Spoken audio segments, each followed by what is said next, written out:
Proverbs chapter 16. Preparations of the heart belong to man, but the answer of the tongue is from the Lord. All the ways of a man are pure in his own eyes, but the Lord weigheth the spirits. Commit your work to the Lord, and your thoughts will be established. The Lord has made all for himself, yes, even the wicked for the day of doom. Everyone proud in heart is an abomination to the Lord. Though they join forces, none will go unpunished. In mercy and truth, atonement is provided for iniquity, and by the fear of the Lord one departs from evil. When a man's ways please the Lord, he makes even his enemies to be at peace with him. Better is a little with righteousness than vast revenues without justice. A man's heart plans his way, but the Lord directs his steps. Divination is on the lips of the king. His mouth must not transgress in judgment. Honest weights and scales are the Lord's. All the weights in the bag are his works. It is an abomination for kings to commit wickedness, for a throne is established by righteousness. Righteous lips are the delight of kings, and they love him who speak what is right. As messengers of death is the king's wrath, but a wise man will appease it. And the light of the king's face is life, and his favor is like a cloud of the latter rain. How much better to get wisdom than gold, and to get understanding is to be chosen rather than silver. The highway of the upright is to depart from evil. He who keeps his way perverses his soul. Pride goes before destruction, and a haughty spirit before a fall.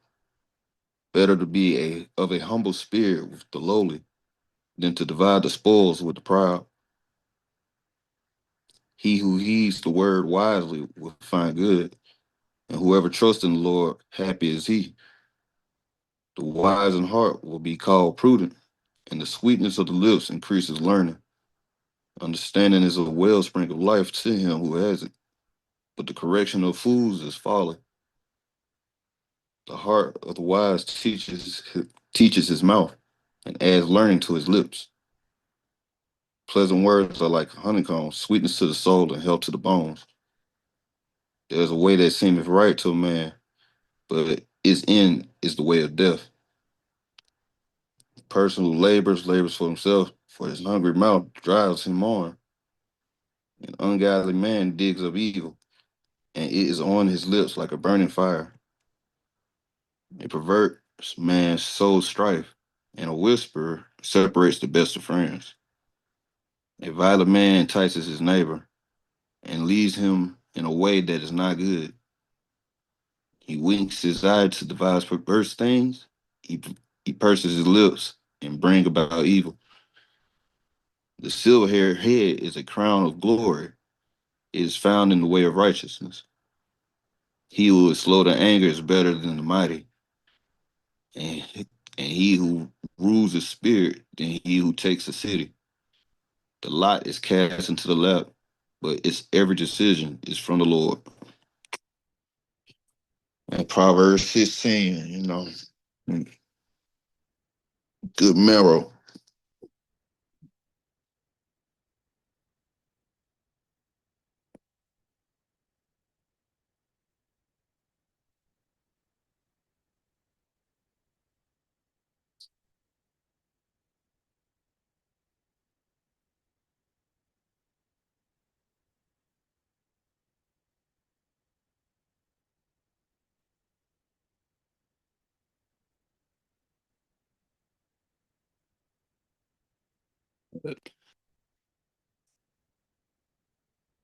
Basically, I get from it that you can choose to learn how God wants you to do things, be on point, or you can be doing some of these stuff that is recognized as wicked.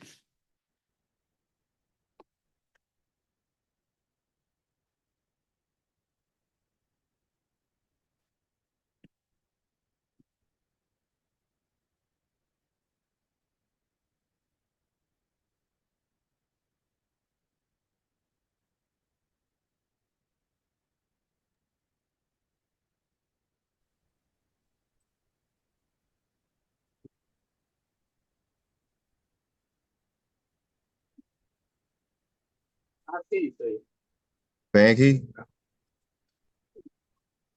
You said uh, what happened? looking on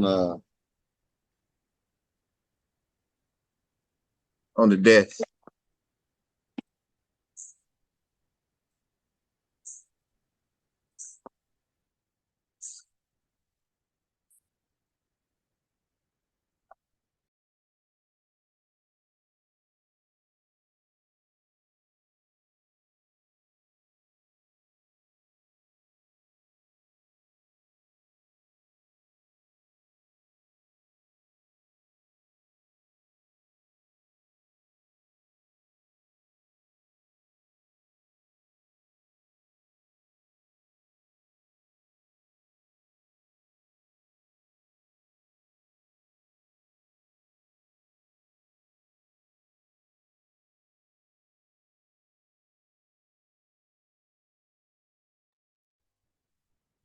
Yeah, anything else on that?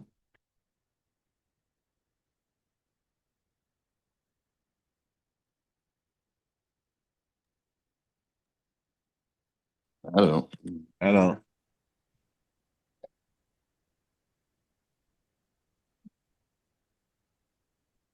All right.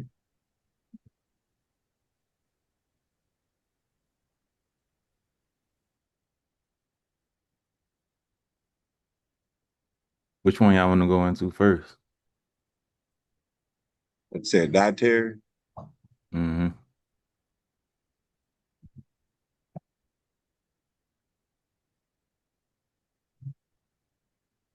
and it was that covered. Should we be even concerned with dietary today? I want to do uh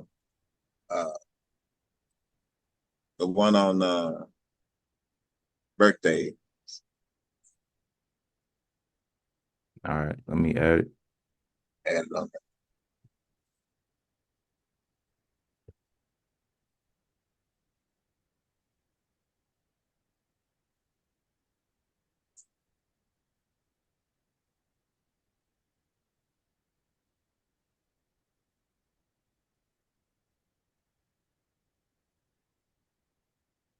But which one y'all want to do first?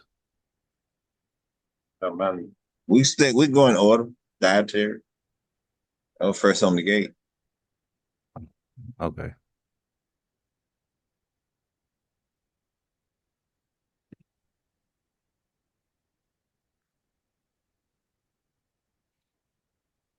Well,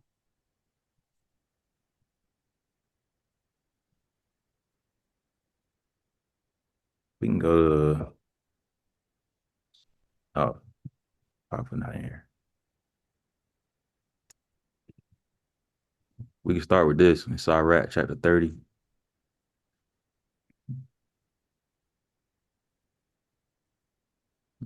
and start verse 25.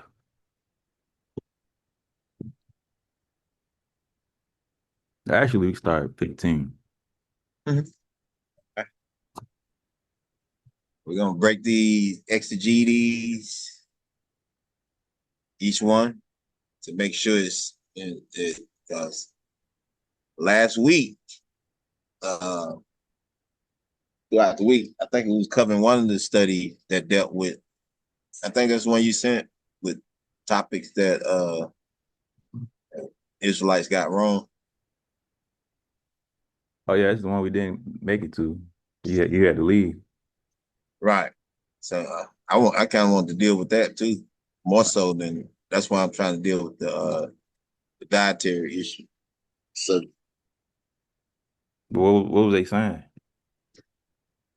well, they didn't cover that, but I wanted us to cover it. But they did deal with some topics that maybe the Israelite got wrong, used in certain things. But it might say, well, in the spirit, if you understand, I'm using this precept, but that precept didn't really mean that. Right. Did they say something about dietary law? Nah, nah, they did. But I want us to. that'd be one of my topics as far as uh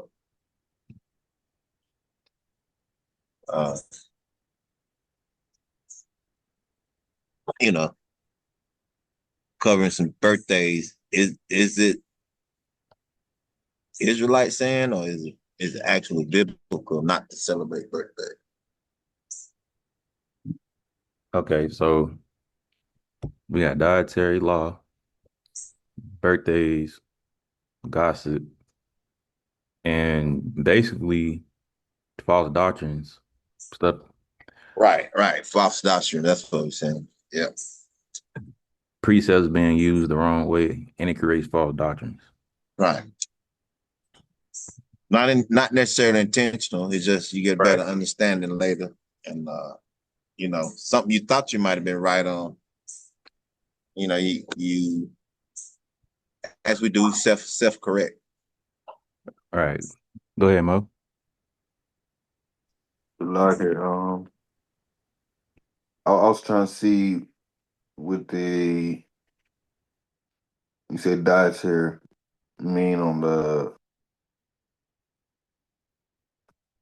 I want to say burnt offering. Yeah, I guess like a sub subject.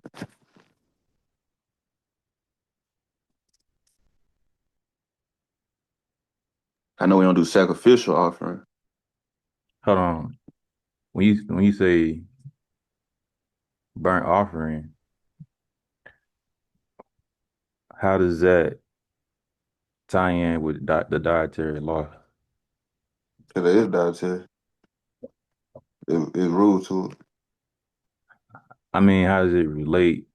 And which basically, can you just say it again another way? Okay. Um, with burnt offerings,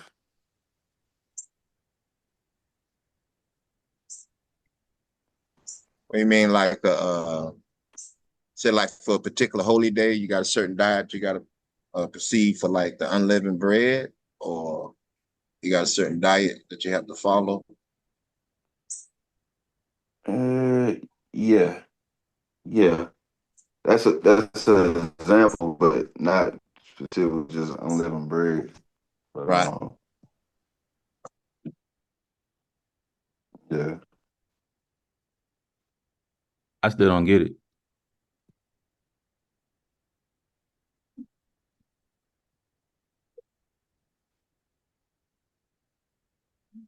So you know how Christ he did away with sacrificial sacrificial offering, right? He and like the Levi priesthood on that. But burnt offering was something different. That's way before Levites and all that stuff. Okay. And you know you usually see that it'll be a sweet savior unto the Lord.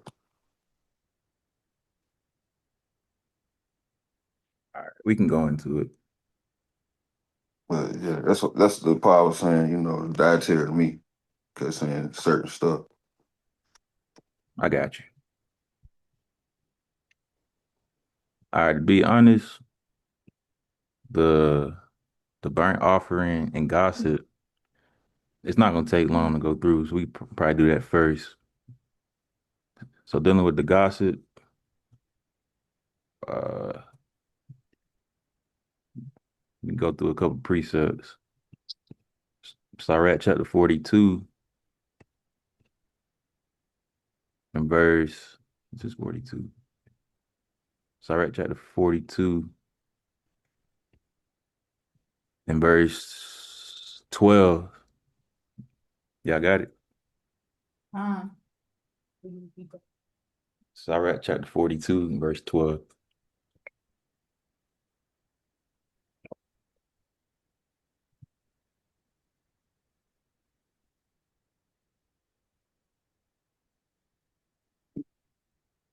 Y'all ready? Oop, put that in the wrong spot. I got to put them on the screen too. 42:12. All right. Remember, let me put that on there too.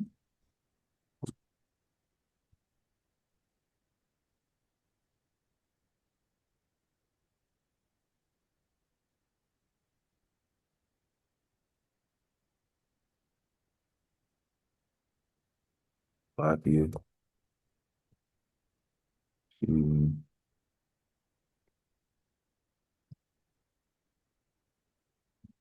you might.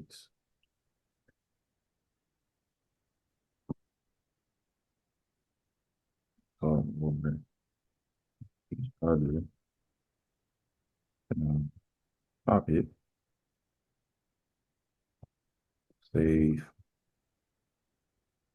comments until end. Topic. This is open. All right, so remember, while we going through the topic,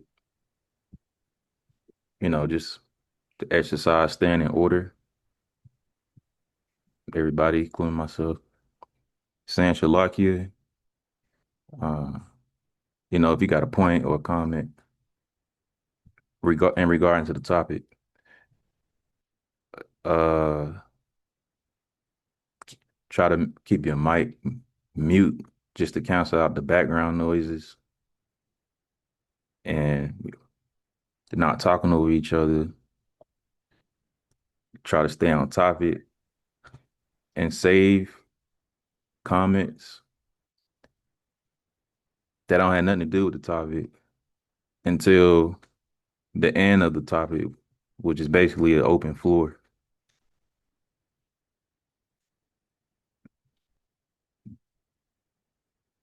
Did I miss anything? Oh, and we got princesses tuned in. I know Tierra listening. Uh, if y'all have a question, just wait until the open floor. While the men, bring out the precepts. So, y'all got to exercise a little patience. And I'm putting all this in the chat just in case anybody forgets. The topic is in there and the order.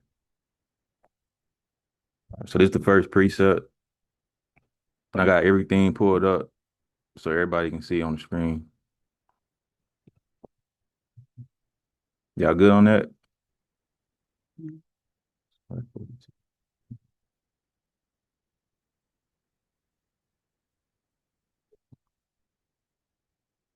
right, this already chapter 42. Hey, Huh? y'all, Salaki, I gotta go find my glasses right quick. Okay. But until Dad get back, we can wrap.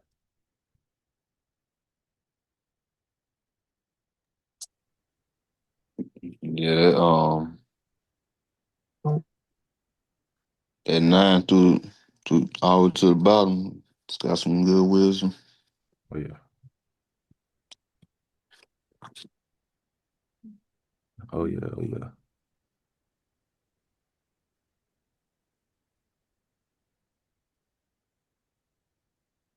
Yeah, it's kind of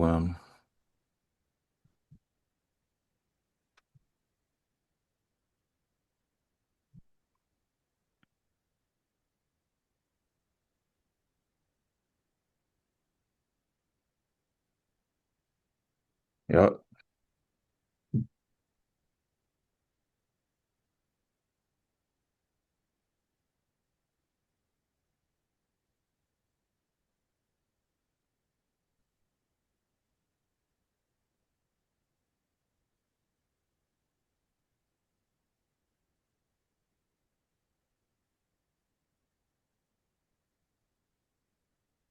That's a whole nother topic. That's a whole lot. That's level 10. Mhm.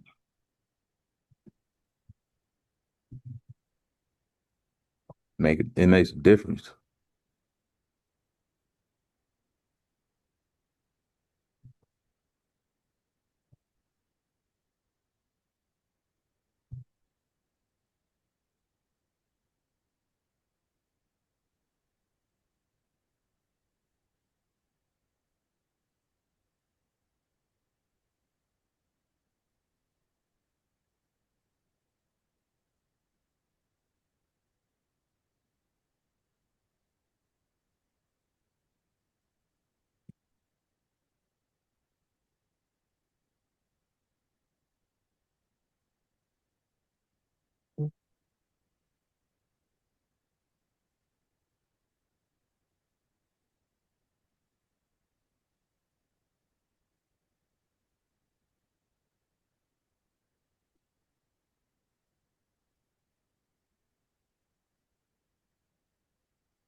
While we wait, we can go back over this since you read it, Maurice.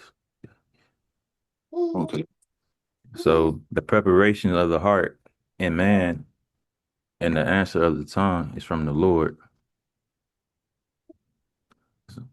So it's kicking off just saying that the Most High is in control of even your thoughts and the words you speak. Mm-hmm. So a lot of times we might say something that's off or wrong or not right, and the Most High had to say it, and vice versa. You can say things that's right, righteous, just. The Most High had to say it, so it's all from the Lord.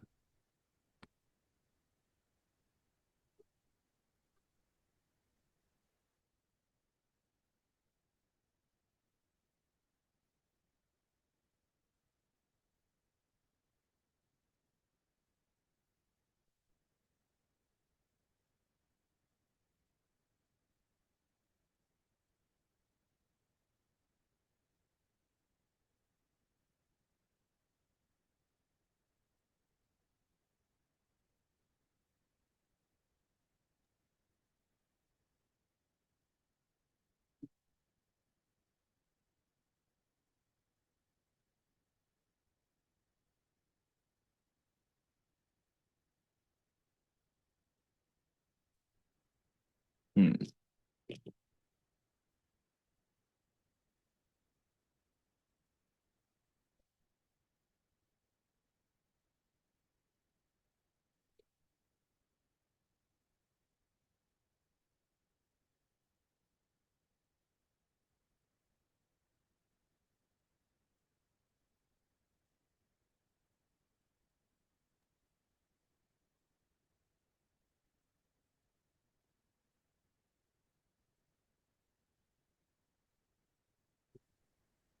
All right. And then verse 2 says, all the ways of a man are clean in his own eyes, but the Lord weigheth the spirits. So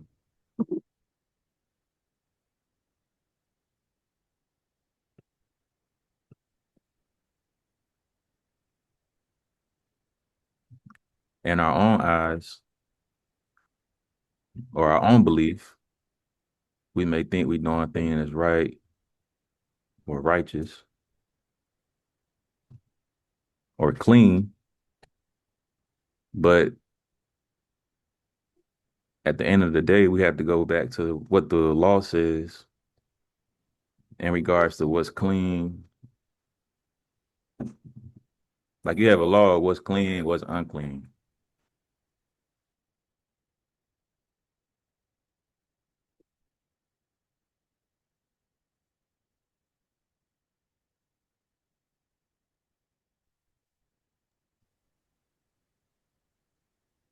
And that's just an example. You have a law of what's clean and what's unclean. Well, that's how you know, what's right and what's wrong. You have to go back into the law. That's why I say, but the Lord way of the spirits. And he's weighing the spirit based off what he's given us, the law or the covenant.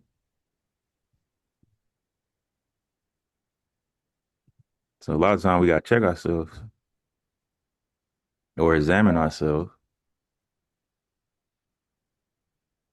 to make sure that we aren't just clean in our own eyes, but in the eyes of the Lord.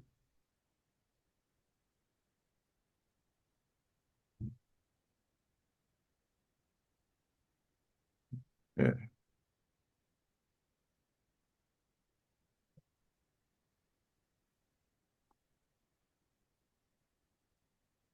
What y'all think about that?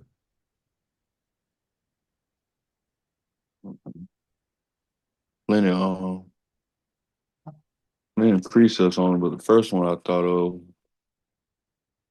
I'm fine, but that trust in the Lord all your heart, lean not into your own understanding, and all your ways acknowledge him. So that means you he directing your paths anyway, but you submitting to that, you likely to have a better outcome with that trust and faith.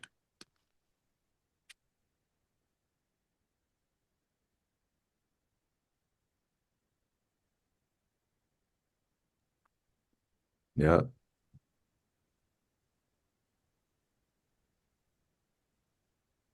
So yeah, here you go. Right here on the screen. Trust in the Lord with all our heart and lean not unto thy own understanding. Well, in the end, trust that the Most High orchestrating and guiding your steps. He shall direct your path. Yeah. And again, that go back to the law. Your own way or your own understanding will be the opposite of what the law say or what the Lord said. But when you trust in the Lord or trust in what his word says,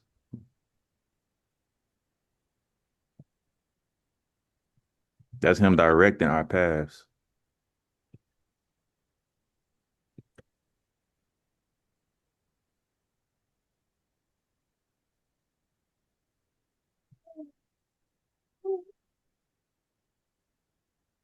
Like, Huh? got precept, What you got? Proverb 10 and 17 and Proverb 29. Proverbs 10, 17. All right.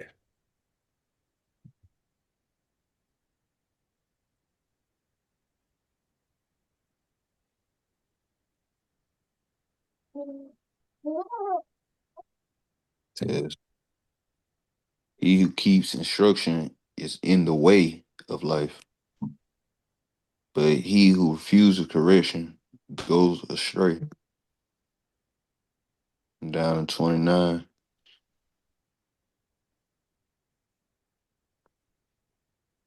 says, the way of the Lord is strength for the upright, but destruction will come to the workers of iniquity.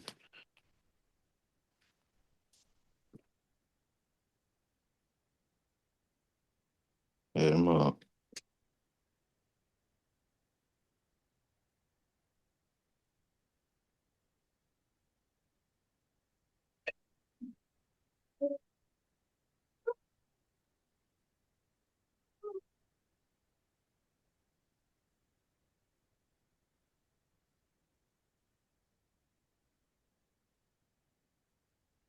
Okay.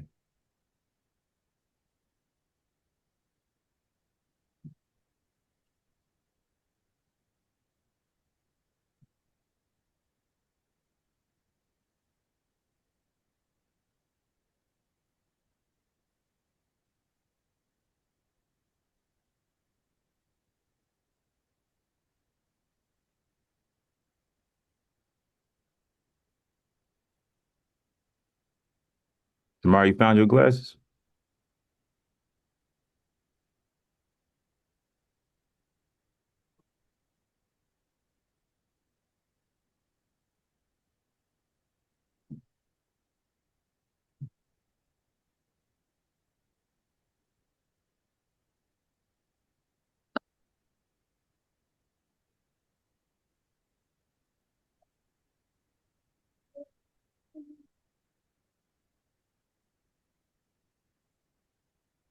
You familiar with this chapter?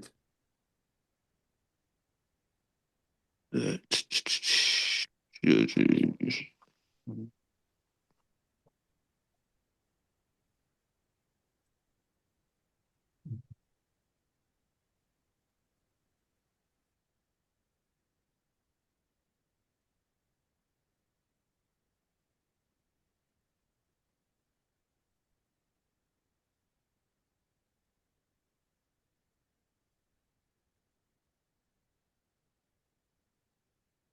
Yes.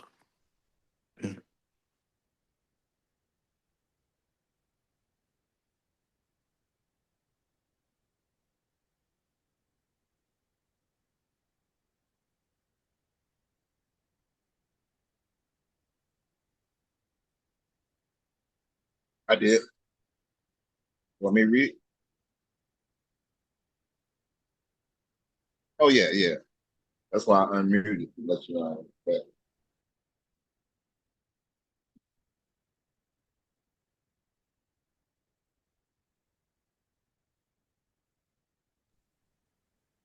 All right, so we can continue. So we got Sarat, chapter 42 and verse 12. It said, Behold not everybody's beauty, and sit not in the midst of women, for from garments cometh a moth, and from woman wickedness. So Shamar, you was going into it, and it's dealing with gossip. It's a bad tendency that our women tend to have when they come together. That gossip spirit hop on them, and that's what it's going into. Like sitting in the midst of women, what's going to come from the conversation is gossip. That's why I say, and from woman wickedness. You understand that?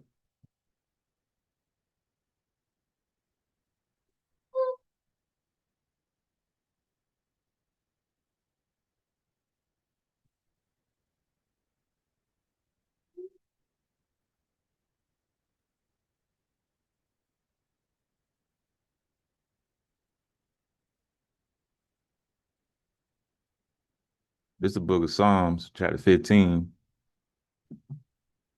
It says, and at the top, it said description of a citizen of Zion.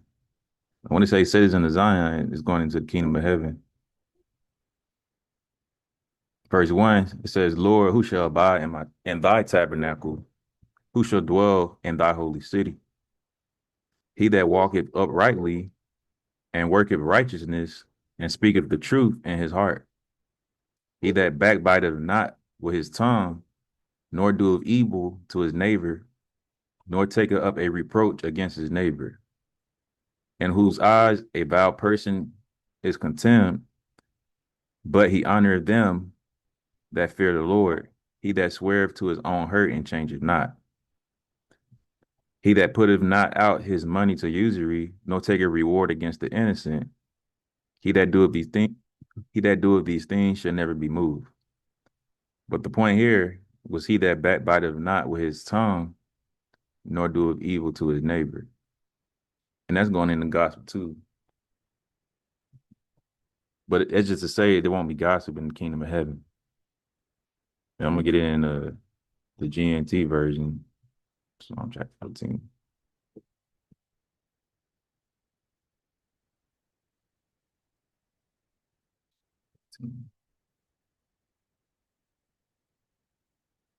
So this Psalm chapter 15 and the GNT, it says, Lord, who may enter your temple, who may worship on Zion, your sacred hill, those who obey God in everything and always do what is right, whose words are true and sincere, who do not slander others. They do no wrong to their friends, nor spread rumors about their neighbors. So that's going into gossip.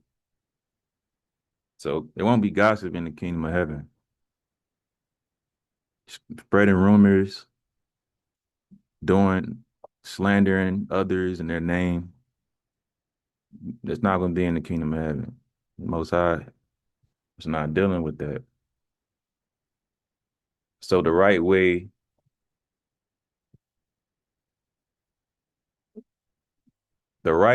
of dealing with a matter. Hey, can we go back to that Israel? Read that whole, get that whole breakdown. Different. It's about the GNT. We'll go 1 through 5.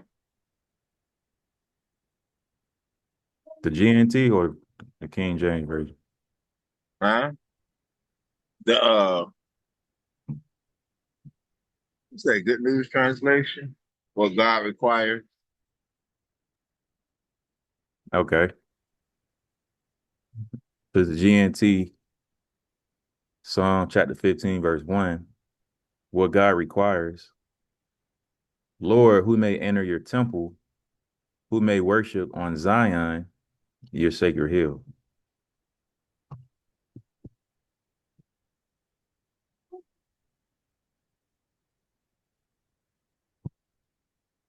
Keep going. Yeah, keep going. We're going all 5. Okay. Those who obey God in everything and always do what is right, whose words are true and sincere, and who do not slander others. They do no wrong to their friends, nor spread rumors about their neighbors.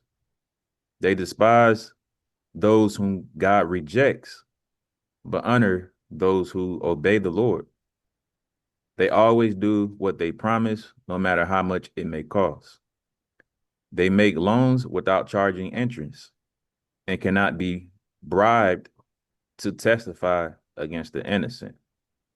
Whoever does these things will always be sincere. Shalaki. Whoever does these things will always be secure. It don't seem like a outrageous list of things as far as requirements. All right, appreciate it. Agreed. It's not much, but this is what we deal with our people. For one, disobeying God, keeping the commandments, that's hard for our people to do. Another thing, whose words are true and sincere, it's hard for our people to, to keep it on, to be honest and keep it real. And who do not slander others. That's another thing our people like to do. They'll come to you with like for example, this happens all the time at work. A brother might walk up to me, such and such said this, man, something wrong with him. And I would tell him, you should go tell him. Like, did you tell him? Nah. But that's slandering or backbiting.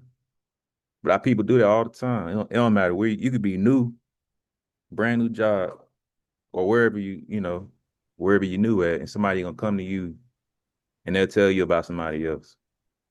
Like I get an example. I was over at Clark on the campus and met the head coach for the first time. Hey, I'm alumni, man. I'm first thing out of his mouth. Hey, the AD this and blah blah blah. That. I said, whoa. I said, hold up, man. Hold up. Wait. How you doing? I don't want to hear nothing about that. I'm good with him, man. I don't want to hear nothing about that. Right. Yeah, man, but I ain't getting this and that. Blah blah. Hey, man, y'all will work it out. I don't want to hear Yeah. that. I'm not interested. So I guess y'all he couldn't wait. But yeah, that's a bad habit that our people have, and they don't know how to deal with it. The righteous thing to do would be go to that person and tell them their offense. But our people don't know the law and they don't read the Bible. So because of that, it's like a mechanism. First thing they do, they want to slander them, talk bad about them behind their back, tell somebody else about them. But that's just their way of venting and getting it out of their mind or their chest.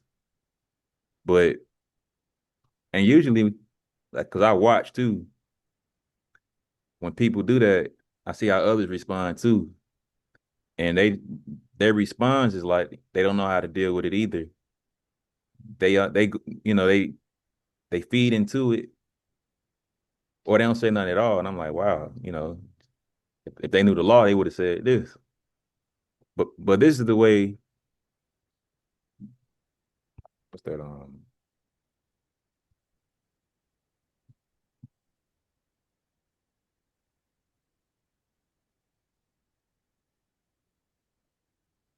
The right way you're supposed to deal with it is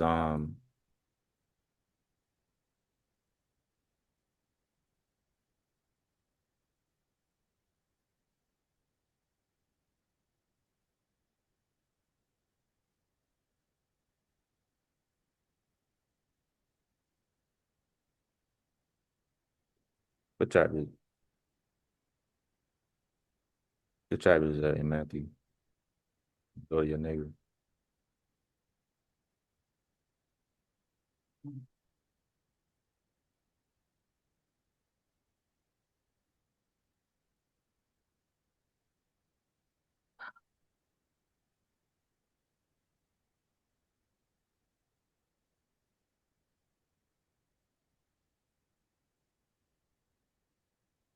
Bear with me, y'all. Give me a second.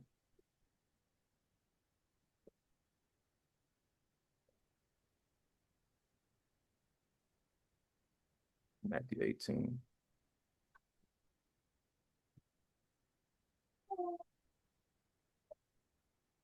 All right, so this is the book of Matthew, chapter 18, and verse 15. It says, moreover, if thy brother shall trespass against thee, go and tell him his fault between thee and him alone. If he shall hear thee, thou hast gained thy brother. So that's the right way of dealing with it. You're supposed to go to that person and y'all deal with it. Right. And they say alone. Right. So, If that don't work, what you do next? okay. Verse 16. But if he will not hear thee, then take with thee one or two more, that is in the mouth of two or three witnesses, every word may be established. That's So, how you do that, you know. go, You know? go ahead. I thought I had read this before.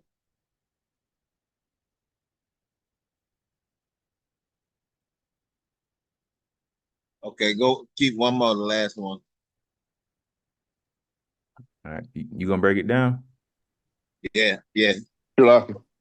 Say that again. Go ahead. I'm about to say it's this same thing in the New Testament too, ain't it?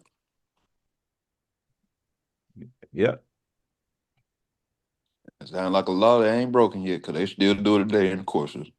We're gonna break it down. Well, I'll break it down because this is the precept that I pulled. I'm gonna read it again. This is Matthew chapter 18 and verse 15. Moreover, if thy brother shall trespass against thee, go and tell him his fault between thee and him alone. If he shall hear thee, thou hast gained thy brother. So that's the first step. Go to that person, just you alone. Right. Don't bring, extra eyes and ears so they can go slander. I Right. mean, One on one first. one on one first. And that's sincere because if you bring more people, that's Right. you have a different motive. There's something extra with it, or you're not sincere. You trying to do something else. You're not trying to gain your brother. So Right. just But one with back on one, huh? so like I said, you coming with backup and stuff.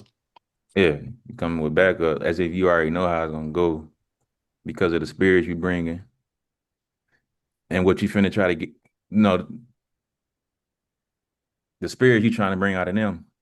So that's not righteous or sincere. So one on one, go to them alone and deal with it.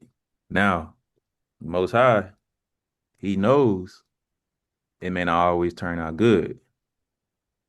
So here's the second step. But if He will not hear thee, then take with thee one or two more, that in the mouth of two or three witnesses every word may be established. So now it's like, okay, I did was lawful. I went to my neighbor out of sincerity to try to gain my brother or my sister so that we can be on good terms. But they don't want to hear me. Second step, okay, now I got to take one or two people with me and go to them again as proof, as witnesses. I did my part as far as was lawful and was acceptable by the Most High God to try to gain my brother. And these witnesses, they can attest that, okay, this man was sincere. He did his part. He did what was righteous. He said what he had to say. And the other brother or sister just didn't want to hear him. We're living proof. We seen it with our own eyes or we heard it with our own ears. Good? Yeah. Also, on the other, I look at it too, like you got it to the way you and his brother got an issue with each other. He's like, hey man, you did something. We need to straighten it. He's like, nah, I'm not interested. You go bring another brother to hear, not necessarily be there to kind of hear both sides. Like, all right, let me see what's going on, and I can kind of be a biased decision in saying, okay, you right, he wrong, or hey, no, man, now you got a witness to say, okay, I can say my thing, you can say your thing, and we'll see what he say. That's true. These Yeah, witnesses, they also set up. They supposed to right, they supposed to have law and scriptures with them to show who's wrong and who's right. And based off the witnesses, be being transcribed. Based off the witnesses, the both parties are able to humble themselves and, okay, I was wrong, or okay, I was wrong. Based off the precepts and the scriptures and the law that these witnesses bringing forth as well. So you're right about it too. And that's why it says in verse 17, the next step.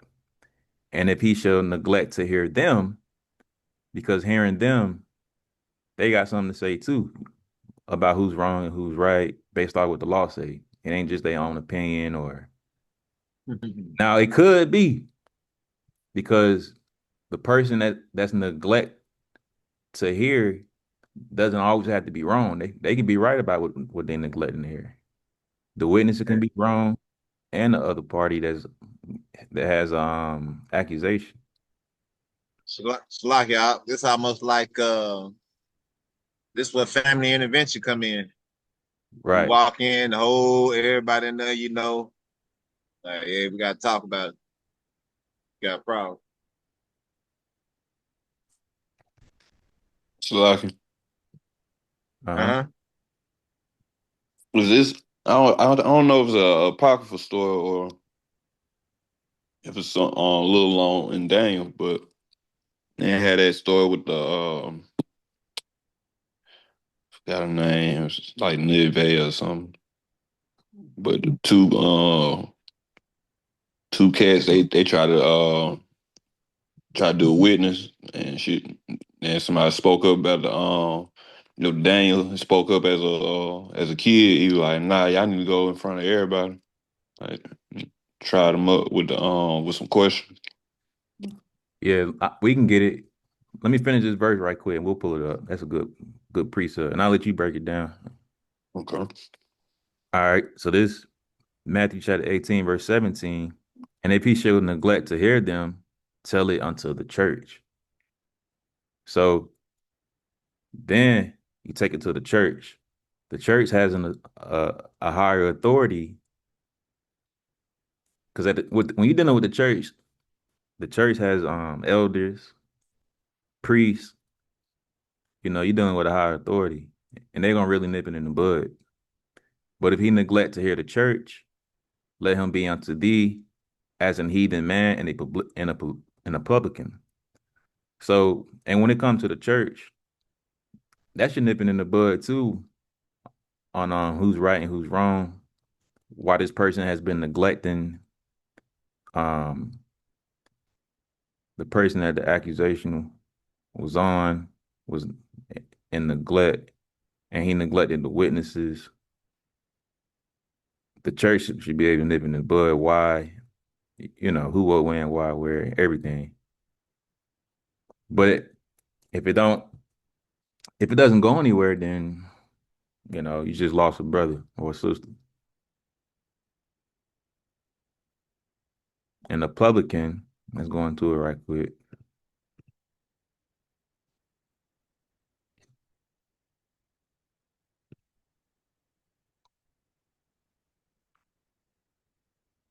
It says a former,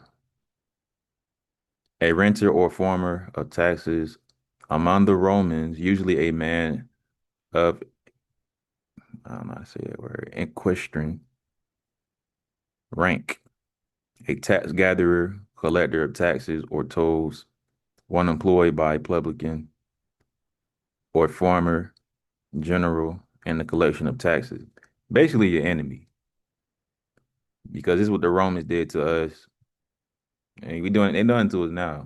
They taxing us, and they doing. Let me just keep reading. The tax collectors were, as a class, detested not only by the Jews but by other nations also, both on account of their employment and of their harshness, greed, deception, which they did their job, with which they did their job. So pretty much, your enemy. Shalaki. But Holy. that's one of them. Sound like fit. Yeah, it definitely sound though. Well, No, I was saying it's just how to look at it today type of thing. yeah. I the best example I would give be like the judicial system because it's not for us, and they doing everything off greed, deception, harshness. He's locking us up unless we pay him. And that's just this is an example. The judicial system. And that's our enemy. And the Lord said he'll use our enemies to judge us when we off or wicked. So, it is what it is. The judicial system is definitely our enemy. And they use the Romans as an example. Those were our enemies. So pretty much, if you cannot gain this person, they're your enemy now. That's the way you have to look at them. Does that mean, you can't love them? Because it's still your neighbor and your brother. You still got to correct them if they're going off and rebuke them. However, I wouldn't go eat lunch with this person, or I wouldn't trust them around my kids and stuff like that. It's your enemy. So let's get it on Susanna.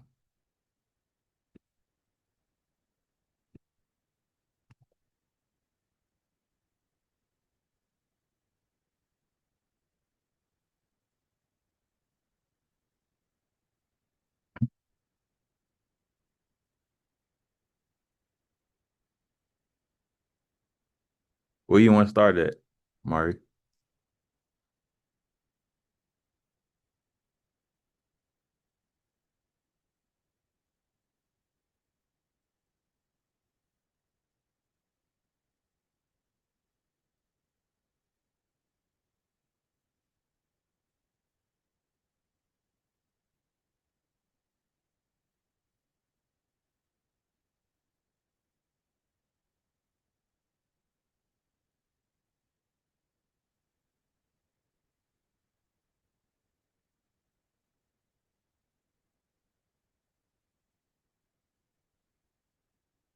I say start at verse 32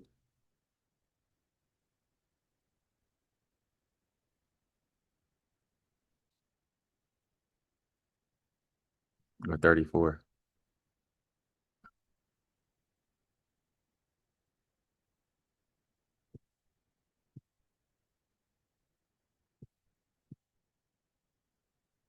What verse you want to start on? I ain't even know I was mute.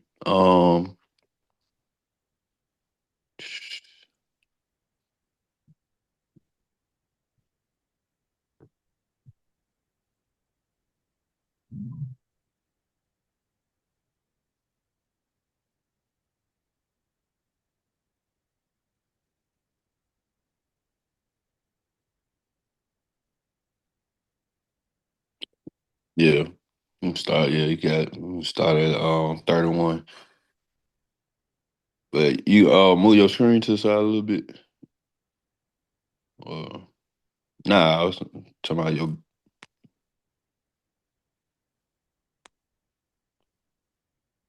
okay. Now Susanna was a very delicate woman and beauteous to behold, and these wicked men commanded to uncover her face, for she was covered, that they might be filled with her beauty. Therefore her friends and all that saw her wept. Then the two elders stood up in the midst of the people and laid their hands upon her head. And she weeping looked up towards heaven, for her heart trusted in the Lord. And the elders said, as we walked in the garden alone, this woman came in with two maidens and shut the garden doors and sent the maids away. Then a young man who there was hid came unto her and lay with her. Then,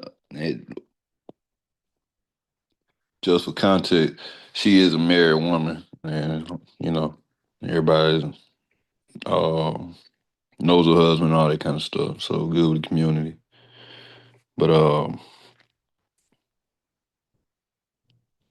then when when we when that stood in the corner of the garden, oh, then we that stood in a corner of the garden, seeing this wickedness, ran unto them. And when we saw them together, the man we could not hold, for he was stronger than we, and opened the door and leaped out. But having taken this woman, we asked who the young man was, but she would not tell us. These things do we testify. Then the assembly believed them as those that were the elders and judges of the people, so they condemned her to death. Then Susanna cried out with a loud voice and said, O everlasting God that knows the secrets and knows all things before they be, you knows that they have been borne false witness against me, and behold, I must die. Whereas I never did such things as these men have maliciously invented against me. And the Lord heard her voice.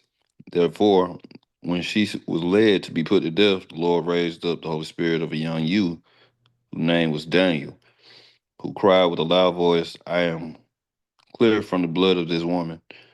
Then all the people turned towards him and said, what mean these words that you have spoken?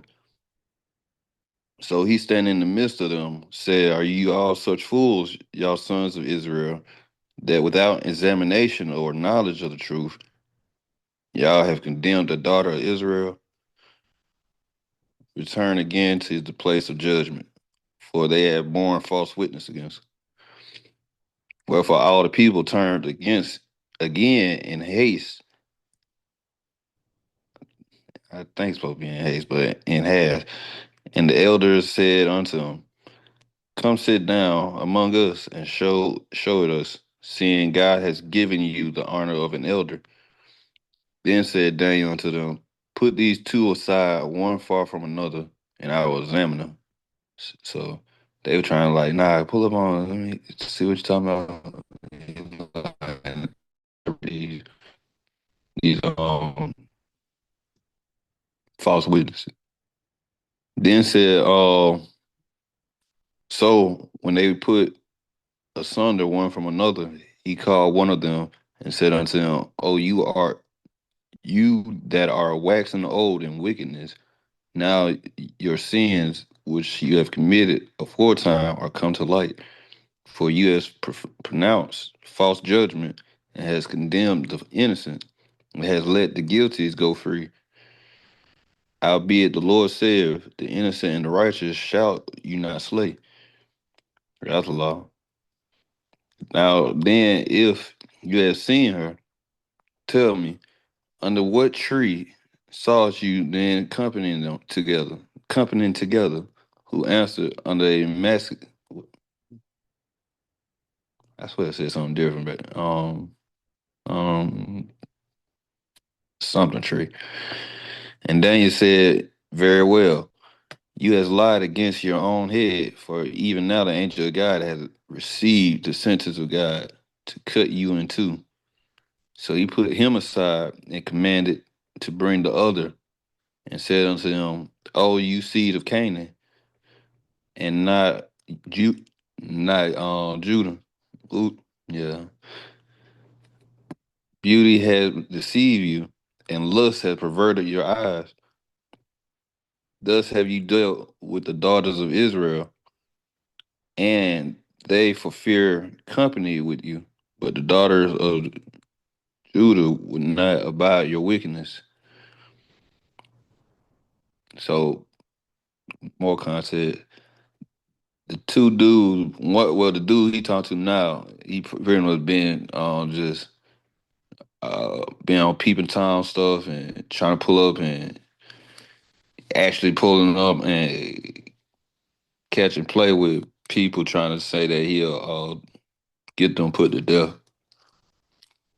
But Daniel bringing all that out, which he got from the Lord. And where we at?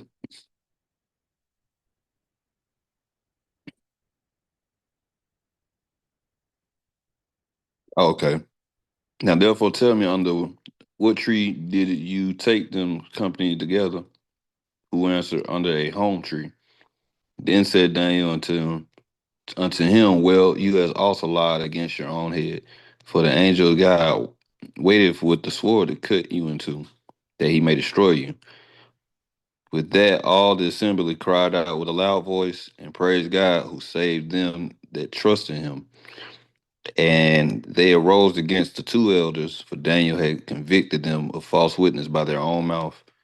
And according to the law of Moses, they did unto them in such sort as they maliciously intended to do to their neighbor.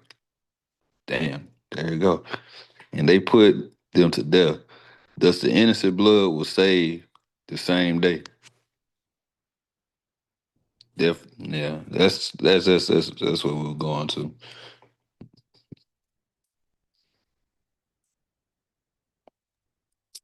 Fine, good precept.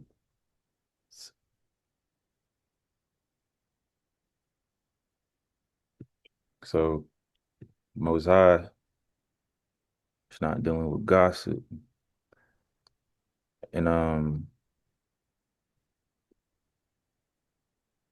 yeah, Mosiah not dealing with gossip. And then um y'all any precepts on gossip?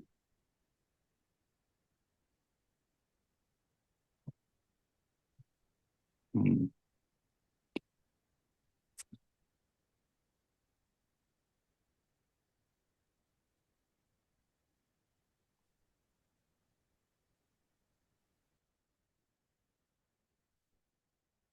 Let me get this one in First Peter real quick.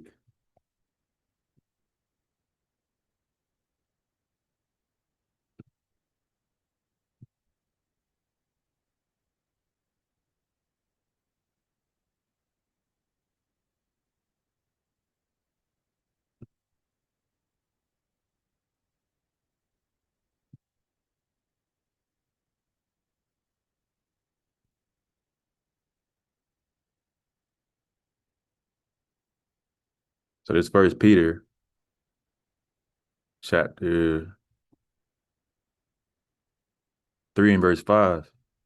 It says, "For after this manner in the old time, the holy women also who trusted in God adorned themselves, being in subjection unto their own husbands."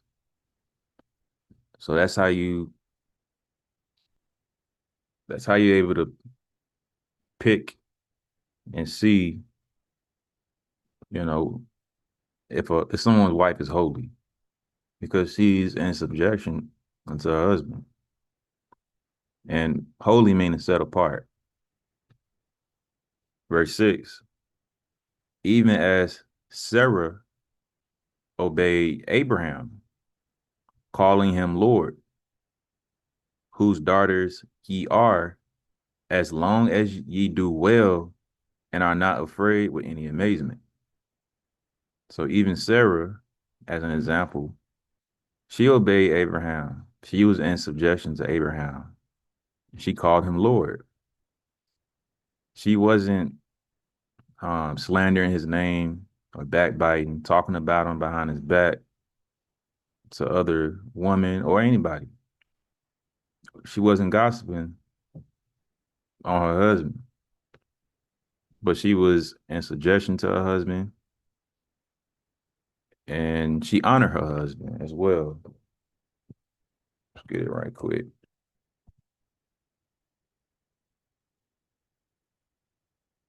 So this is Ephesians chapter 5 and verse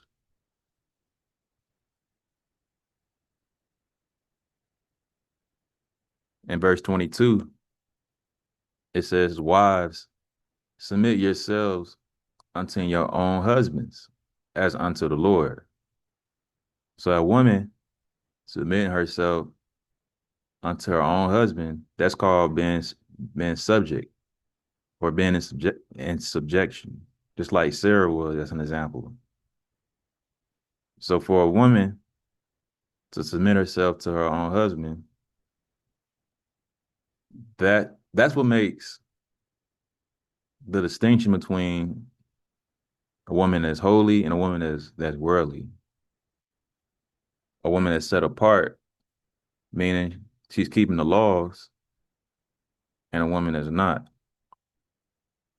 And how do you know this? Because she's doing it as unto the Lord, meaning she treats her husband the same way she would treat Christ. Because that's the Lord. That's the head of the man or the Lord, Mashiach, Christ.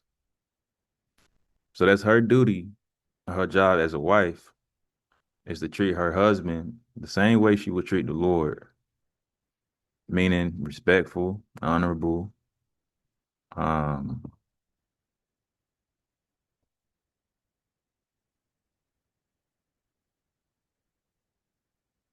etc. And then it says, verse 23, for the husband is the head of the wife, even as Christ is the head of the church, and he is the savior of the body. Therefore, as the church is subject unto Christ, so let the wives be to their own husbands in everything. And everything meaning in word and deed, spiritually, physically, every way, and everything. The same way the church is subject unto Christ. So that's a duty and a job as a wife that has to be maintained, is honoring her head or her husband, being subject unto, who she's married to. Y'all good on that?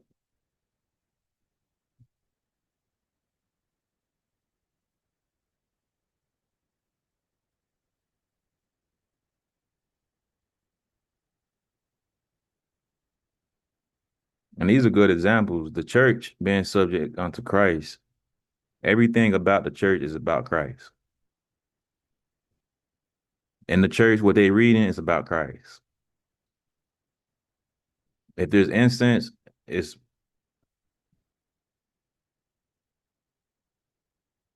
being burned to honor Christ. You as a church, you're doing everything to honor Christ. Even praying. In prayer, you say in Christ's name, because you have to reverence Christ in order for your prayers to reach the Most High.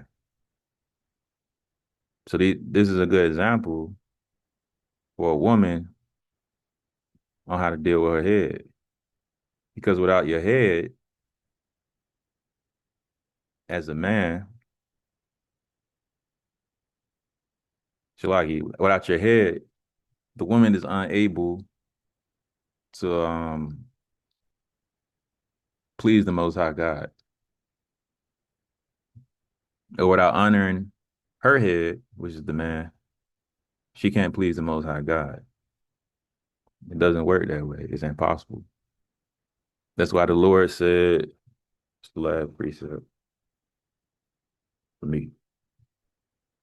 In 1 Corinthians chapter 11, verse 3, but I would have you know that the head of every man is Christ, and the head of the woman is the man, and the head of Christ is God. So you can't, and let's go back to another precept. Let's see. In Matthew chapter 7.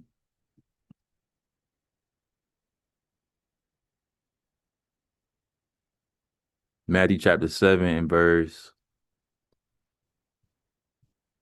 13, it says, enter ye in at the straight gate, for wide is the gate and broad is the way that leadeth to destruction, and many there be which go in thereat. So this is just another example.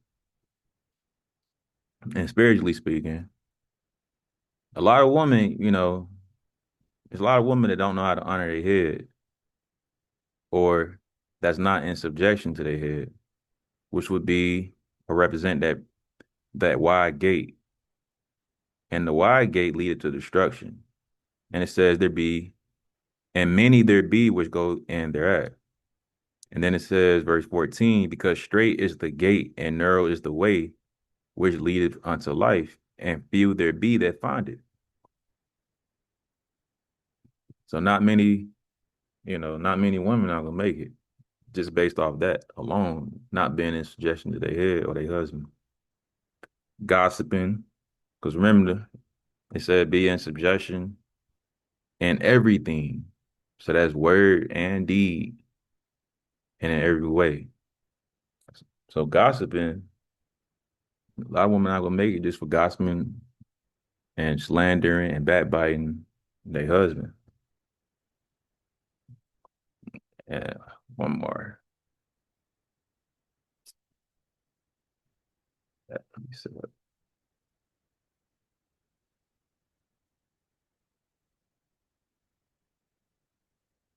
Man, I had another one. It slipped my mind.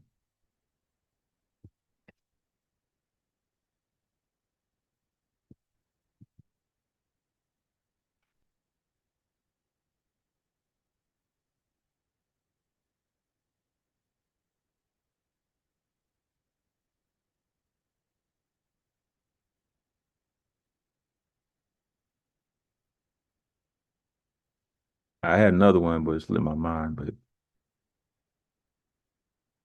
y'all got anything else on it?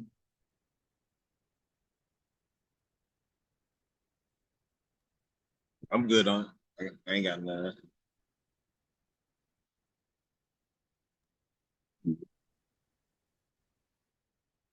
Appreciate that.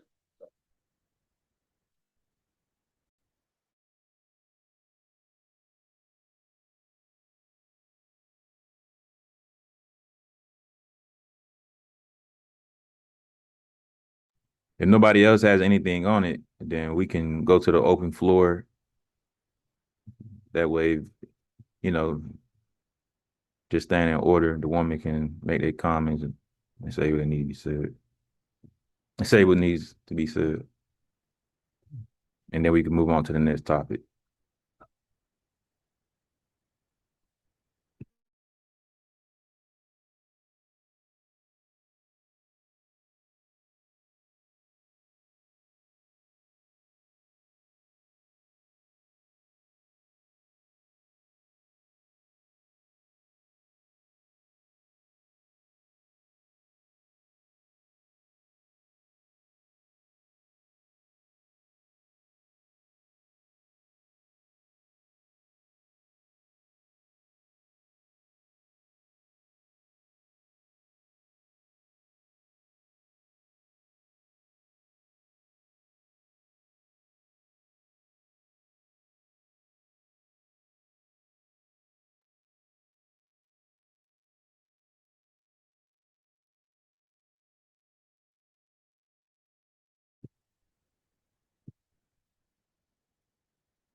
All right. Tierra back to Tierra, you had any comments about anything that you heard thus far before you left? No, not so far. Okay. Did you have anything about gossip? Anything you want to say?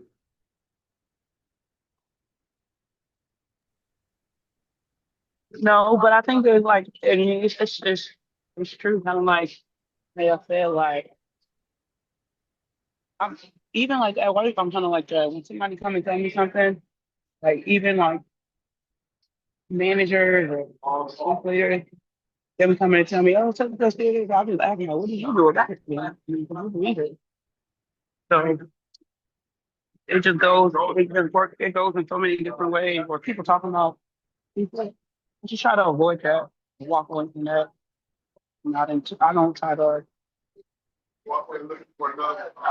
like tune into it. Just waste of time, waste of energy.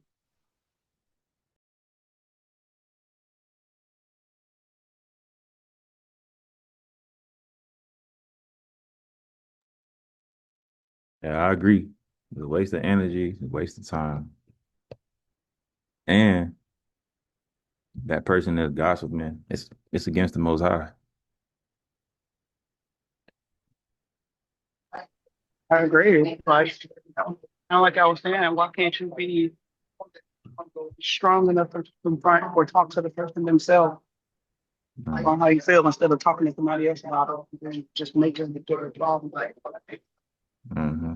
I definitely agree. All right. I'm not saying anybody here today is gossiping, but if you are, based off the precepts we just went through, you know who you are, and you got to repent. And if people try to gossip and bring it to you, the best thing to do is to correct them by telling them they need to go tell that person. Because ain't no what you want from me, you know. And you can't really go off what they saying if you ain't seen it, because the Lord said, and we in Matthew chapter 7 right here. This Matthew chapter 7 and verse 15. It said, beware of false prophets, which come to you in sheep's clothing, but inwardly they are raving wolves. Ye shall know them by their fruits. So you don't know someone just because what such and such said about them, or this what you've been hearing. You know someone by their fruits, meaning you have to prove that person, and that's who they are. It says, do men gather grapes or thorns or figs or thistles? Even so, every good tree bringeth forth good fruit, but a corrupt tree bringeth forth evil fruit. Now, somebody can bring some information to you about somebody else, and you just judge that person based off their fruits. If they bring forth good fruits, then the person that's slandering their name and gossiping, they off. I mean, they off regardless, but still, you have to prove to the person that they're talking about to see if they're a good tree or an evil tree that's bringing forth evil fruit. And it says, verse 18, a good tree cannot bring forth evil fruit, neither can a corrupt tree bring forth good fruit. Every tree that bringeth not forth good fruit is hewn down and cast into the fire. Wherefore, by their fruits ye shall know them. So based off what you see from that person, how that person talk, how they move, how they keep the law, that's how you know them, based off their fruits, not based off what Quisha said or what China been saying. Con. It's based off what you see. Yeah, Based off you have to prove that person right. and allow the Most High to give you the spirit of discernment. And this is a good way for you to test your discernment too on Right. who the person really is. Con. Okay. I'm gonna get one more. Matthew chapter 3, Malachi chapter 3 and verse 18. Then shall ye return and discern between the righteous and the wicked, between him that serveth God and him that serveth him not. The point is, you have to use discernment when it comes to judging people or proving them or knowing them, and discern what's righteous and what's wicked, and what's right and what's wrong. If they're a good tree or an evil tree, are these good fruits or evil fruits? So it takes discernment, not just following what somebody else said about the person. That's not Yeah. discernment.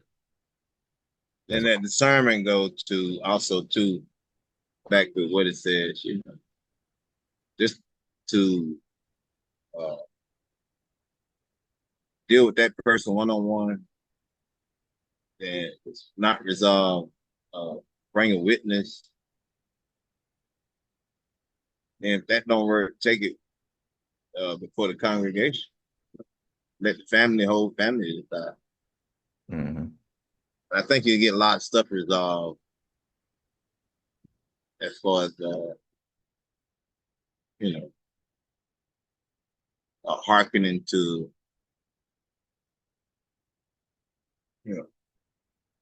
different things when it comes to they're saying slander and different other things.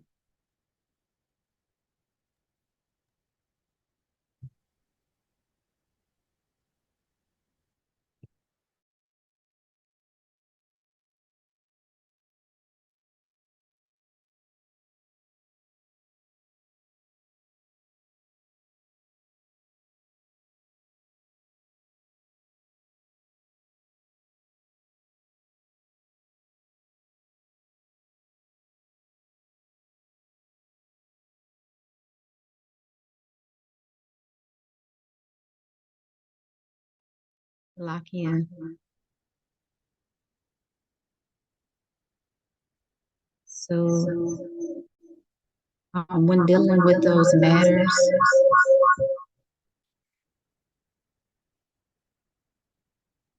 what's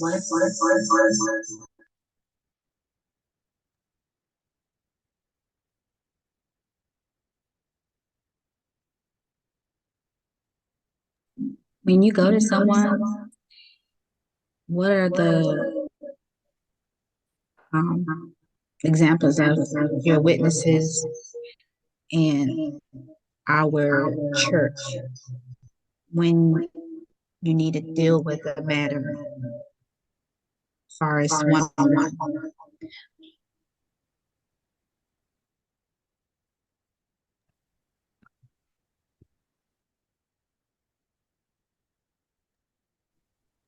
You repeat the question out? We couldn't understand what it Ooh, so like it would echo, like a microphone echo. Salakia.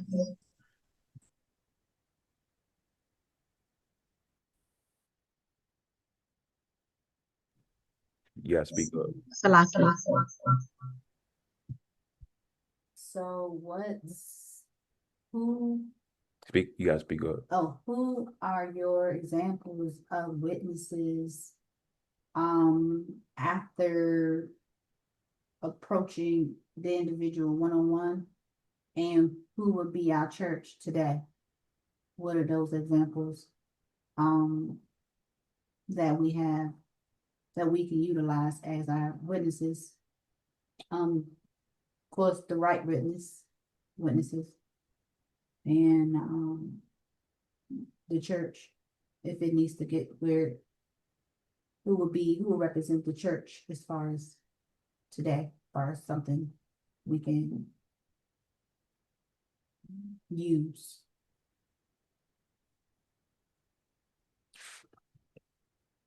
What y'all was able to hear that? I didn't hear that. Told you gotta speak up. Can you hear me? Am I able to be heard? Yeah, that better. Okay. The question was, who would be examples of our two witnesses, or with our 2 to 3 witnesses, and who will represent the church today, being as though we're not associated with a so-called church? It'd probably be our biological family, I would say. Going up the chain and whatever elders we can put together.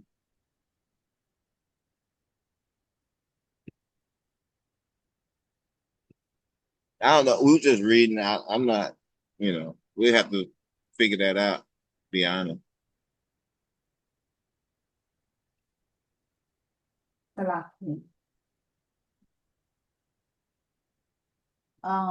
With that, as was said, it's a very prevalent thing within our community.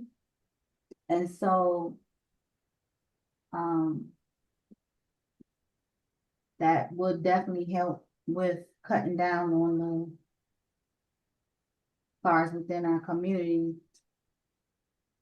gossip, or just not having a place to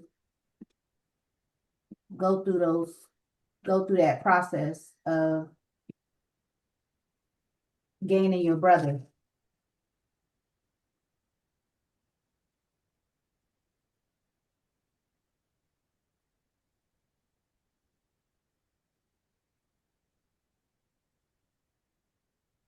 Y'all was able to hear that? I can hear.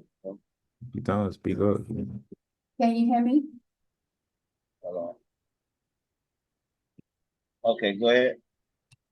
I was saying, I agree that that's a conversation to have, to put into place, because we don't have that support today.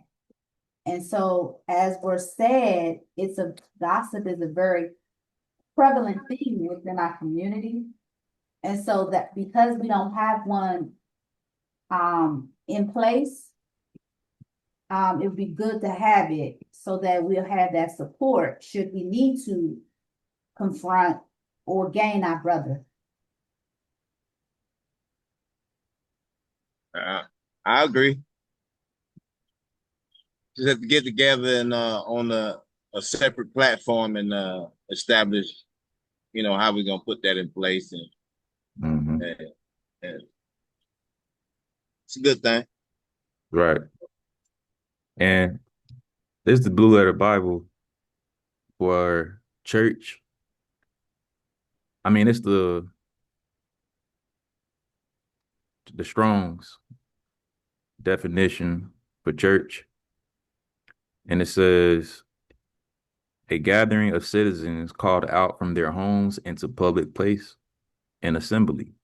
So basically, the church would be like community. And it says an assembly of the people convening at the public place of the council for the purpose of deliberating. The assembly of the Israelites, any gathering or throng of men assembled by chance. So that's basically what y'all just said in a Christian sense. An assembly of Christians gathered for worship in a religious meeting, a company of Christian or of those who hoping for eternal salvation through say Jesus Christ, observe their own religious rites, hold their own religious meetings, and manage their own affairs according to the regulations prescribed for the body for order's sake. Those who anywhere in a city, village constitute such a company and are united into one body. The whole body of Christians scattered throughout the earth. That ain't what we talking about. The assembly of faithful Christians already dead and receiving to heaven. All right. So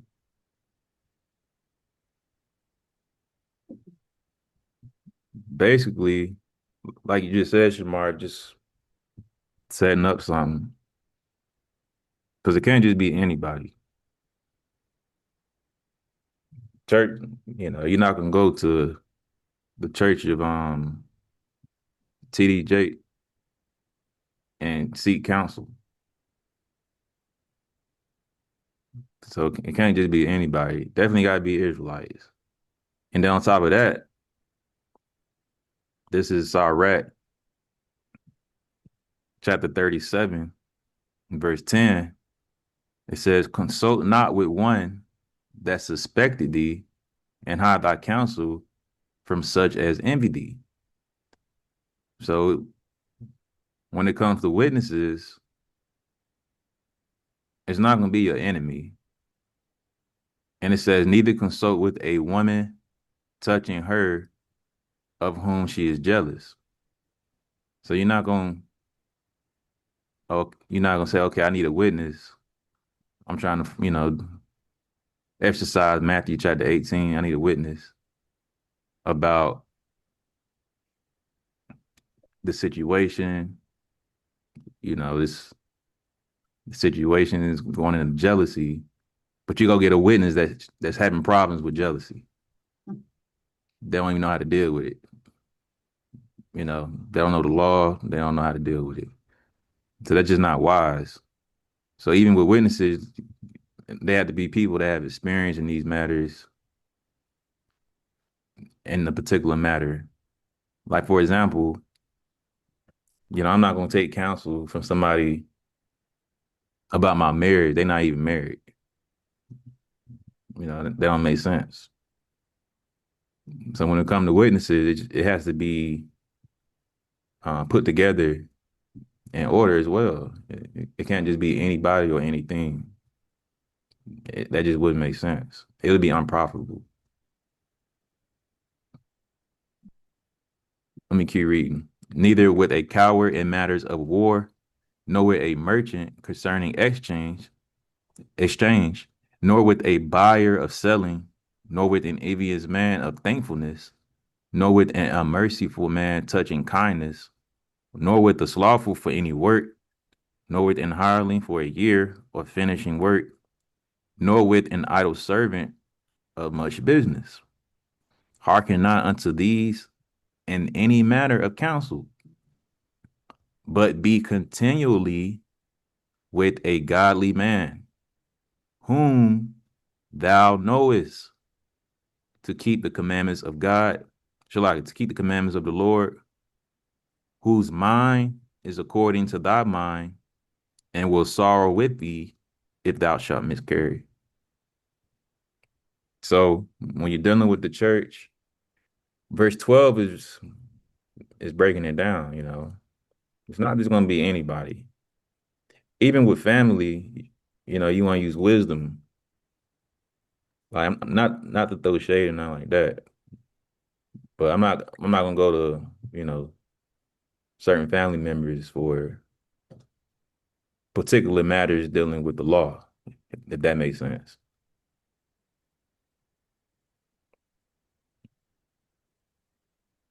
And then verse 13, it says, and let the counsel of thine own mind stand, for there is no man more faithful unto thee than it. So it's going into something else now, but well, let me keep reading. And let the counsel of thy own mind stand, for there is no man more faithful unto thee than it. For a man's mind is sometime wont to tell him more than 7 watchmen that sit above in high tower. So sometimes you just gotta let the spirit, you know, let things reveal itself. Verse 15, and above all this, pray to the Most High that he will direct thy way in truth. So sometimes, you know, counsel could seem like it's vain, and you just have to let the spirit reveal things. But at the end of the day, it all go back to the Most High God on getting to the bottom of something. You have to really put your trust in the Lord. And the church has to represent the Lord. The witnesses have to represent the Lord.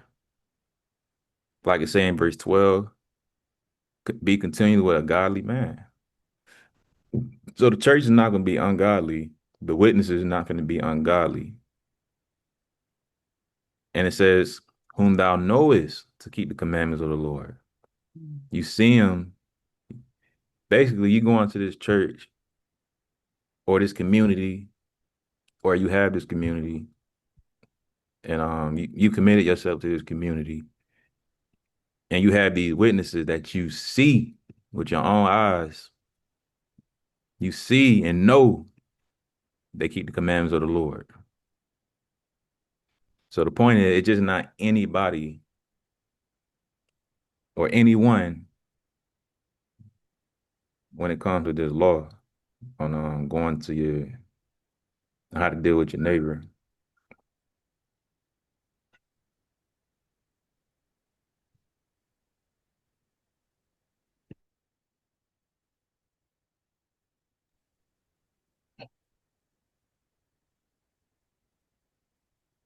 Doing that.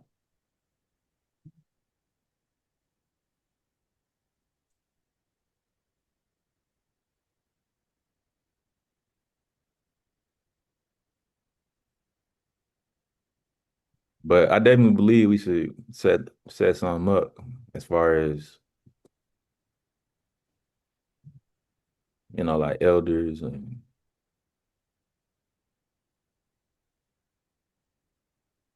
Say that again, I do believe we should set up something as right. far as how to deal with that.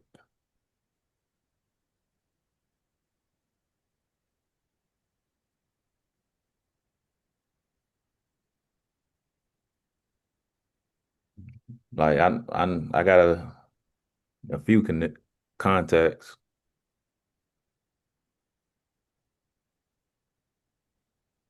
Con. That work. All right. But y'all ready to move on to the next topic? All right. Yeah. Okay. All right. So next. Okay. So we did gossip. We still got burnt offering, birthdays, dietary law, and false doctrines. Birthday shouldn't take long either. So we should hop into that. Y'all cool with that? Shoot, that took 2 hours. Oh, an hour.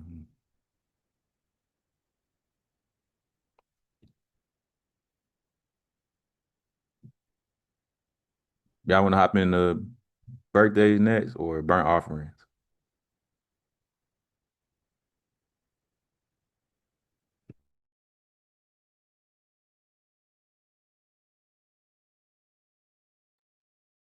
It's up to, let's go in the order that they came to you. Okay. So let's do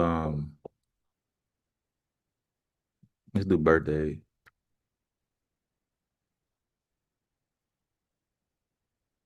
So birthdays, everybody has one. The day we was born.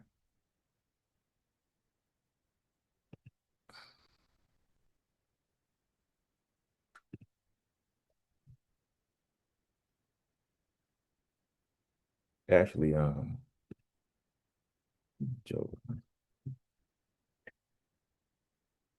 So this is the book of Job, chapter 1, and verse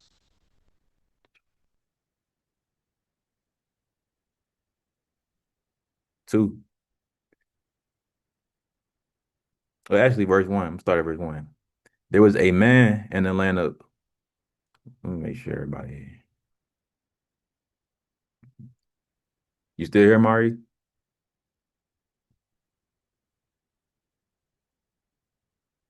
Yeah, I'm still. All right. Terry, you still listening? Yes. All right. Jasmine, you paying attention? Mm-mm.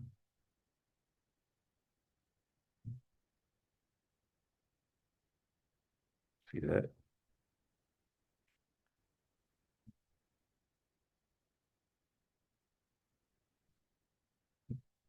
All right. So dealing with birthday, this Job chapter 1 and verse 1.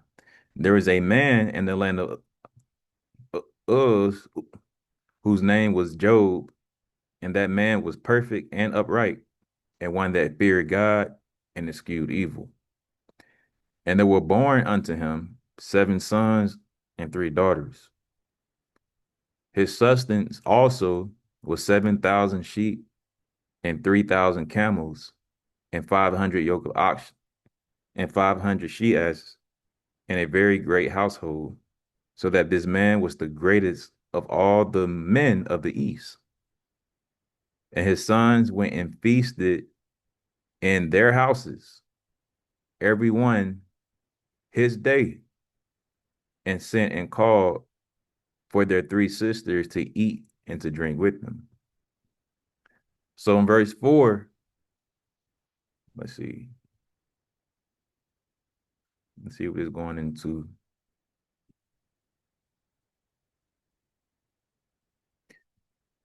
So this the NIV. It said his sons used to hold feasts in their homes on their birthdays, and they would invite their sisters to eat and drink with them. Uh,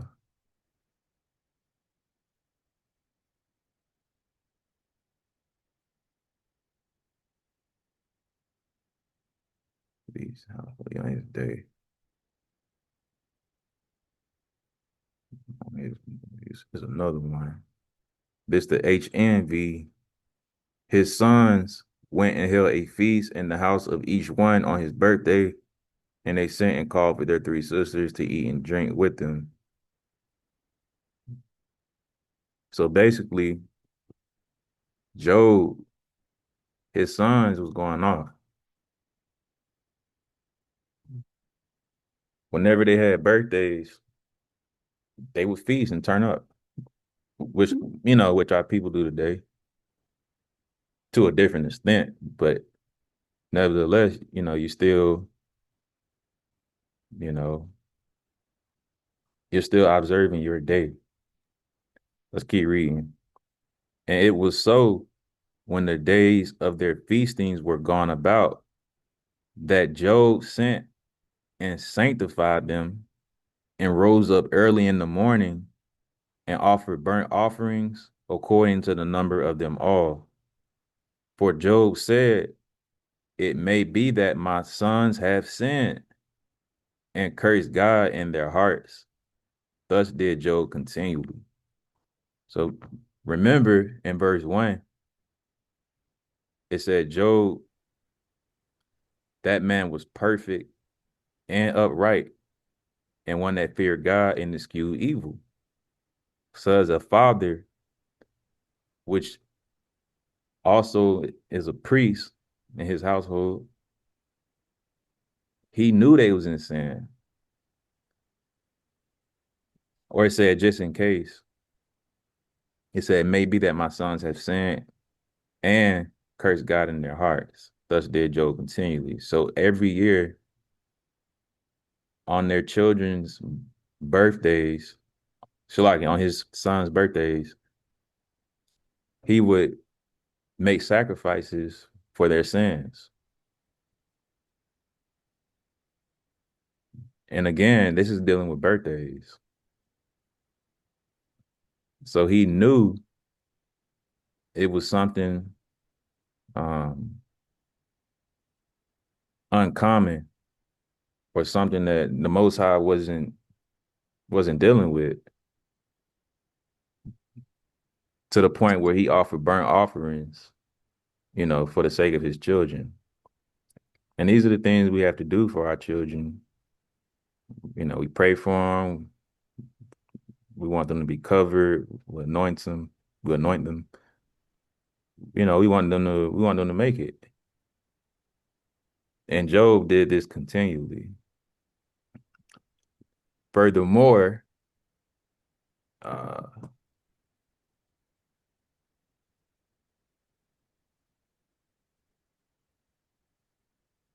in chapter 3, this Job chapter 3 and verse 1. After this opened Job his mouth and cursed his day.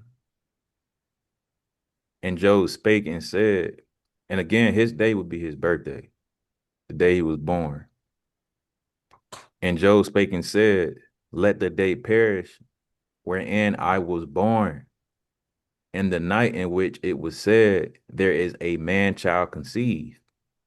Let that day be darkness. Let not God regard it from above, neither let the light shine upon it. Remember, this is an upright, perfect man that feared God. These are the words that he's saying out of his own mouth. That one's birthday is not something to be regarded of the Most High God. It's not something to be celebrated. And he said, let it be a day of darkness, meaning let it be a day of mourning. And me personally, every year is my birthday, I'm fasting. It's a day of mourning. And Job not just saying, oh, the hell with birthday. There's a reason behind it, because we're born into sin. We're born into slavery. We're born into dealing with the flesh. And we're coming from, the spirit, a different realm, being born into the flesh. It's not something, to be glorifying, We're actually, when we're born, we're taken further away from the Most High God versus being, in the spirit. Because before we're put into the flesh, because we all have spirits, before our spirit is put into the flesh, our spirits come from the heaven above where the Most High is. And that's where we're closest to the Most High God, when we're spirit. But when we're put in the flesh, each day we're constantly taken further and further away from the Most High God.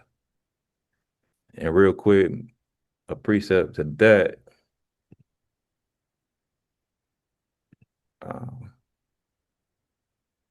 this Sirach chapter 40 and verse 1. It says, great travail is created for every man, and a heavy yoke is upon the sons of Adam from the day that they go out of their mother's womb to the day that they return to the mother of all things. So from the day you born until the day that you pass, your spirit go back to the Most High God. We deal with great travail, and a heavy yoke is upon us. That great travail and heavy yoke is basically going into the curses. So we dealing with curses. And that's not something to be celebrated. That's all Job is saying. Why am I celebrating being cursed? Verse 2, their imagination of things to come and the day of death troubled their thoughts and caused fear of heart. From him that sitteth on the throne of glory unto him that is humbled in earth and ashes. From him that weareth purple and a crown unto him that is clothed with a linen frock. So we're just saying it don't matter how wealthy you are in this life. Like Job, he was wealthy and he dealt with so much. It don't matter how poor you are. Every man, every person has to deal with curses, being in the flesh. Whether that's physically, some people don't have limbs, or they have to deal with certain diseases, or whatever they dealing with health wise all their life. Or whether that's spiritually being attacked by Satan, or dealing with things because of sins, whether it's sins in the present life or the past life. And then it says, verse 5, wrath and envy, trouble and unquietness, fear of death and anger and strife, and in the time of rest upon his bed, his night sleep do change his knowledge. So these are the things that every man deals with.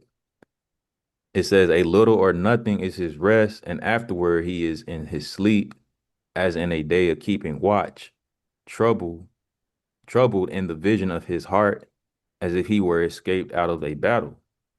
When all is safe, he awaketh and marveleth that the fear was nothing.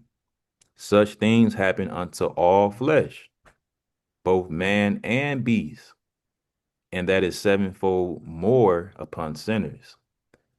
So this happens to all flesh. All people have to deal with this. And it happens 7 times more to the man that's wicked and that's in sin. So this is a sign as well to show you, okay, you're going off when these things happen more. Because it's natural for it to happen. That's just the way the Most High set it up when we're born into the flesh. Yeah. But when you're in sin, it happens 7 times more. And which should be a sign or a warning. You need to, get right. I got a question. I want to get back over into Joe before we get too far away from Joe when you get a chance. Okay.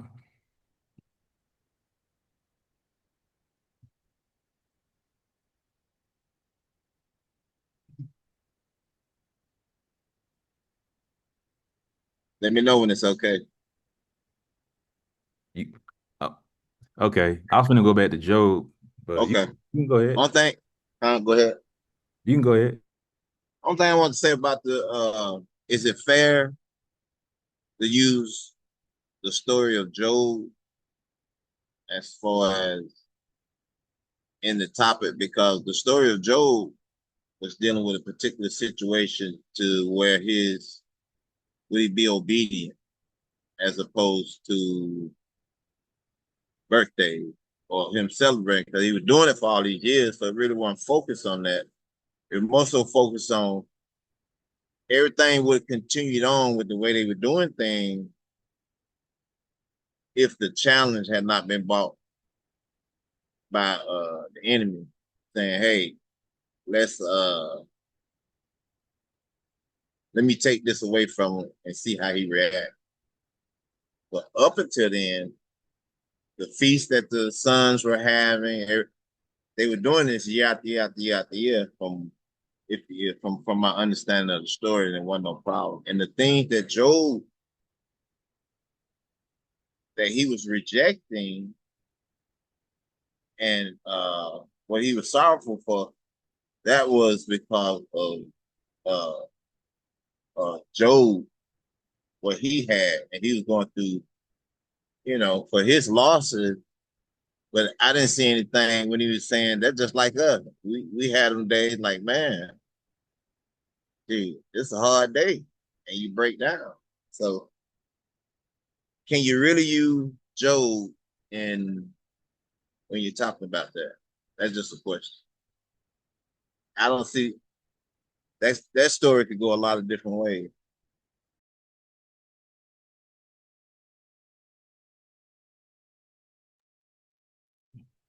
Mario, you have any thoughts on it?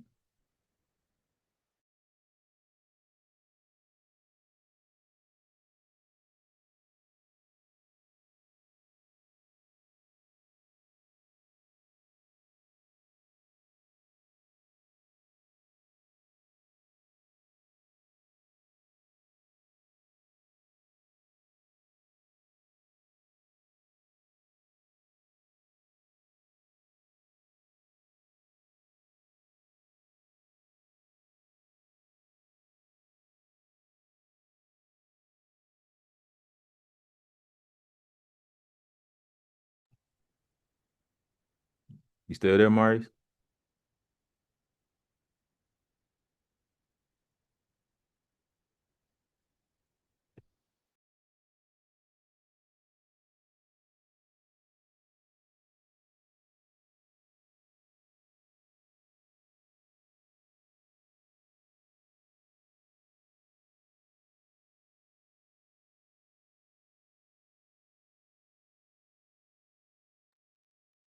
All right. So,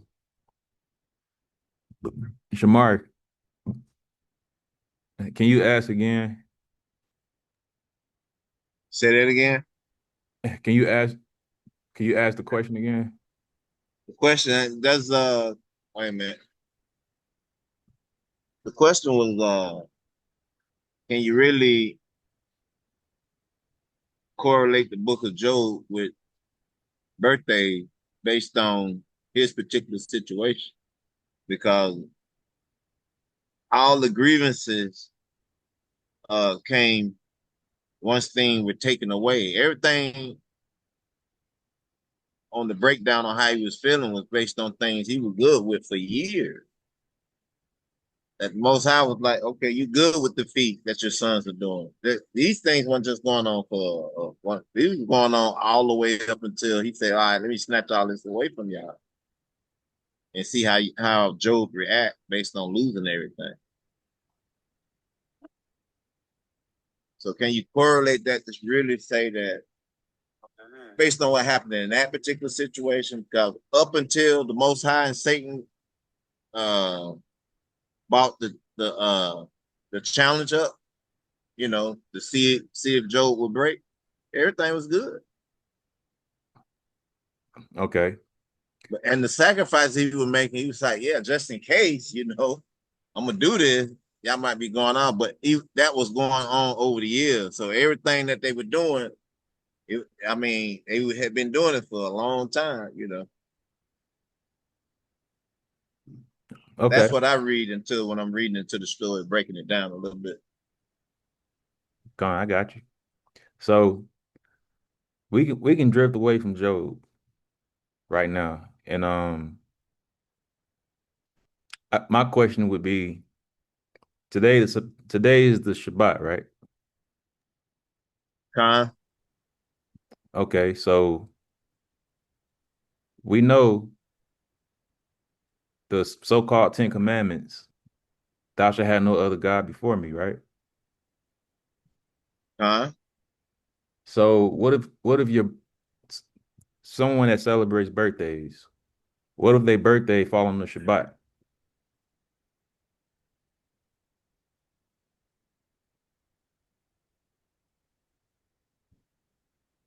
I guess you would have to discern and move your day. No day becomes before the Most High day.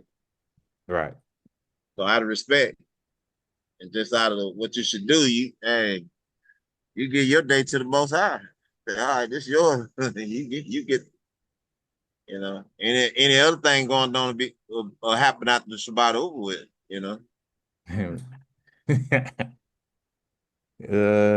But is that really what's going on though? I don't know. That's why this subject is on the table. The topic's on the table. Is it biblical or is it just a doctrine that's not biblical? And Job cannot be used to say it's biblical based on I don't think it should be, but we could break it down again. But I don't see that correlating to saying don't do birthdays. It's just Job went through some things. He was good. But when you read the book of Job, not once did it say Job celebrated his day. Furthermore, we got a couple precepts. We got Matthew, it's on the screen, pulled up. We got I, Matthew chapter 14 dealing with Haraz's birthday. And then you got in the Maccabees, um, the Greek, what was it? What was his name? We're gonna pull it up, but oh he no, and I agree. We're gonna get to all of them. We'll go to each okay. one, but I'm just saying with Job's situation, can you use Job based on, you know, we're gonna get to the other one. We can't use Job in that instance. Say this is saying don't do birthday, Well, or this is what Job was going through because of what happened to him. okay. Sometimes reading the scriptures, you do have to kind of read in between the lines. Right. It may not say specifically, thou shalt not celebrate your birthday. Right. You know what I'm saying? But you have to read in between the lines. Job was a perfect, upright man, but it never mentioned him celebrating his day.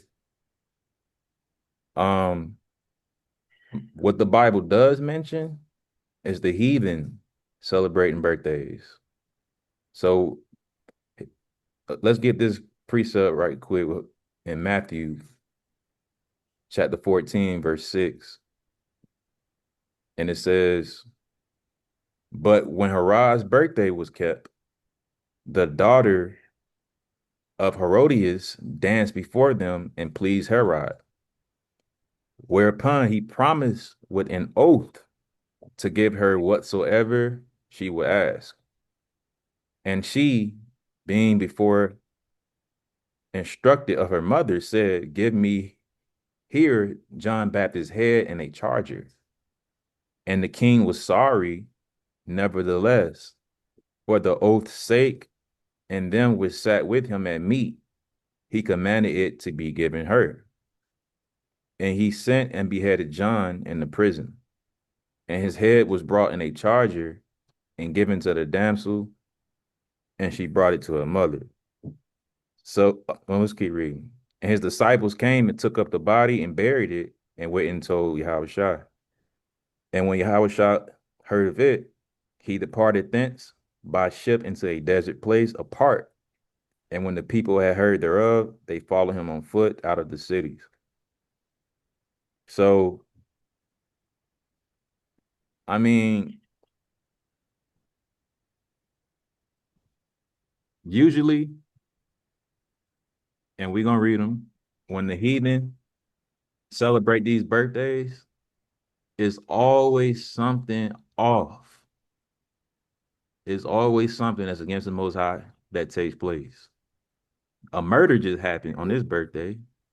And we know that's against the Most High. Not only that, YHWH departed.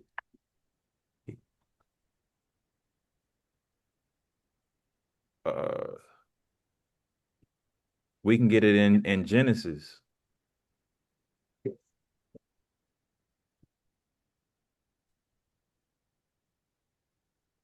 Even Pharaoh, Genesis chapter 40.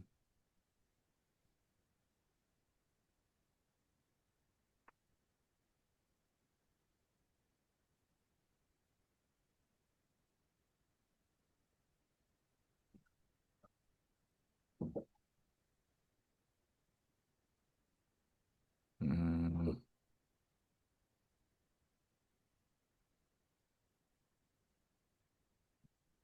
second.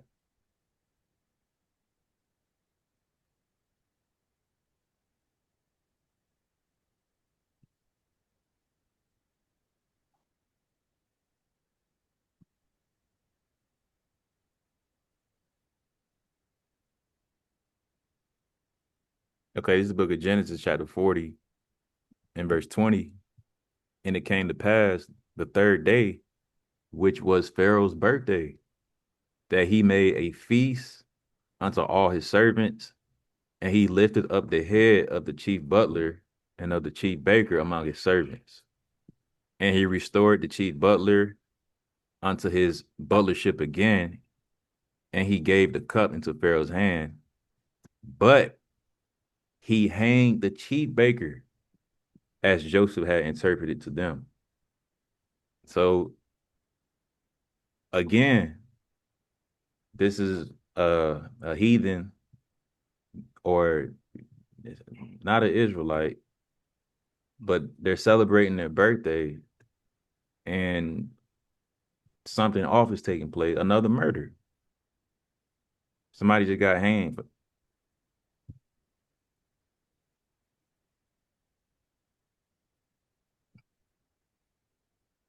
And then in Maccabees, just pull it up.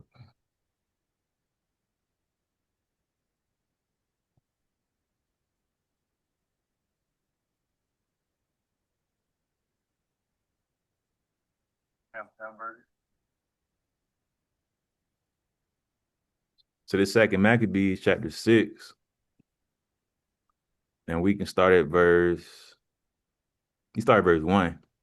It says, not long after this, the king sent an old man of Athens to compel the Jews to depart from the laws of their fathers, and not to live after the laws of God, and to pollute also the temple and Jerusalem, and to call it the temple of Jupiter Olympus, and that Garizim of Jupiter, the defender of strangers, as they did desire that dwelt in the place.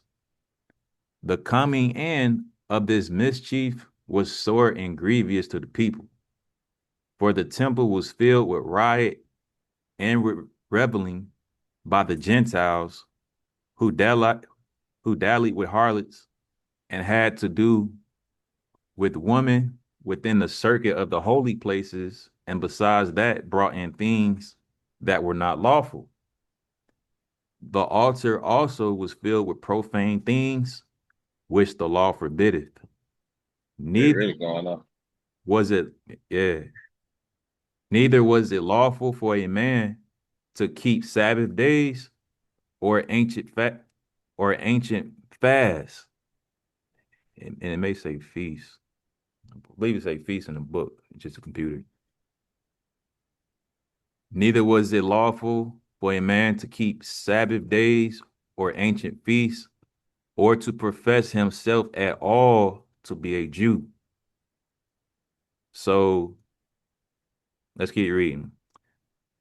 And well, to make a quick point, again, these are all of the things being brought upon our people and our nation by another nation to keep us from keeping the laws of the Most High God. And their goal was to have us um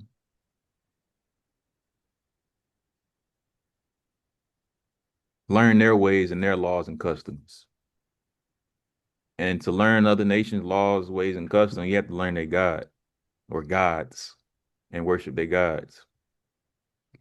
I got a question. Is it learning other nation ways, or are we following the way of our ancestors? Because when YHWH was born, you get the so-called Christmas thing at his birth, based on him being who he was, they brought forth gifts and presented, they came from all different directions to celebrate his birth. And that's the initial, I would say that's the initial first birthday celebration that the so-called rural tribes emulate and celebrate. But even though it went straight into turmoil, they came and presented based on his birth. And they continue to do that. I don't see any records of that, but that would be the first, I would say, because and if we are, the brothers of Christ, have a call at no expense, and Christ like, do you consider that to be something that we do as he? That was, we follow that lead in that aspect.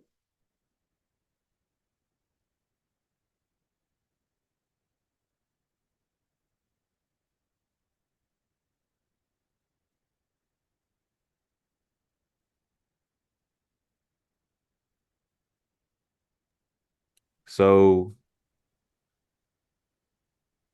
let me finish reading here and then we'll go that precept. Sounds good.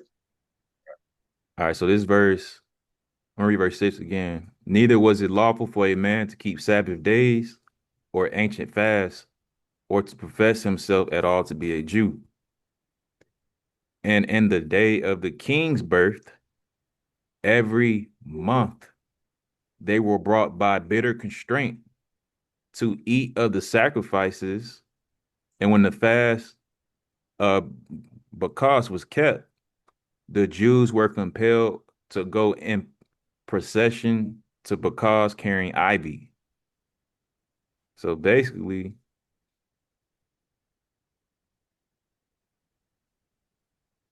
this is going into idolatry. Again, when you're dealing with the nations and their birthday, it was celebrated. And not only was it celebrated, there was always something that they did that was off. It says, moreover, verse 8, moreover, there went out a decree to the neighbor cities of the heathen by the suggestion of Ptolemy against the Jews that they should observe the same fashions and be partakers of their sacrifices. So really, we learned, this was a learned custom to celebrate a birth of someone else and even yourself, and to commit idolatry from the other nations, particularly the Romans or the Greeks or Esau. This was like it says, this was a decree. It said a decree went out against the Jews. So it was strategically set up against the Jews that we should observe the same fashions and be partakers of their sacrifices. Being partakers of their sacrifices means serving their gods. Verse 9, and whoso would not conform themselves to the manners of the Gentiles should be put to death. Then might a man have seen the present misery. So back then, if you wasn't celebrating or committing idolatry, he was put to death. And just like the transatlantic slave trade, there's a lot of customs that our people still keep today, based off, you know, being on the plantation, whether it's dietary law, um, the moral law, etc. Our people aren't saying today just based off, being on the plantation. And there's no difference. Today, our people celebrate birthdays just from being in servitude from the heathen, from the nations. Not because God said it, you should be celebrating your birthday or somebody else's birthday, but because that's the custom that was put upon us. And if you didn't keep it, you was put to death. So just like granny or big mama or grandma, if they say we celebrating birthday, you're gonna celebrate birthdays. And it's gonna be a generational tradition that's gonna take place for here on out. And nobody's gonna, buck up against it or say nothing about it because we don't know any better. We already don't read the Bible or read the law. So now it's just a tradition, a custom that we keep that, you know, what can you say? What can you do? I mean, just by studying a little history here and going over a couple of things, do you think that it's just this generation and generation moving forward, and even my generation probably started to decline, but you take it back two generations, when a baby was born, you had the whole family outside the house, midwives in there. And when the baby get there, they come out and it's a family affair. And baby's name presented, and it was a village type thing, Like baby showers, I wouldn't say baby for example. shower. It probably was. That probably was how the traditional baby shower came from. Everybody waiting outside the hut, Yeah, you know. I know what you're talking about. Yeah, Ain't baby Now, shower. did they continue? We just never researched that to see, you know.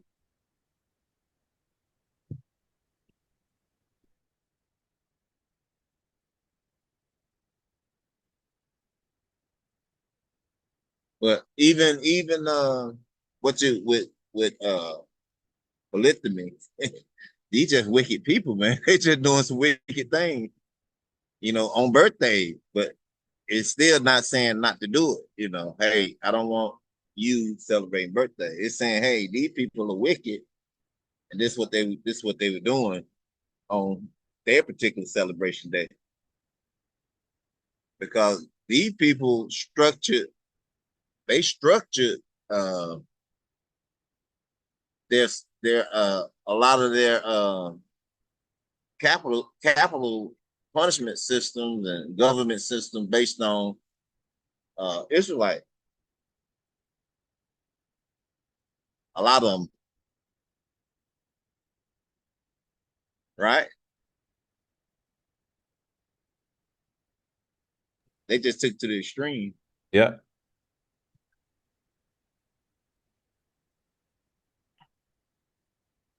I don't know. I'm just asking, I'm with you. right? So let's go into some. Let's go into something right quick. See if I can pull it up.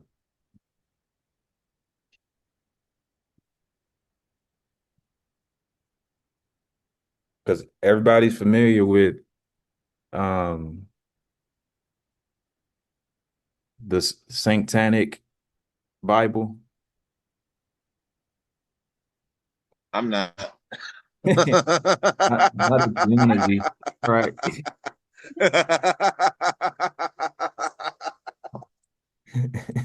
I'm not familiar with that one. Yeah. Heard about it. Didn't write a song about it. Didn't want to hear it. Okay, so um, y'all better not be. Right.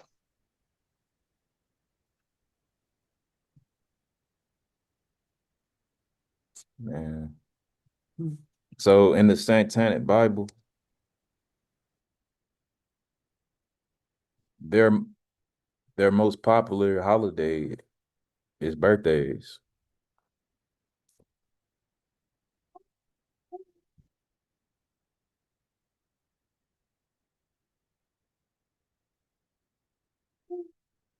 Hey, before we move forward, you saying this is a book we should get and see what's going on? I was gonna pull it up on the screen just to read a little bit about birthdays on Okay. how they observe it and why they observe it. But if I would say after reading the entire Dang. after reading the Bible, the whole book, you know, then if the Most High put on your spirit to you tap in and just see, how they do things, just so you're not ignorant of it. If y'all wanted to, you know, look more into it. So I'm just gonna read a couple paragraphs. So it say birthdays, the pagan, first of all, is pagan. So birthdays, the pagan and occult origins, and the highest of all holy days or holidays in the Satanic Bible.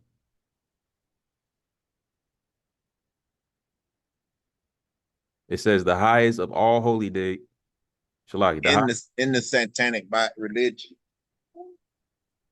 hold on, Uh, I'm gonna read it.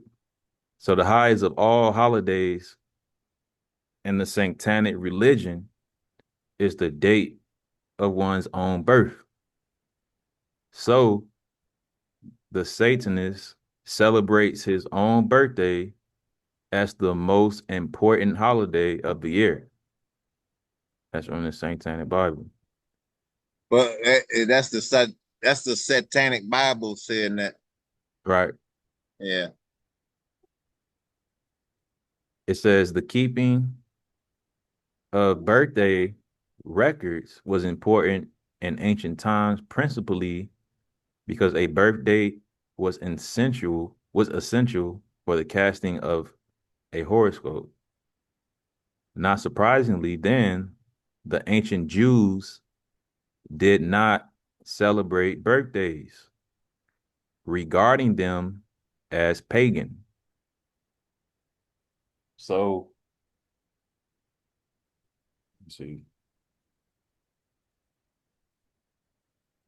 Birthdays will fall underneath the pagan Right. bracket. That's playing upon tables right there. Right. And when you're dealing with paganism, you're dealing with the Romans. And that's why I read that precept and Maccabees. We learned this from them.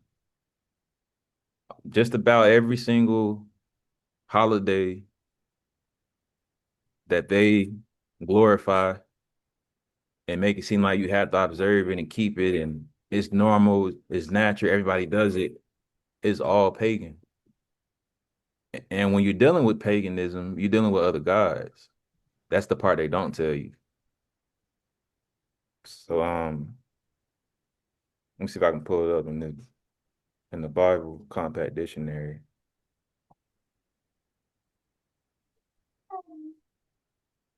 Sure.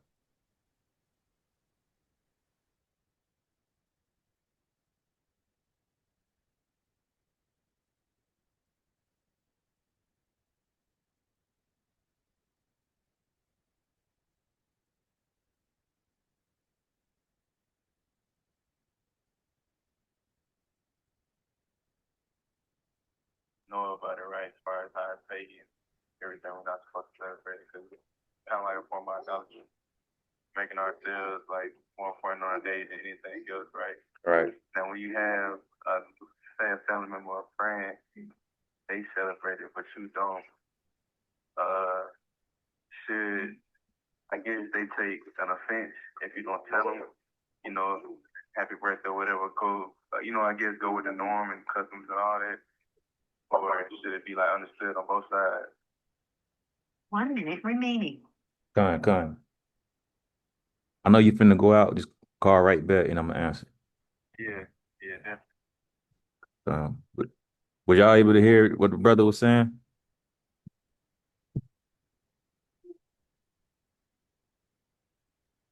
What was he saying? He was just asking, how do you deal with people, and particularly family members that celebrate birthdays, but you don't, and just because you don't say happy birthday, they may take it as an offense. But he was just saying, what's the best way to go about knowing all this stuff? Like you know it's idolatry, you know it's against the Most High God, Hey, but they don't know or they don't understand. I got the answer for you. Go ahead. It took a while, but eventually you have to stick to it and stick to your guns, and they'll be all right. And they'll understand who you are and why you're doing what you're doing. And that don't mean you can't do stuff for that person throughout the year. Every day you Yeah. got a chance to hang out with them, go to dinner. It ain't got to be on no certain day. They're anywhere near what day they were born, but do those things anyway, like throughout the year. Right. Yeah. And it's a So yeah. Go ahead. I agree. I think it comes from the other side, understanding and like having a level of maturity to respect like your practices. But I agree too. Like it it's a level of maturity. I feel like once you explain it, the other side should have whoever is like celebrating birthdays and things, they should take it differently. Like they should look at it differently. Sometimes you have to be on the outside looking in, and you have to respect people, everyone's like spirituality. So I feel like once they understand it, and it takes the other person to kind of be mature enough to accept it and respect it. Mm-hmm.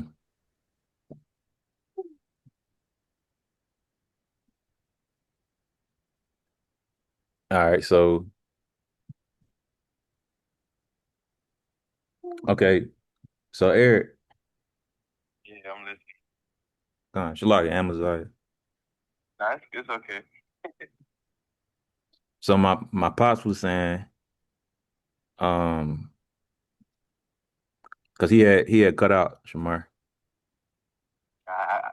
Last thing I heard was I got the answer and they cut off right there. I said, no, wait. But he was just saying,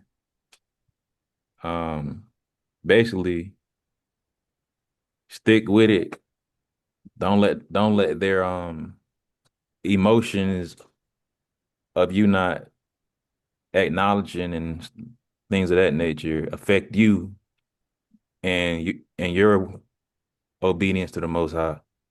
So you just saying stick with it, and then you can still do stuff for them throughout the year, but it doesn't have to be related to that actual Hey, day. Go ahead. if you treat them good throughout the year, that one day ain't gonna matter. Yeah. It ain't gonna matter. And me personally, I'm trying to do better with treating them better throughout the year. That way, when it come to their birthday, it ain't a big deal, you know. Follow up question too. Hey, let me give you some more insight. It's a tough one, man. 'Cause I got parents and stuff like that, man, and they have things. They like, where your son? Like, why your son ain't here? He wasn't interested. He do stuff for me. We good. She have to explain to him, but the question comes up to her, and you don't want to shame your parents or put them in a compromised situation. But it's tough, man. But most high come first over everything. So But yeah, that's scriptures. And this is the definition for paganism. Go ahead, Amazon. You had a question? No, go ahead first. No, I'll wait. All right. So this definition for paganism: a religion other than one of the main world religions, specifically a non-Christian or pre-Christian religion, a modern religious movement incorporating beliefs or practices from outside the main world religions, especially nature worship. So it's kind of broad, but uh, this is Wikipedia.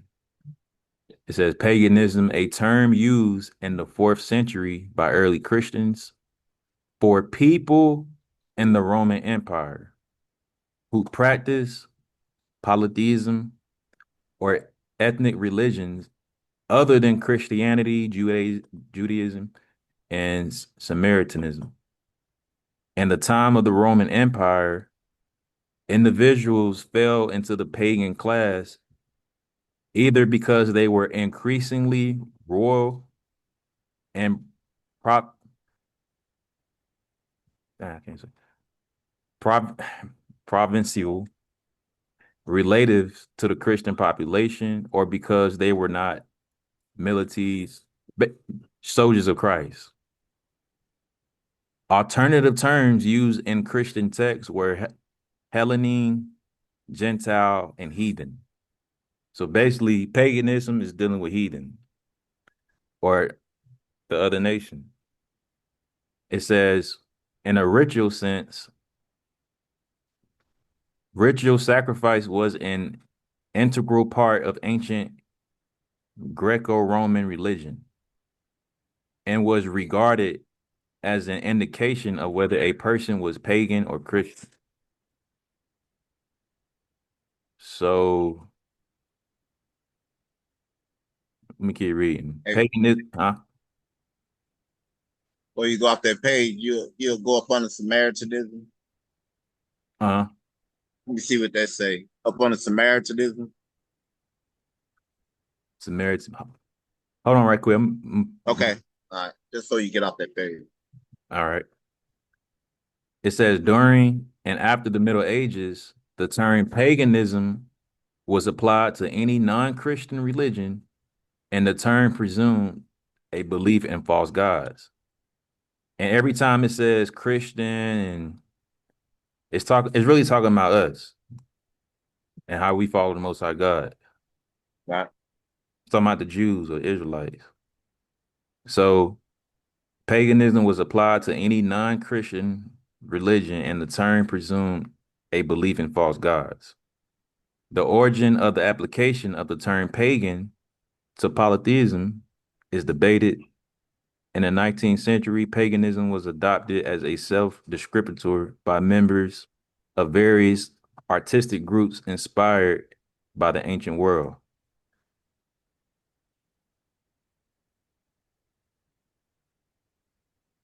It's just saying the same thing over and over. But for the most part, paganism is against what God has established. You're dealing with other gods, and um, it's what the Roman Empire set up.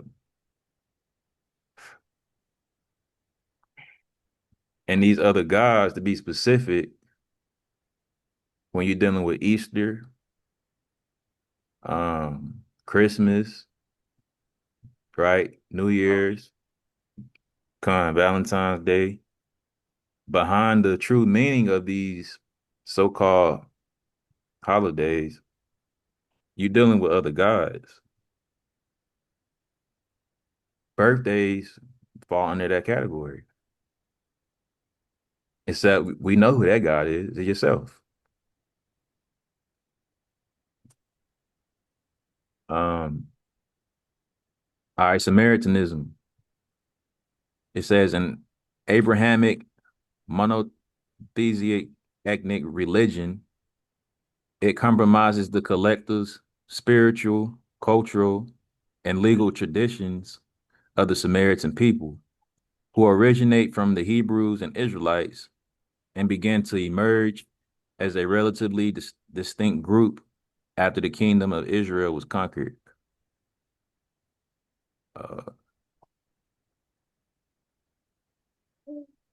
So that's why I said when they go into Christian or Christians, Samaritanism, it's really talking about us.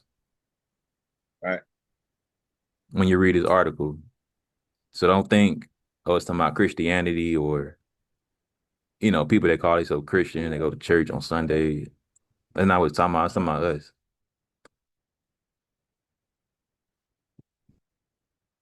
So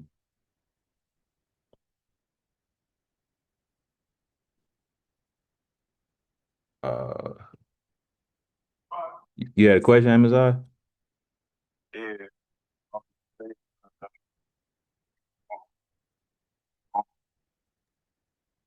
Say that again now.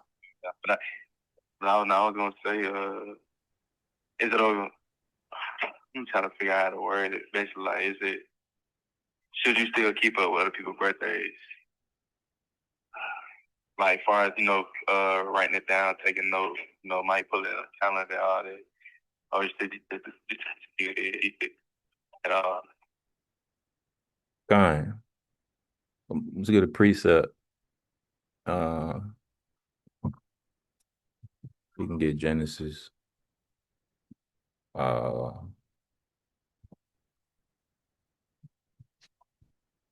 Genesis 1. I would say, for record's sake, yes, because even when we read the scriptures, for example, where is that?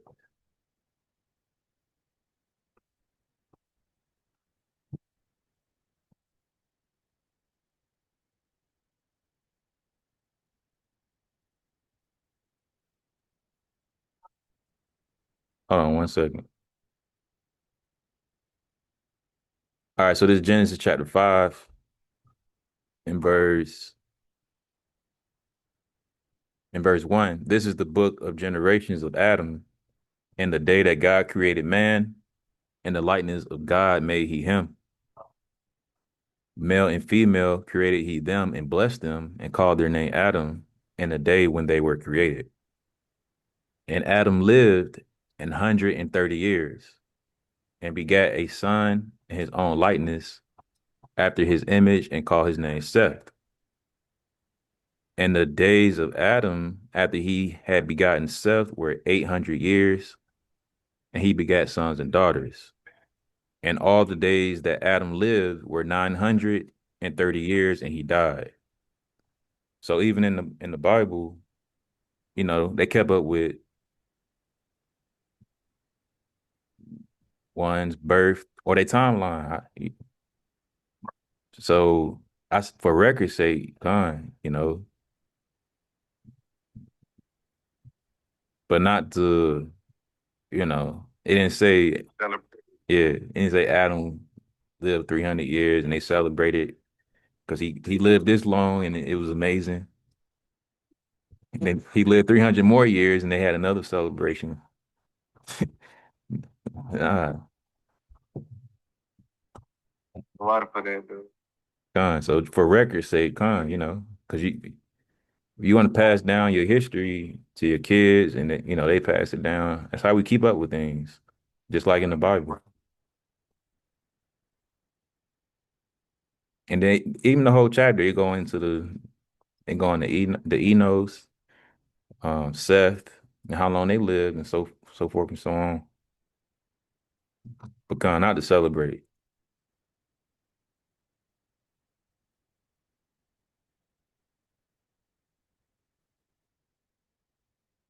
And this is the back to that article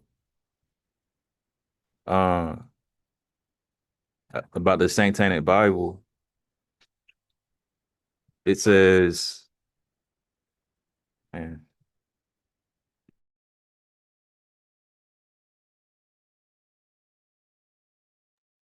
it says the early Christians do not celebrate his birth because they considered the celebration of anyone's birth to be a pagan custom.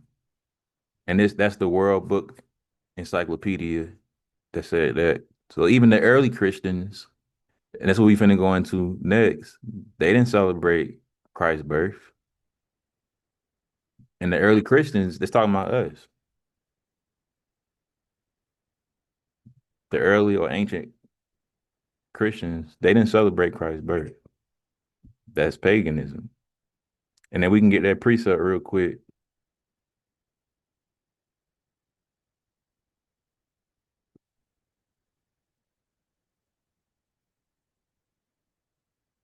This is the book of Matthew, chapter 2, and we can start at verse 5. It says, "And thou, Bethlehem, in the land of Judah, art not the least among the princes of Judah, for out of thee shall come a governor that shall rule my people Israel." Then Herod, when he had privily called the wise men, inquired of them diligently what time the star appeared. And he sent them to Bethlehem and said, "Go and search diligently for the young child, and when ye have found him, bring me word again that I may come and worship him also." When they had heard the king, they departed, and lo, the star, which they saw in the east, went before them till it came and stood over where the young child was. When they saw the star, they rejoiced with exceeding great joy. And when they were come into the house, they saw the young child with Mary his mother, and fell down and worshipped him. And when they had opened their treasures, they presented unto him gifts, gold and frankincense and myrrh. So I don't believe, man, I don't believe this was Christ's actual birthday either.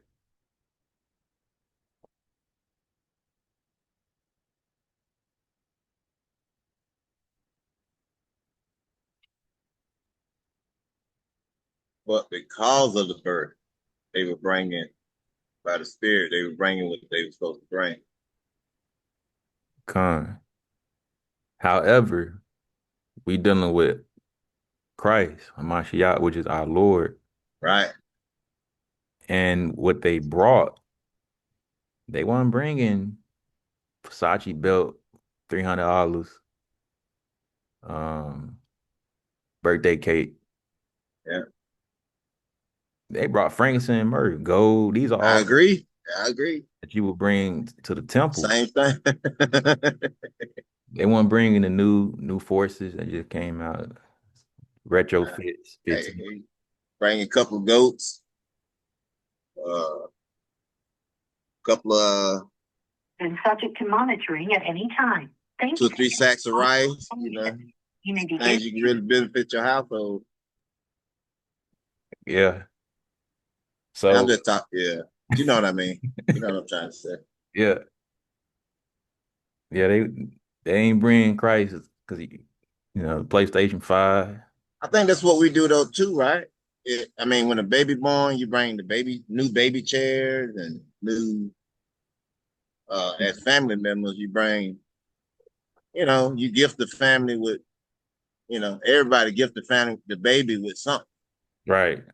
Right. But it's frankincense, myrrh, Right. gold. Gold. Yeah, baby don't need that.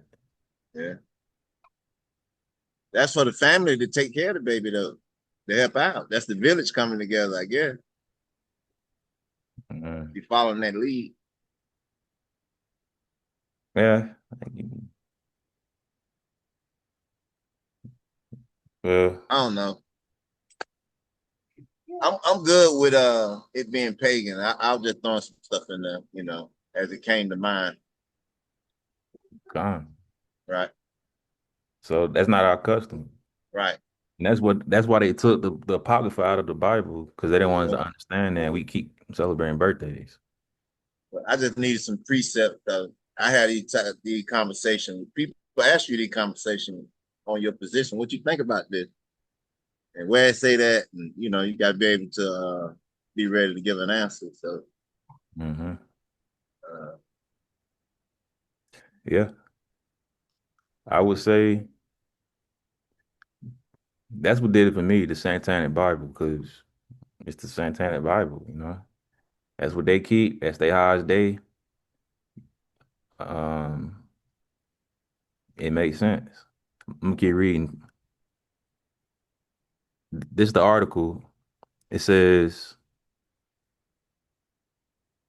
down to the 4th century, Christianity rejected the birthday celebration as a pagan custom. It is thought that the large-scale celebration of birthdays in Europe began with the cult of Mithras, which originated in Persia but was spread by soldiers throughout the Roman Empire. Christmas is also relevant because December 25th was the day of celebration of the birthday of the sun god Mithra. So that's why it's paganism. You didn't want other gods. It says originally, even as more and more Gentiles began to profess Christ, the early Gentile leaders also did not endorse the celebration of birthdays. No early church writer endorsed the observance of birthdays by Christians, nor are they ever listed in the early observances of the Christian church. No early religious church writing from the 2nd century that I have seen seems to endorse the celebration of birthdays by any who profess Christ. So, I'm gonna skip down a little bit. So this is getting into the actual Satanic Bible. This is what they saying. It says,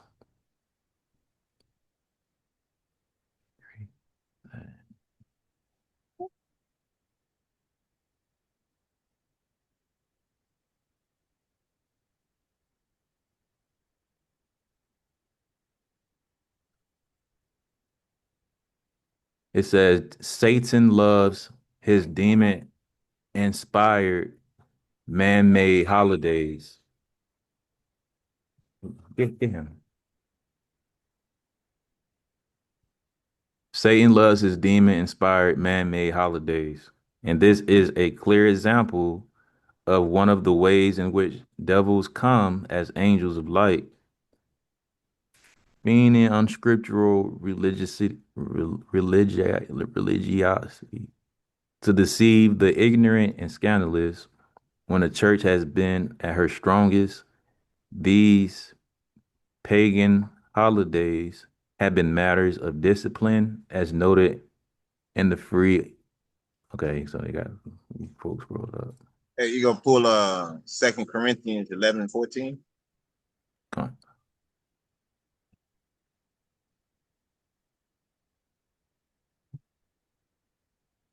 2 Corinthians 11.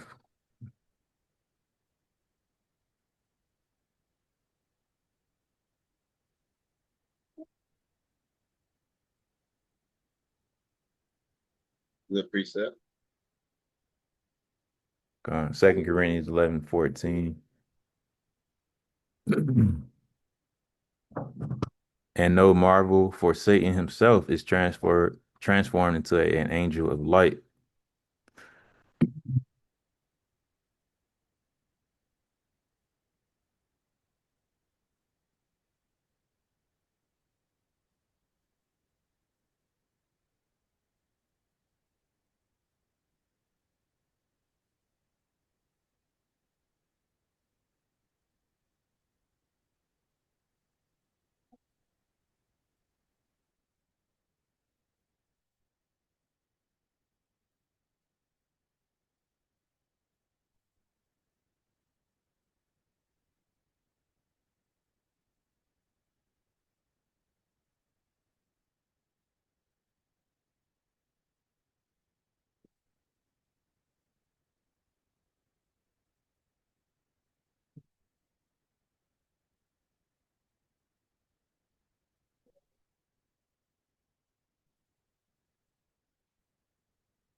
So basically, when you're dealing with the Satanic Bible, or if you subscribe to it, it's to show you how to be your own God. That makes sense. And that's why birthdays is their highest holiday or their most popular holiday. So when it comes to birthdays, I mean that's idolatry, period. And if you're your own God, you don't need the Most High God. And that's why I asked that question. If your birthday or someone's birthday falls on a Saturday or the Saturday, what do you do? And I'm pretty sure 9 times out of 10, our people, they're gonna celebrate their birthday instead of giving the Most High his holy day of rest. So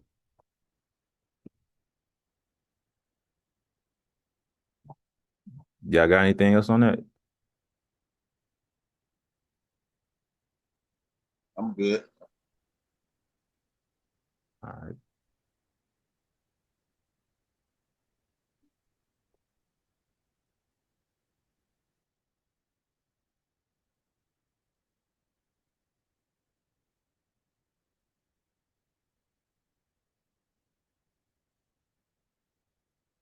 Salakia.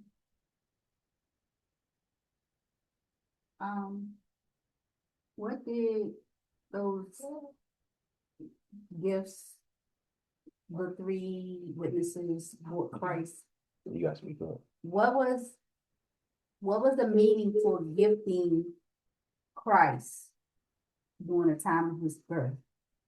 Was it something dealing with some type of similitude?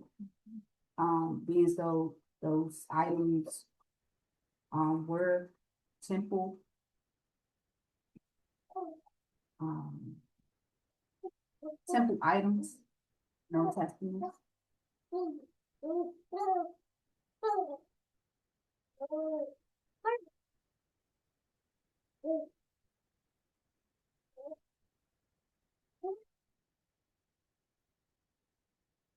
You have a call at no expense. This call will be recorded.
Did y'all hear what Hannah was saying?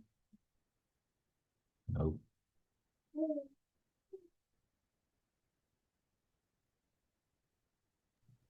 Not right off. I didn't hear anything. She was asking why they brought frankincense and myrrh to Christ, gold and all that stuff.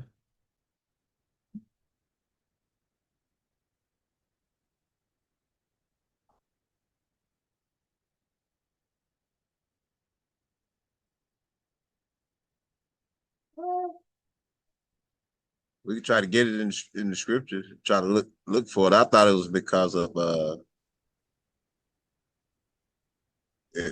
the gold was representing his rulership, his kingdom, and the frankincense and myrrh represent the barrier. Okay. I agree.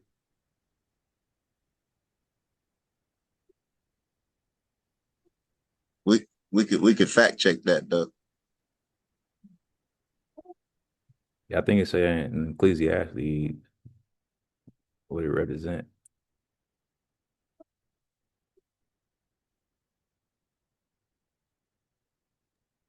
So like everybody, I'm gonna step away for a few minutes. All right.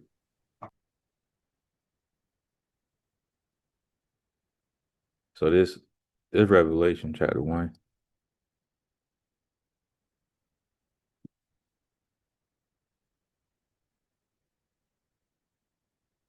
In verse 6, it had made us kings and priests unto God and his Father. To him be glory and dominion forever and ever. Amen. So, man, listen.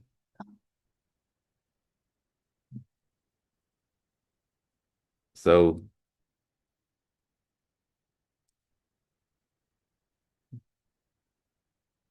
he's the reason we learn how to be a king or kings and priests unto God from Christ. He's a king, he's a priest. So what do you bring to the priest? You bring alms.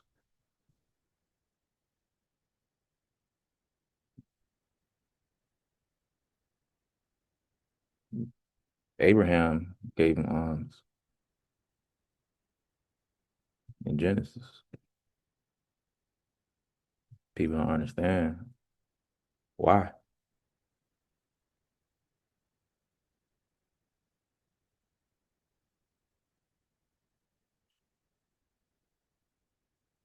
I think it's Genesis 18.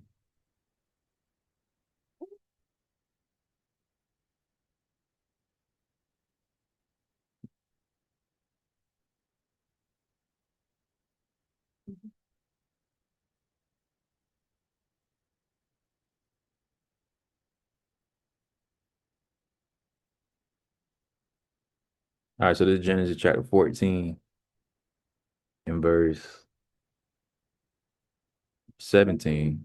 And the king of Sodom went out to meet him after his return from the slaughter of Chedorlaomer, and of the kings that were with him at the valley of Shaveh, which is the king's dale.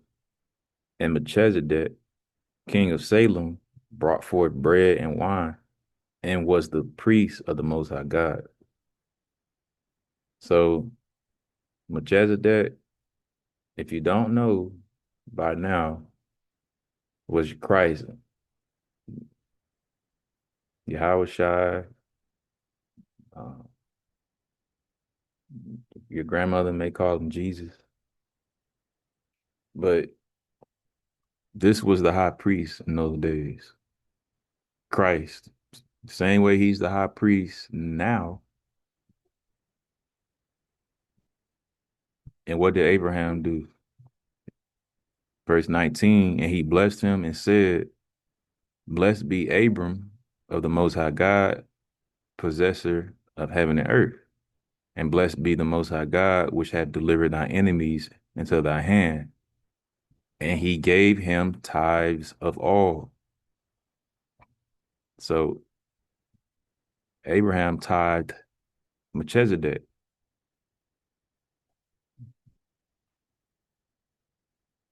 Because he knew he was a priest. He was a king, a priest. And that's what you do. You tithe the priest.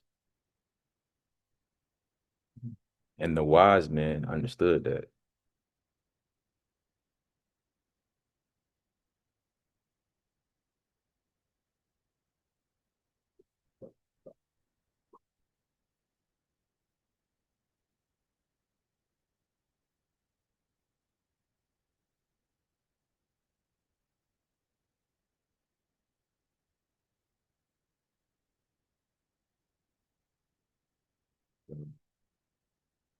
What was your other question?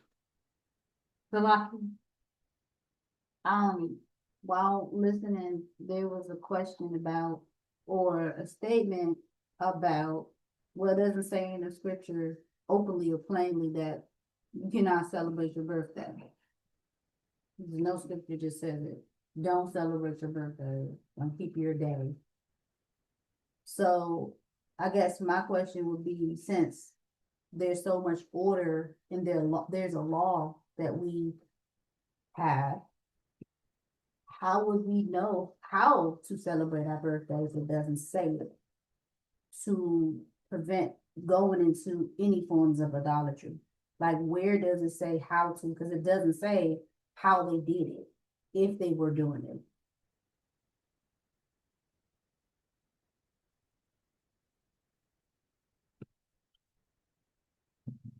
So this is, again, it's idolatry for one. So you're not celebrating birthdays. And then 1 Corinthians chapter 10,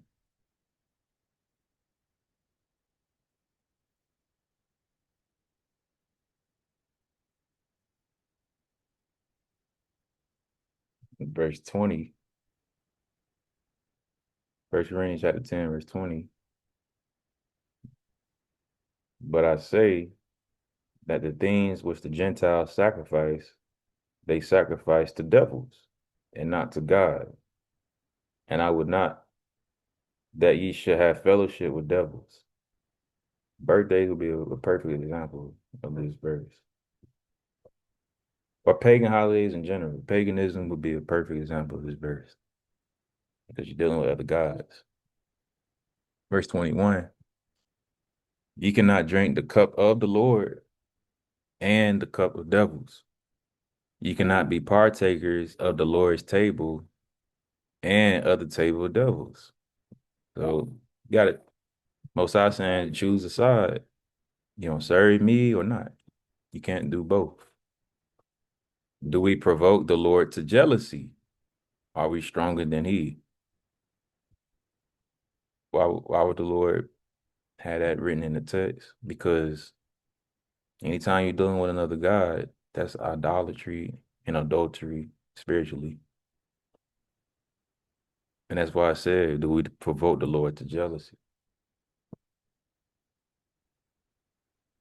So every time our people commit paganism, they celebrate these pagan days and partaking, they're provoking the Lord to jealousy. Because we're spiritually the wives of the Most High God.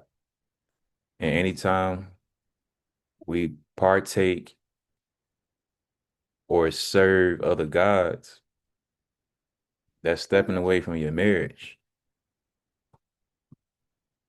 Verse 23, all things are lawful for me, but all things are not expedient.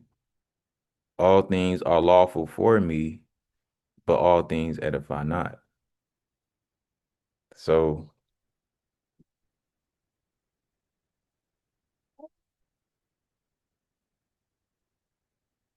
that's not what I wanted. But that's a good precept.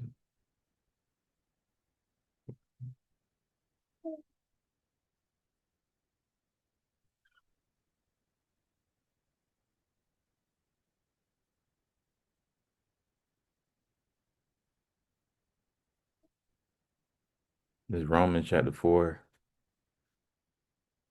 and verse 15. Because the law worketh wrath, for where no law is, there is no transgression.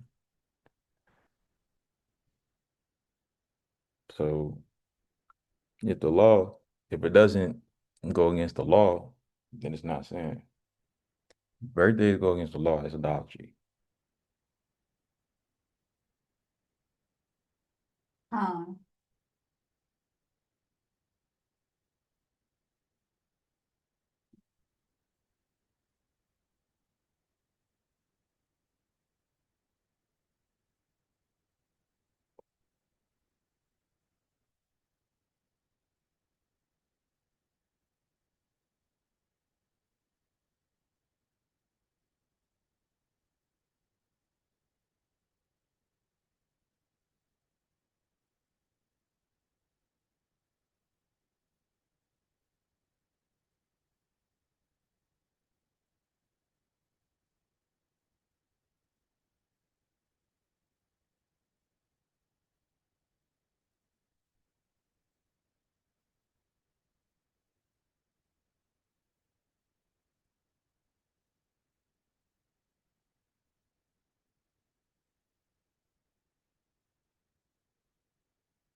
Y'all ready to move on to the next topic?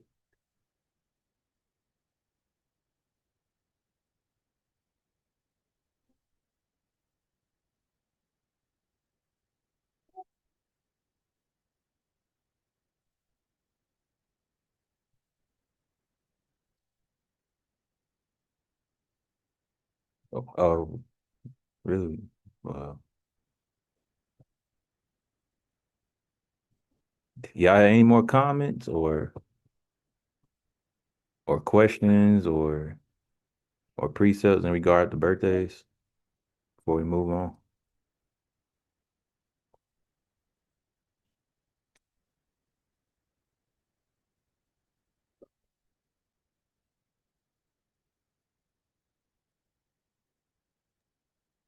I don't. Okay.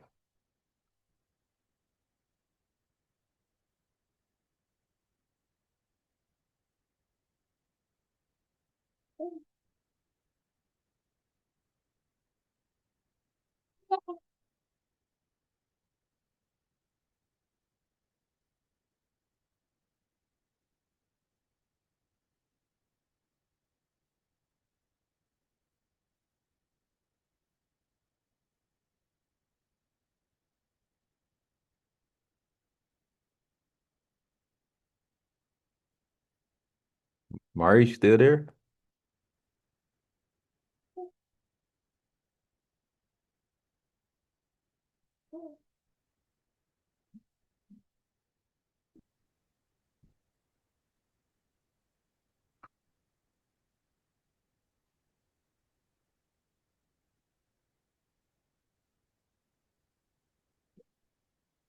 Yeah.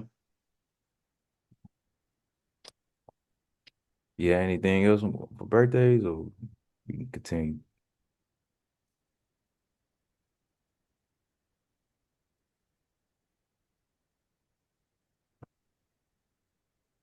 I didn't I didn't have nothing on birthday. More so just make it about yourself type of thing. Like you were saying earlier.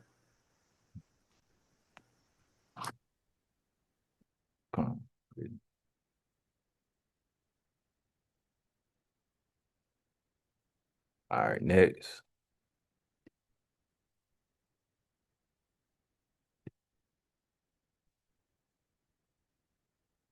Next is we get in the burnt offering.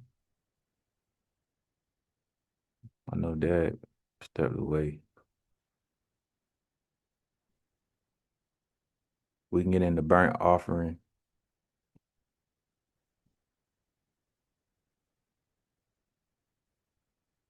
So this image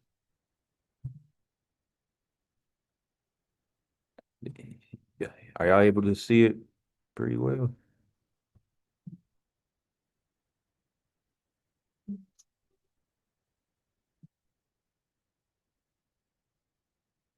You able to see this, Mari? Just the pictures. Not really the words or anything. Okay. See if I can zoom in.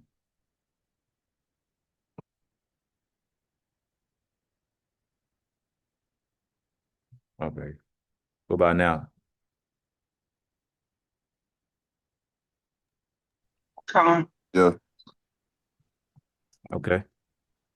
So when you're dealing with sacrifices in the Bible, and this is from what is this? The Rose book. I think it's Rose. The,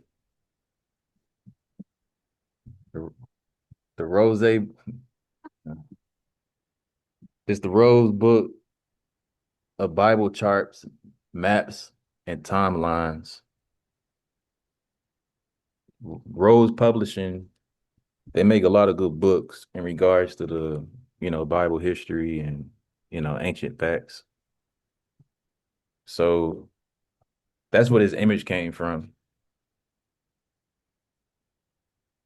And when you're dealing with sacrifices in the Bible, you have sin offerings, which is also the guilt offering. You have burnt offerings. You have grain offering or meal offering. And you have your fellowship offering, which is your peace offering. All of these are different.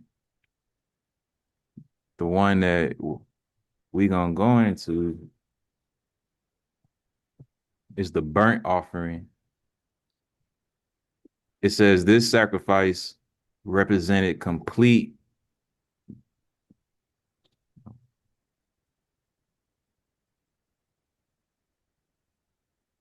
It said this sacrifice represented complete dedication and surrender to God.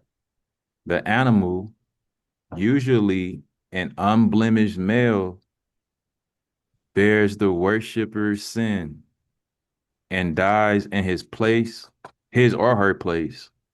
After the blood was sprinkled on the altar, the animal was completely burned up.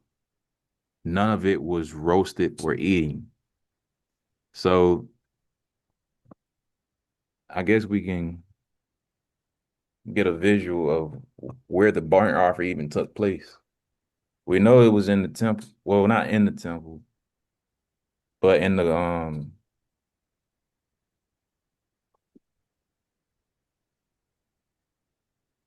let me just get the picture.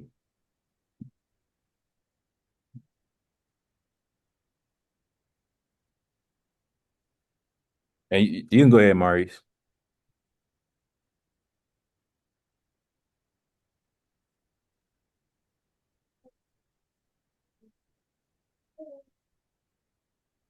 Look at that.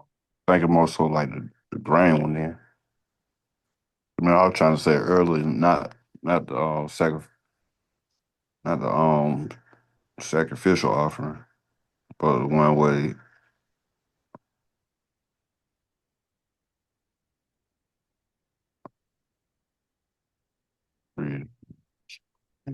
Which one? Not the grain. Okay. My father was going burnt.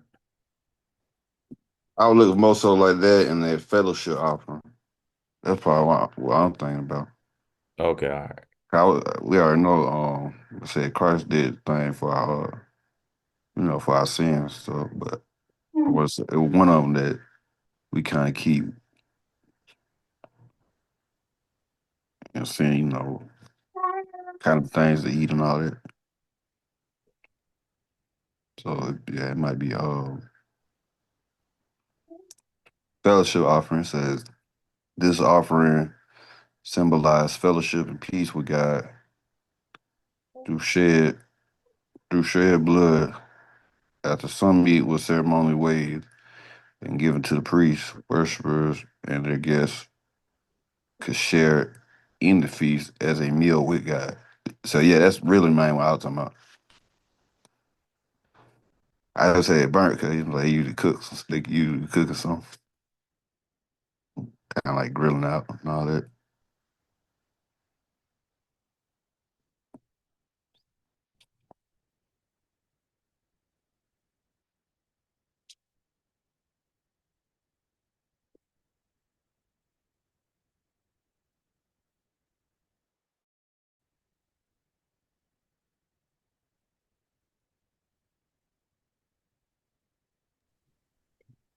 All right. So which one was it again? Fellowship offering, Okay.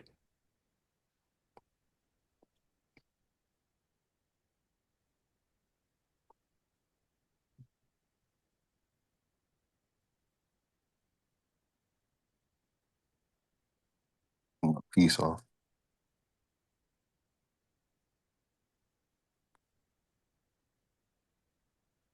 Gone.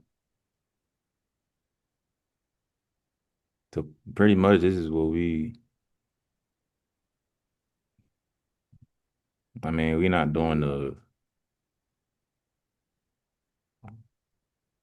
prees but we feast together every feast day. I mean, we ain't doing the priest part and waving and all that stuff. But we do feast still. So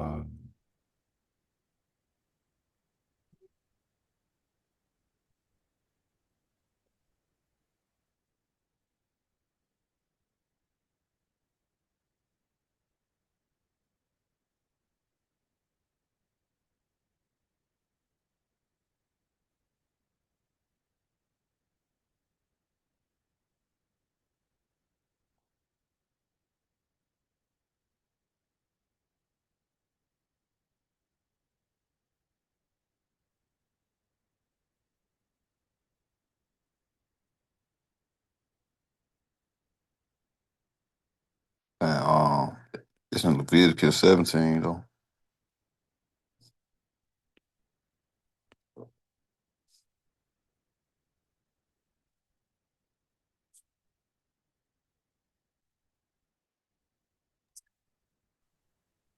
what verse you want?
Yeah, so I was looking most of that, like verses that kind of read like verse 6.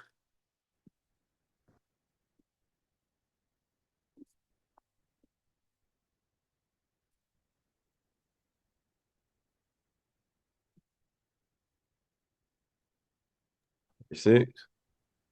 That read like verse 6 at the end of it. But bring it down a little bit. Well, up, I guess. It says, and the priest shall sprinkle the blood upon the altar of the Lord at the door. At the door of the tabernacle of the congregation, and burn the fat for a sweet savor unto the Lord. They shall no more offer their sacrifice unto devils, after whom they have gone a statute I mean, after having gone a whoring, this shall be a statute forever unto them throughout their generation.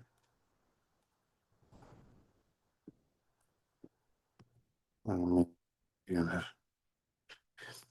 know, you shall say unto them, whatsoever man there be of the house of Israel, or of the stranger which sojourn among you, that offer a burnt offering or sacrifice, and bring it not unto the door of the tabernacle of the congregation, to offer it unto the Lord, even that man shall be cut off from among his people.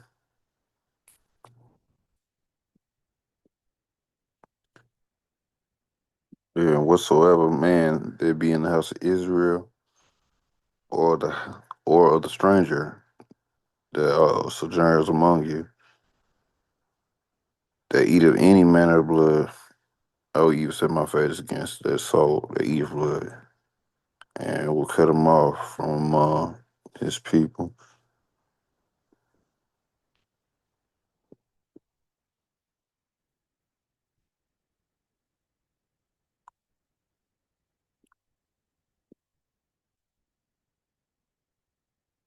That's the main part too. Is what I was just looking at. It said lamb and ox. Oh yeah, verse 3. To those specific animals.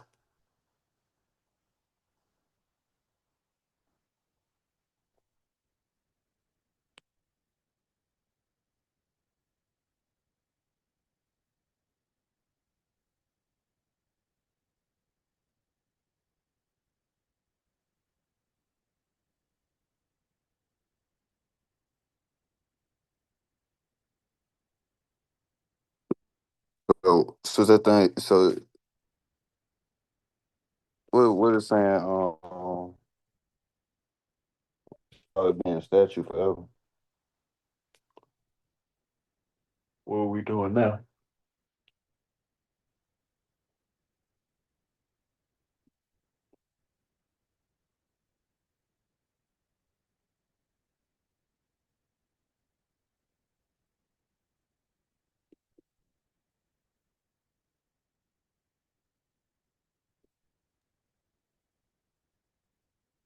You talking about verse 7, right? Verse 3-7.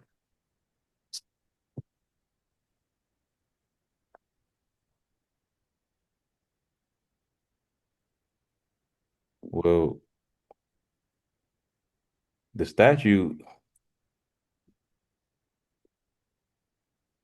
is sacrificing to devils. So, making sacrifices to other gods, false gods. So like, what I'm thinking, like when the perspective, like, okay, we about to do Thanksgiving, or yeah, like we about to do Thanksgiving, and but we most of doing it coming from places that everybody else is doing. So they worshiping pretty much the, the outside nation culture versus doing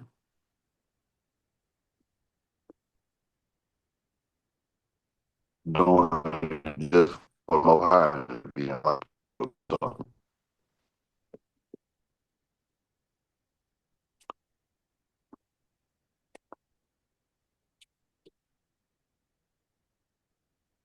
You understand what I'm saying? Nah, can you explain it a different way?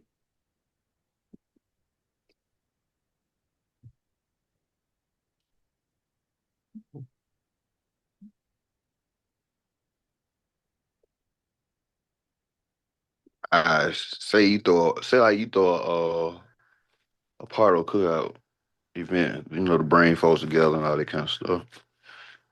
But you make the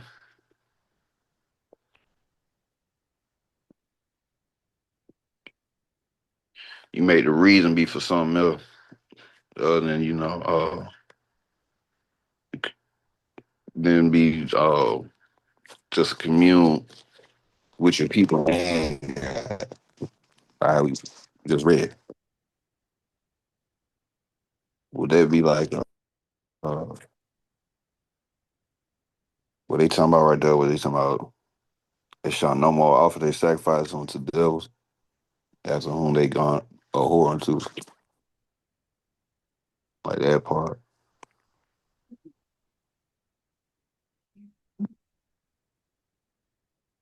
And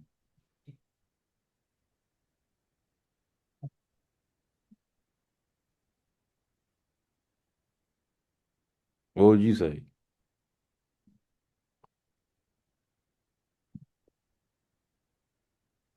I say like that's exactly what they talking about. Oh, not exactly what they talking about. It's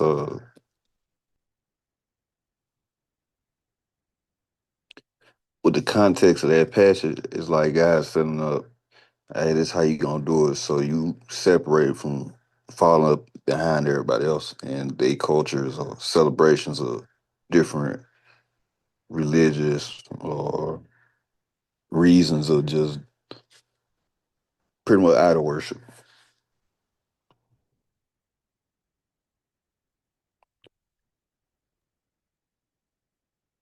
So you saying pretty much that they took something that was righteous and turned it into something wicked?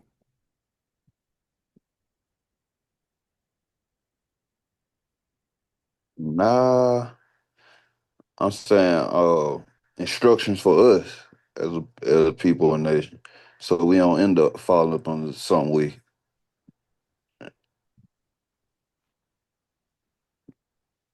like we know better about Thanksgiving because it's about a celebration of something else rather than what yeah, rather than recognize the game thing and do with God. You see what I'm saying? Right. Got a couple other holidays and stuff like that.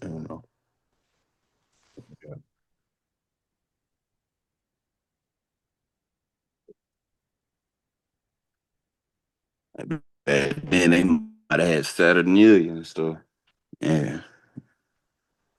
I want to say like during that Maccabean time when they were first kind of introducing with all the Greek stuff. I'm pretty sure they were having the what they call they um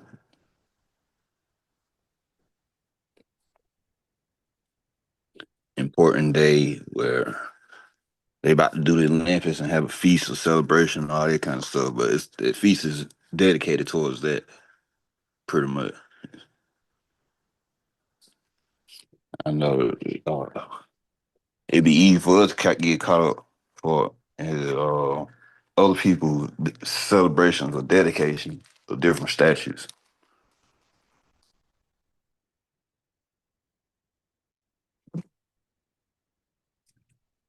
that are man made.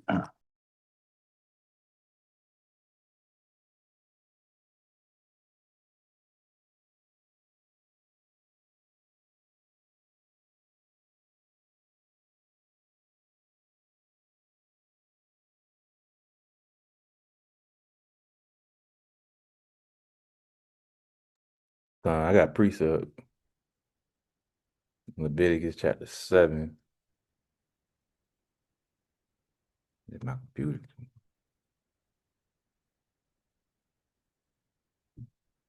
This is Leviticus chapter 7, verse 11.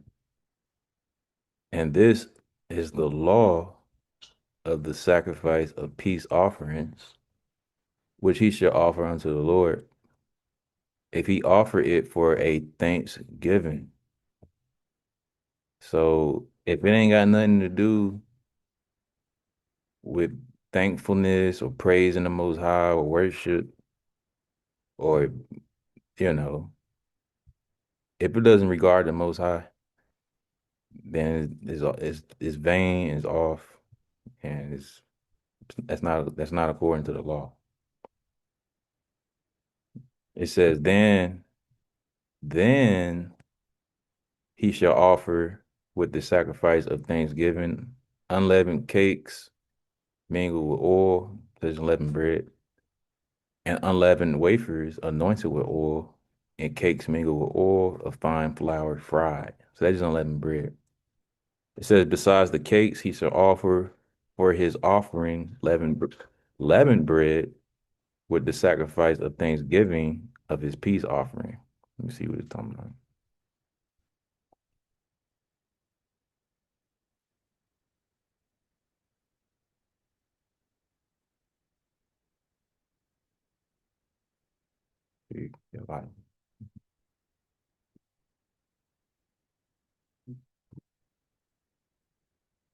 That might be the actual meat part of it. But let's keep reading. Verse 14. And of it he shall offer one out of the whole oblation for an heave offering unto the Lord, and it shall be the priest that sprinkled the blood of the peace offerings. But we know we're not doing this part anymore because we don't have a temple for the priests to do the priest services. And the flesh of the sacrifice of his peace offering for thanksgiving shall be eaten the same day that it is offered. He shall not leave any of it until the morning. So I believe what Uncle Rick was doing when he was, you remember that? Uncle Rick throw something on the grill.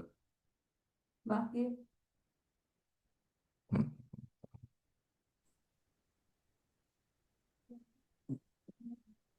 Y'all remember that? Like, come on, you do it every Saturday evening. Right. He'll throw it on the grill and he'll have it well, I don't know. I don't think he was doing it right either.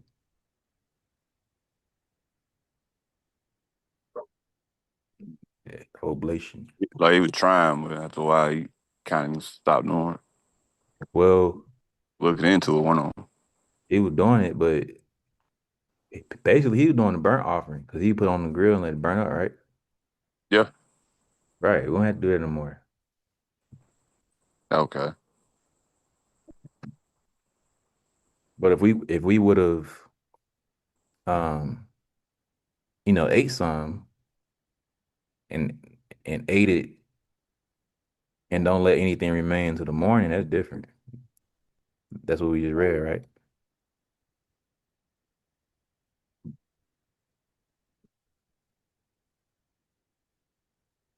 Right? I'm looking to see. So even burn up, that's leaving some. Oh Nah, yeah. He said, but the remainder of the flesh of the sacrifice on the third day shall be burnt with fire. right. That's not leaving it, burning with the fire.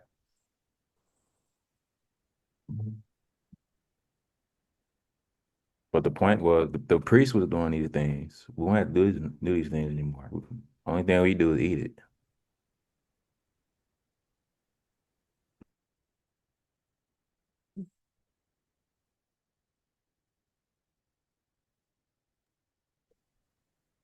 Well, I'm gonna keep reading just to get the point.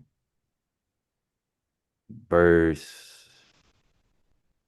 16, but if the sacrifice of his offering be a vow or a voluntary offering, it should be eaten the same day that he offered his sacrifice, and on the morrow, meaning the morning, also the remainder of it should be eaten.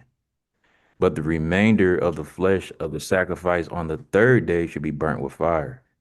And if any of the flesh of the sacrifice of his peace offerings be eating at all on the third day, it shall not be accepted, neither shall it be imputed unto him that offered it. It should be an abomination, and the soul that eateth of it shall bear his iniquity. And the flesh that toucheth anything, and the flesh that toucheth any unclean thing shall not be eating, it should be burnt with fire. And as for the flesh, all that be clean shall eat thereof. But the soul that eateth of the flesh of the sacrifice of peace offerings, that pertaineth unto the Lord, having his uncleanness upon him, even that soul should be cut off from his people. So even if you partake in the peace offering, you can't partake in it unclean. And if you did, it say you was cut off.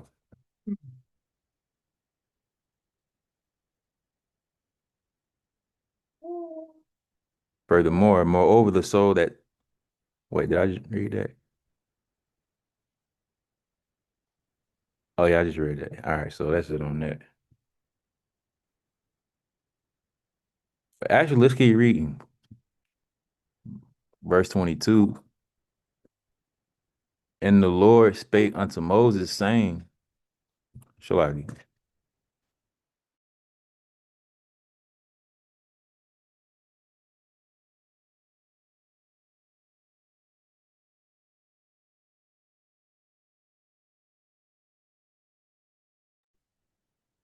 And the Lord spake unto Moses, saying, Speak unto the children of Israel. Shalagi.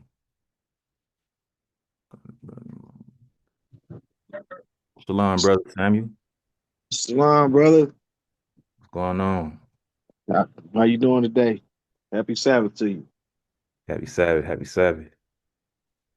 Yes, I got sir. I got my pops on here, my older brother.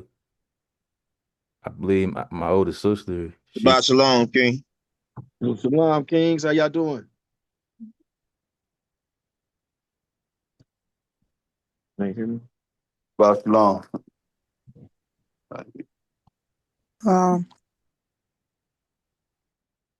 come. And we just going over um we already went through a couple topics. We went over gossip, we went Mm-hmm. over birthdays. Mm-hmm. Right now we finishing up with burnt offering. Well, we switched it up to the peace offering. Mm-hmm.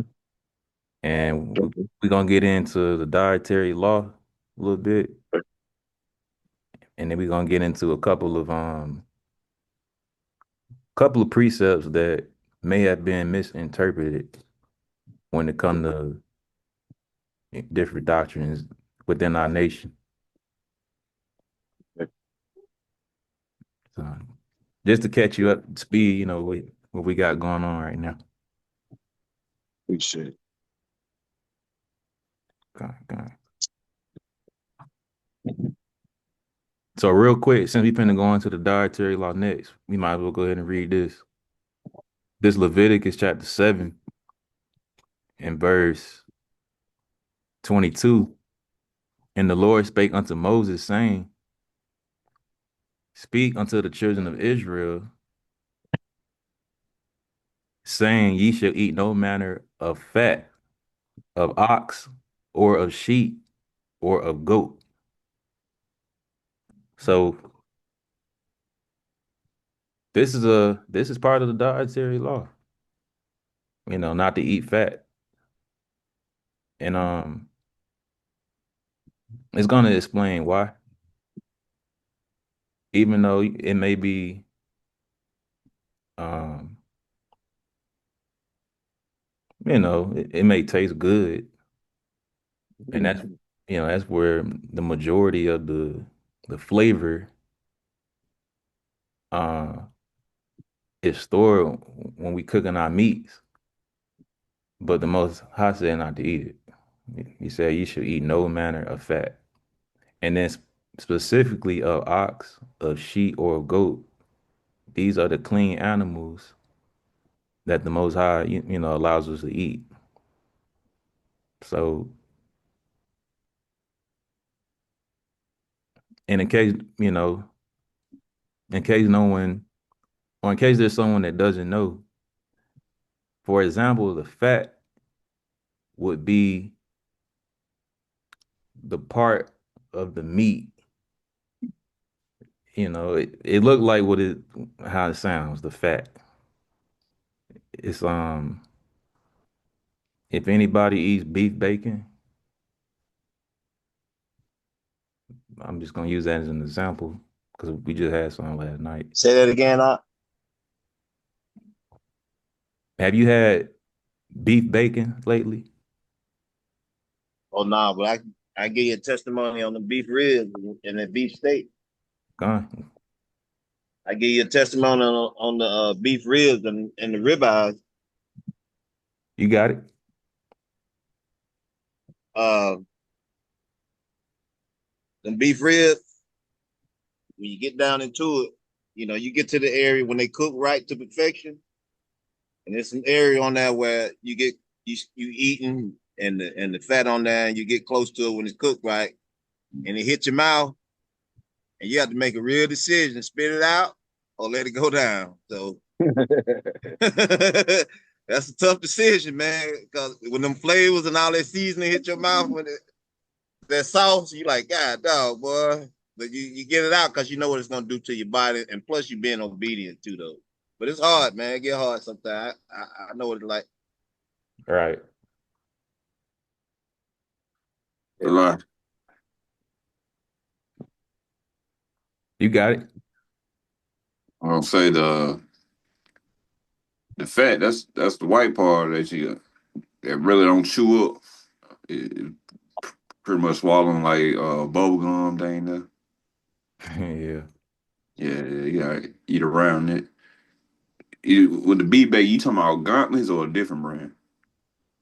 Uh, I just go to Kroger, man, and whatever they got on the shelf. It ain't a lot what they got. They ain't a lot of choices because it's lawful.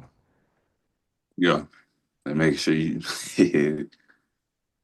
But Kroger got one of them. They give you most of the meat on it. So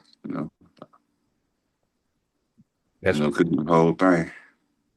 they gonna pull up pork even when I put beef. But come the white part, and when you cook it, it's still even though it's cooked through, it's still some fat on there if you, on the end. But that's the part the Most High saying not to eat. And like Shamar was saying, you got to make a decision. It be good, you start chewing it, like, but the texture is different. It's more soft. It's not meaty, and you gotta spit that out. You can't eat that. And Hey, I saw one of our family members. They put like 6 strips of bacon in the cast iron skillet and cooked it. When it finished cooking, half the skillet was filled with grease. yeah,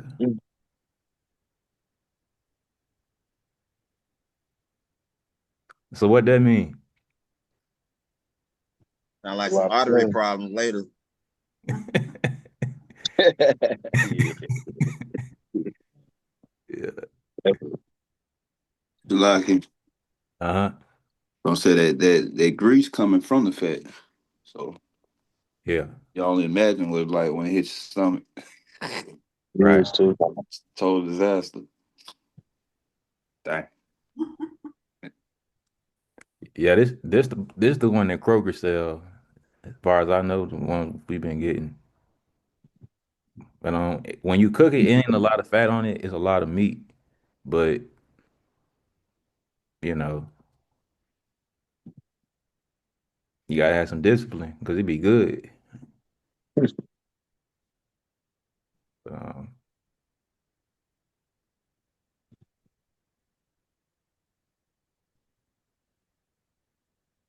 but yeah, y'all good on that as far as the peace offering and what not to do or what's still lawful to do. You good, Mark? Oh yeah.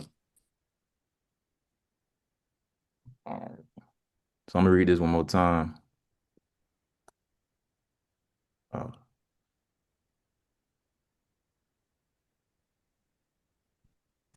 and again, this is out of the Rose book. of Bible charts, maps, and timelines. And it's just dealing with the sacrifices that took place um, with the tabernacle and the temple. And the one that we going into, or was just going into, is the peace offering or fellowship offering. And it says this offering symbolized fellowship and peace with God through shed blood, through shed blood. After some meat was ceremonially waved and given to the priests, worshipers and their guests could share in the feast as a meal with God. So today, we know Christ being the high priest and not having the temple or tabernacle.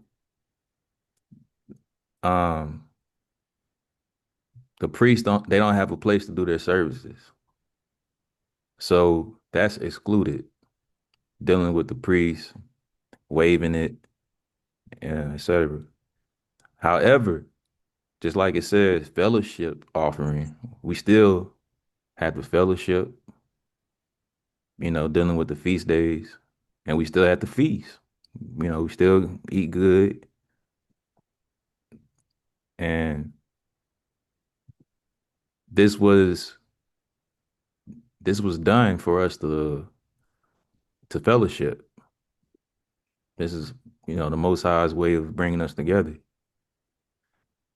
and of course with a nice meal. But we can move on if y'all have any more comments or anything like that.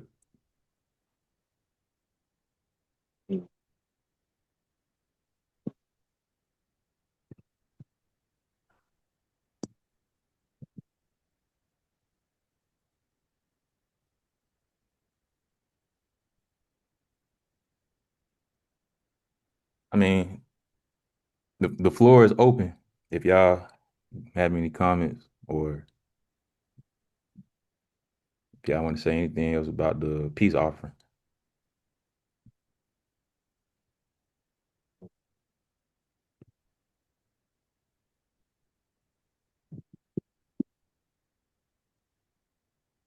Hey, Israel, I think you want to deal with too. It often get asked, well, that was back then. What they got to do with us doing this today? Shall I say it again? I also get asked the question a lot. That was back then.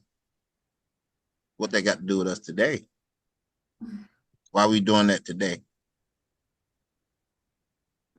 You talking about the peace offering? Or they would say, um, dealing with the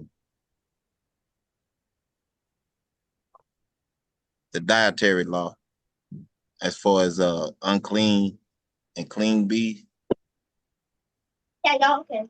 And eating the fat and not eating the fat. They was, and how to prepare it and all that. They were saying that's how does that relate to the day if you eat fat or not, or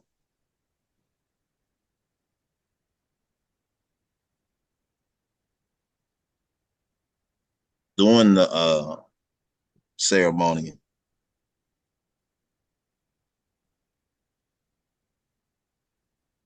Well, y'all able to see my screen? Yeah. Yes. Okay. Tierra made a good point. She said, think about how grease don't mix with water. And it's a very good point. Most of our body is made of water. And I'm gonna get this Man, priest. that's cold right there. That's powerful right there. Yeah, I never heard that before. Me either. Think about how your blood, you mixing grease in your blood. Wow. Yeah. Yeah, that's a good point. Con. I'm gonna get this precept in Sirach chapter 30, and it says, it was verse 15. It says, health and good estate of body are above all gold, and a strong body above infinite wealth. So mainly it's about health. The Lord, when the Most High tell us to do certain things in the law, we may not understand why until we in the hospital or until something detrimental happens. And then we see, okay, that's why the Lord was trying to do it. He was trying to protect us. He. But health and a good estate of body are above all gold. It's important. It's um it's priceless. And that's the thing with grease or fat. You eat so much of it,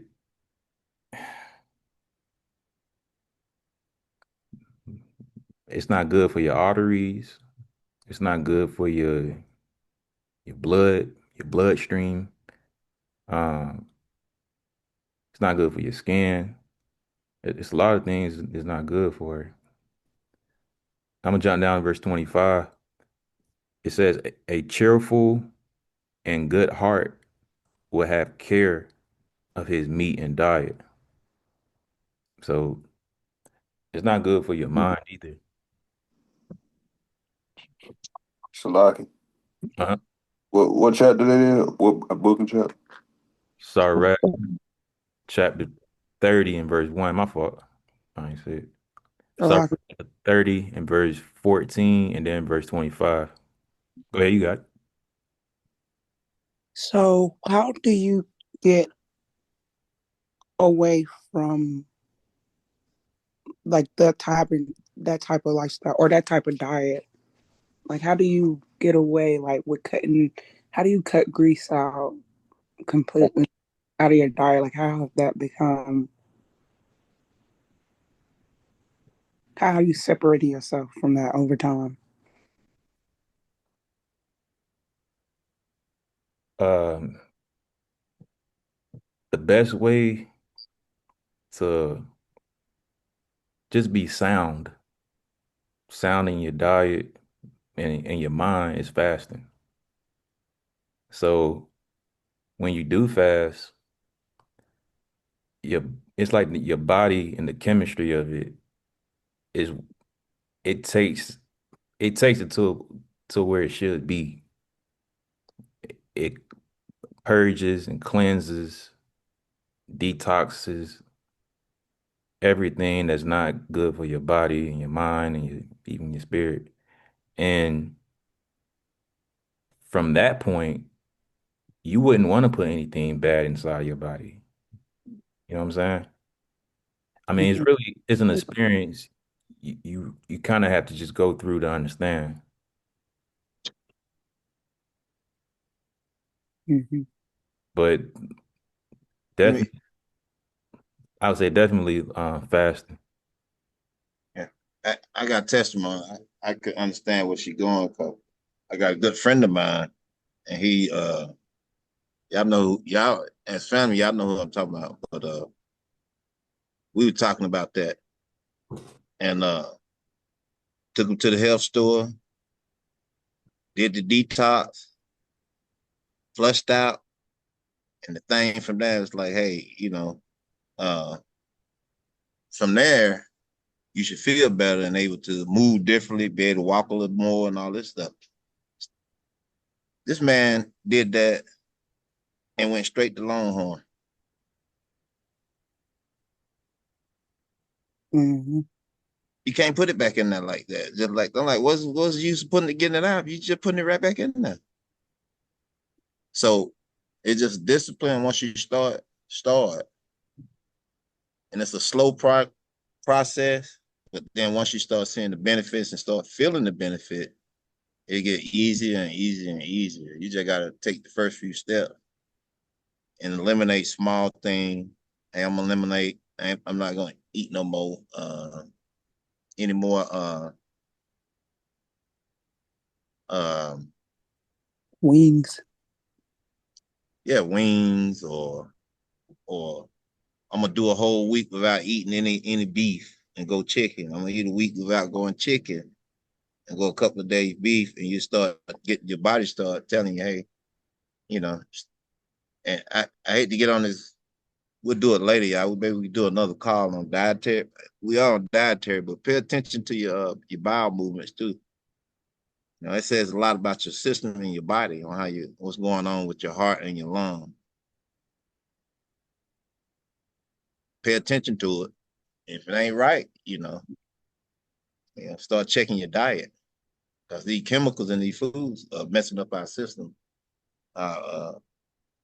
putting us in these hospitals and in front of these doctors.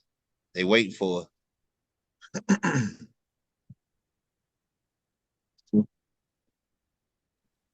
I agree. Yes, sir.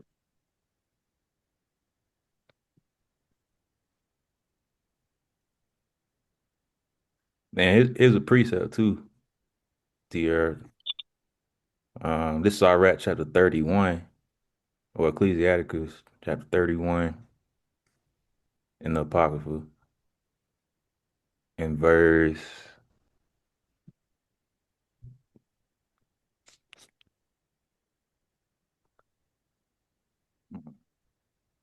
23.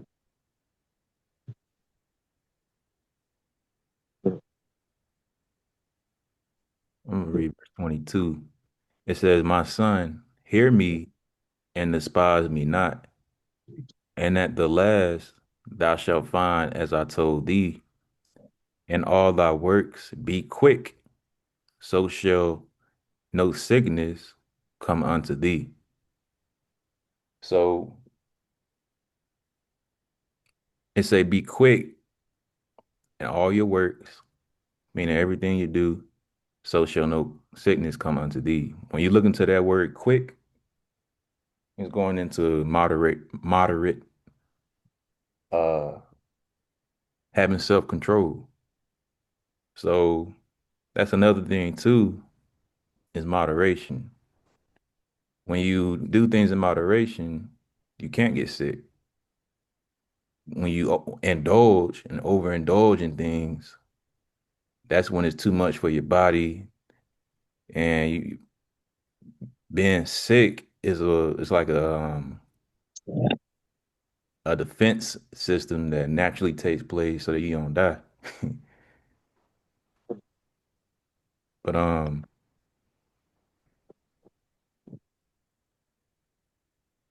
that's another thing, moderation as well.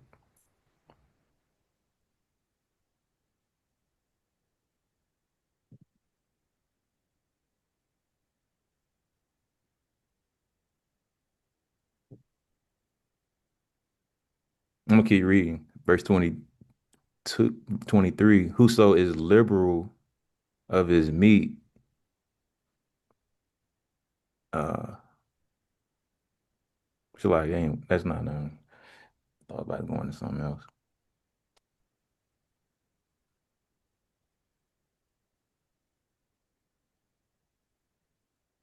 man, we're gonna have to break that word down there. Huh? We'll get to it in a minute. In 24, we gotta break down the word What's that? and the gardeners. Oh yeah, yeah, yeah. Yeah.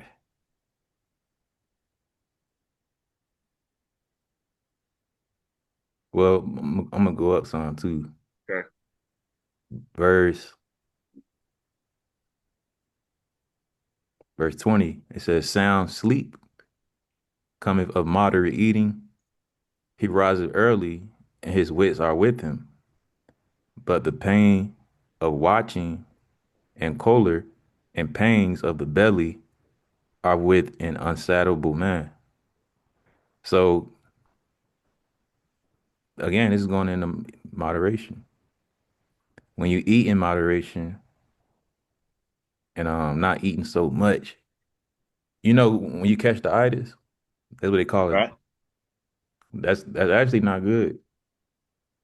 Mm.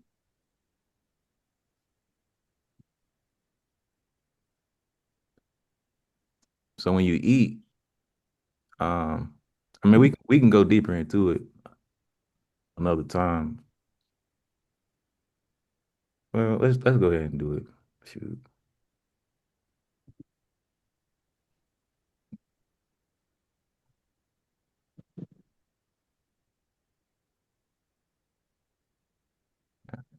I can't help. How you spell the itis?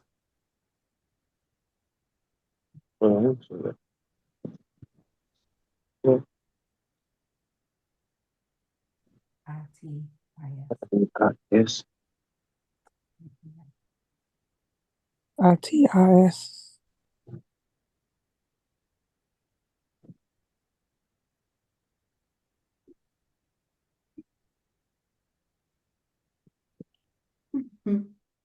So see if I find a good one. Had this plenty of times, brother. Yeah, I remember this, right? I'm guilty of this. Yeah. All right, we'll just let's see what Esau say about it right quick. If I died tomorrow, I'd have only one regret, not sharing this with everyone who's losing their vision. Why has no one?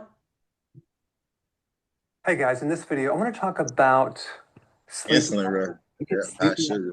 Sometimes people think that's a normal thing. It's not normal to be tired after you eat, okay? It usually comes from two different reasons. Number one, when you eat, you trigger insulin, and that means the blood sugars are going to go high. It's like kind of after a Thanksgiving meal, everyone wants to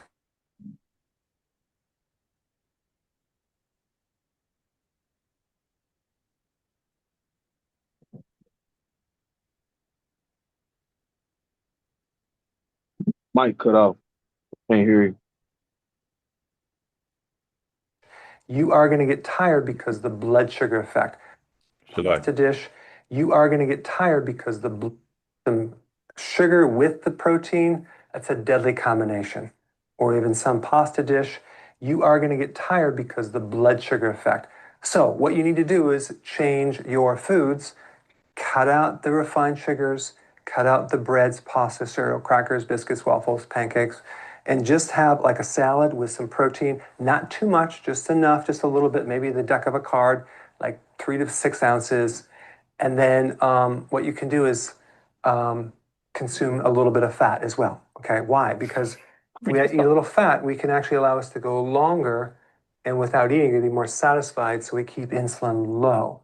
Okay, now number two, it could be that you're not digesting your food. So the food just kind of sits there and you'll feel bloated. In that case, we need to acidify your stomach. A lot of times that'll just kind of perk you right up. So you can either do apple cider vinegar in water and drink that with the meal, or you can do it in pills, apple cider vinegar plus, that has a couple other things in there. Take that before you eat, and boom, the food digests and you won't get tired anymore. Okay, so it could be those combinations. So how do you know what you need? Well, if you cut out the sugar and eat healthy and you're still tired, then we know you can't digest. So then we have to add the acidifiers. Okay, plus if the food sits there, doesn't digest and you feel bloated, that means we need to actually support the digestion, not necessarily the blood sugars. Okay, so hope that helped. Go ahead and apply that. Put your comments below, your success stories. What y'all think about that? It's interesting. Yeah. That's interesting. I think it's true. Like, especially with the apple cider vinegar. I just read up on that. How it can help your digestive system a lot. And I mean, but it makes sense though. Yeah. It makes sense. You shouldn't feel like bloated and sluggish and after eating something, or like your meal's too heavy. Well, what if you had an event and they got everything, where you can go back 2 or 3 times and you just crash out that day? You gotta have some discipline. Yeah. Gotta have that discipline.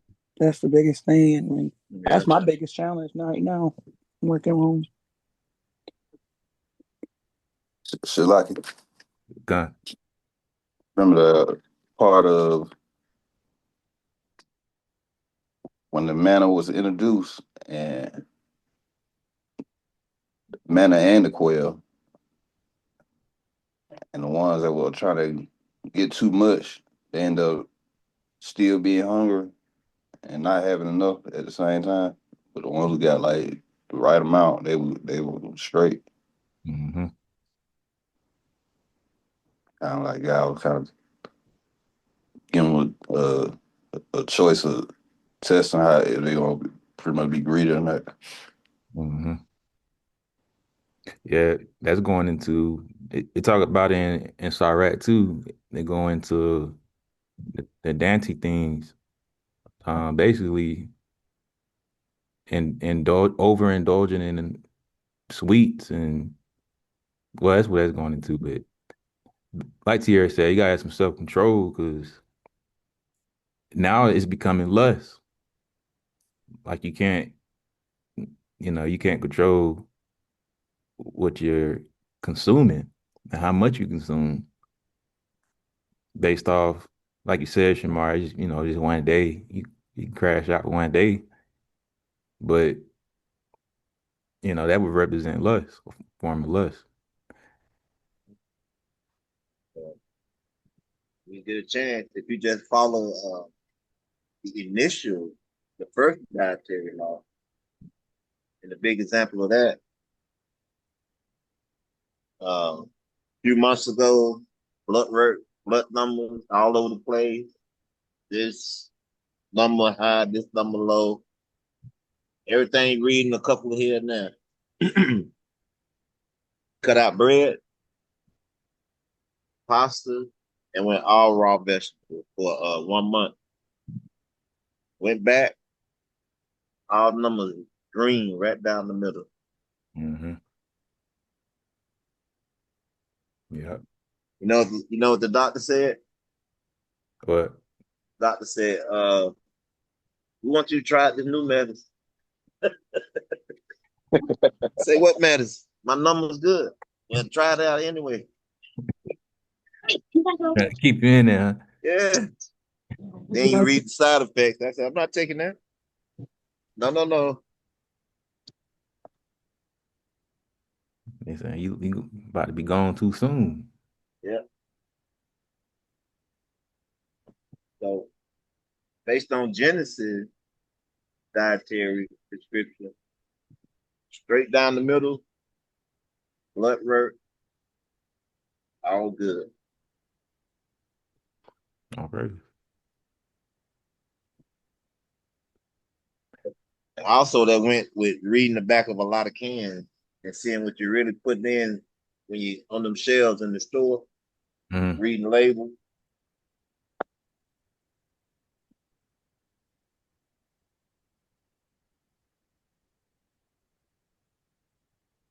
So stick to his plan, you'll be all right. Okay. Real quick, let me see what the brother got to say about it and the sister. And then we can move on. A lot of my patients, I'm like, are you tired? Do you have problems sleeping? That could be your gut health because the gut and the brain, it's like a telephone tree. Whatever you put in your gut is calling your brain like, hey, I just ate this piece of Milky Way and these Lucky Charms. And your brain's like, we don't like that. Pig feet, right? these chitlins.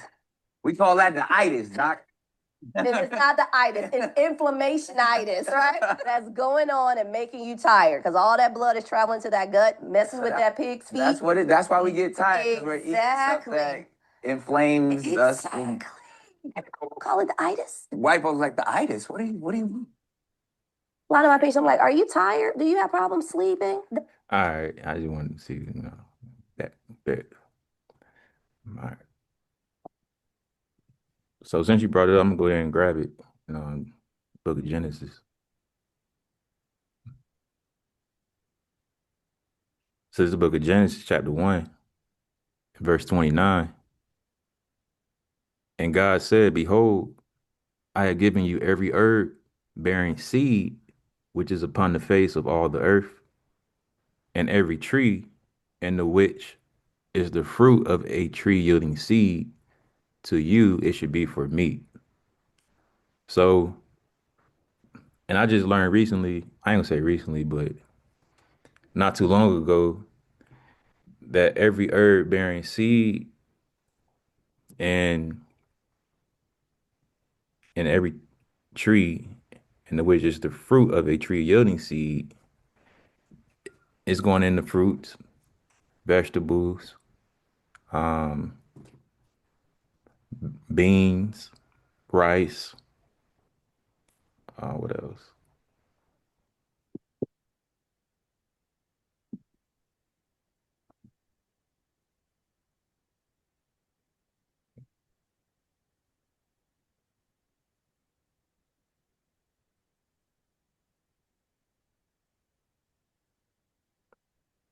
Wheat, corn. So, I mean,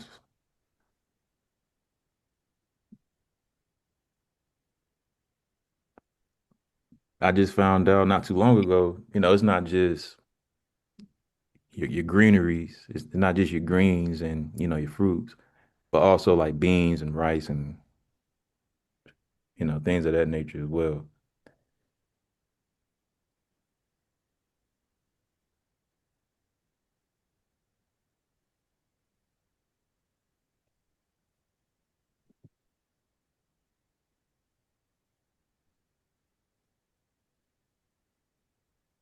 Y'all got anything on that?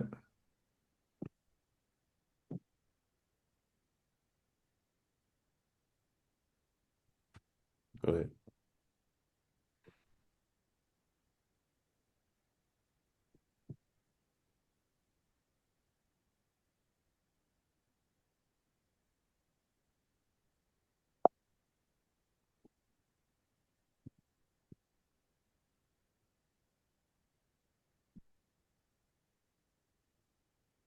All right, so dealing with the dietary law. So far, we know the Most High gave us a law what we can and can't eat, and it's for our own good. Now, not only that, we know it's for our health. Sometimes we find out later, but not only that is it helps us to connect with the Most High better as well. Because when our health is good,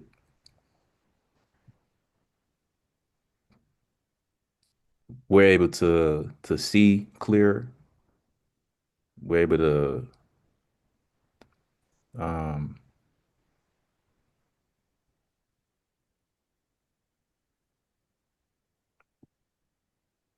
I don't want to use this word, but we're able to think clearer. We're able to hear the Most High better as well, just based off, how we eat. So it's very spiritual as well.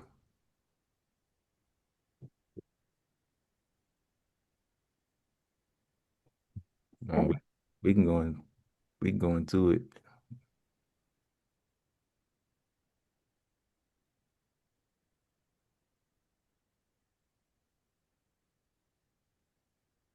So this big of Leviticus chapter 11 and verse 1. And the Lord spake unto Moses and to Aaron, saying unto them, Speak unto the children of Israel, saying, These are the beasts. So like these are the beasts which ye shall eat among all the beasts that are on the earth. So it was a time where we weren't eating beasts. It was just um the herb bearing seed, and the fruit.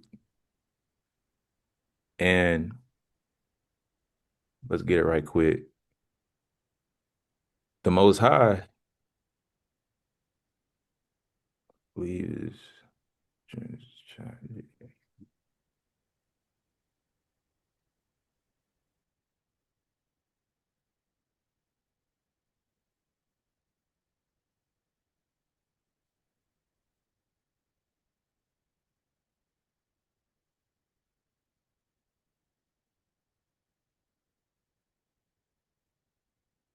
All right, this is Genesis chapter 9 and verse number,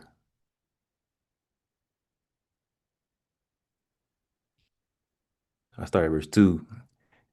And the fear of you and the dread of you should be upon every beast of the earth, and upon every fowl of the air, upon all that moveth upon the earth, and upon all the fishes of the sea. Into your hand are they delivered.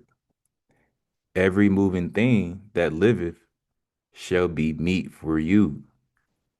Even as the green herb have I given you all things. Now we know the Most High didn't give us all, he didn't say all herbs.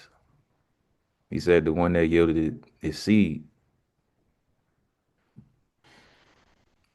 Same thing with meat. We know we can't eat all meat.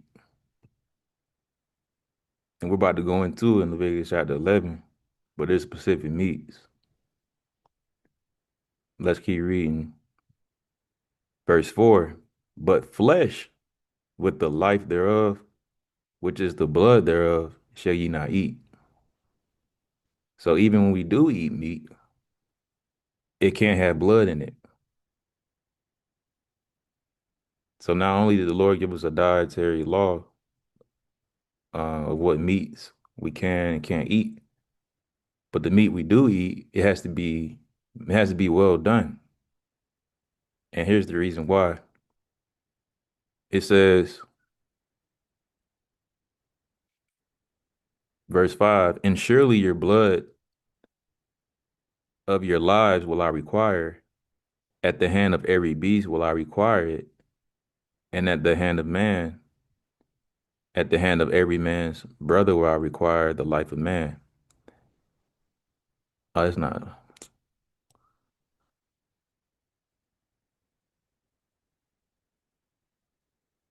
Verse 6, whoso sheddeth man's blood, by man shall his blood be shed, for the image of God made he him. Well, that's not what I wanted. But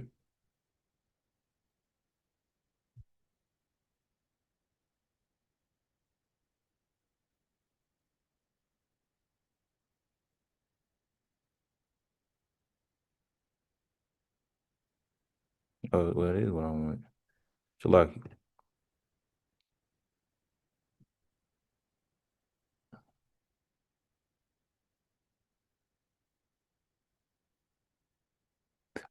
All right, this is Genesis chapter 9 and verse number 4. But flesh with the life thereof, which is the blood thereof, shall ye not eat.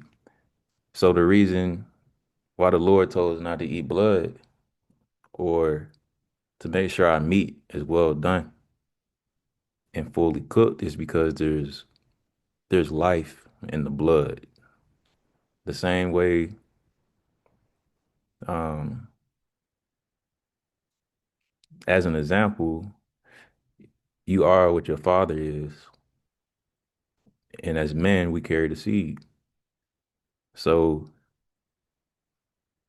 there's life in the sperm, which is blood in the sperm,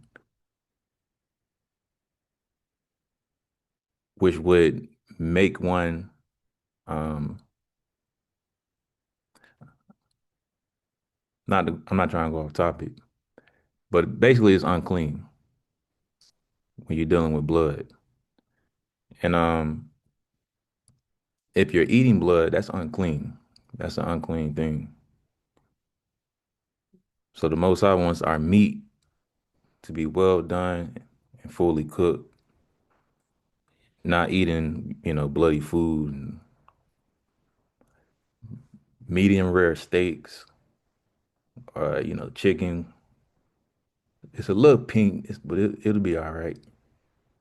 Most High, that's not what the Most High wants. He wants our food to be clean and cooked. And there's life in the blood. So no blood in our meats.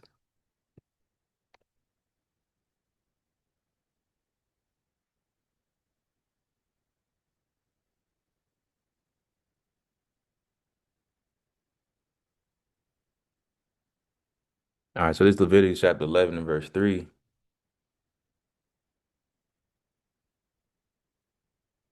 And it says, whatsoever part of the hoof and is cloven footed and chew of the cud among the beasts, that shall ye eat. So it has to have these characteristics: parting the hoof, cloven footed, and chew of the cud. That shall you eat. Because you had animals that part the hoof but not cloven footed. I believe that's like a camel, but they chew the cud. So you had animals that had maybe two of the characteristics and not one. And then you have animals that have all three. Those are the ones that are clean that the Most High said we can eat.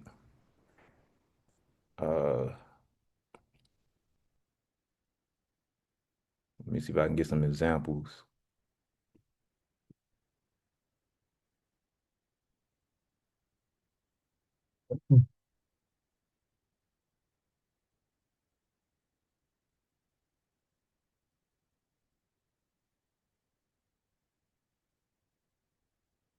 Won't do that for now. But it has to be cloven footed as well. Let me do it in order. Part the hoof.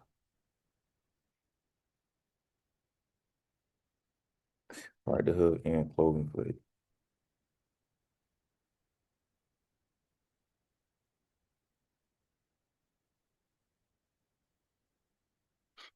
Okay, so here's some examples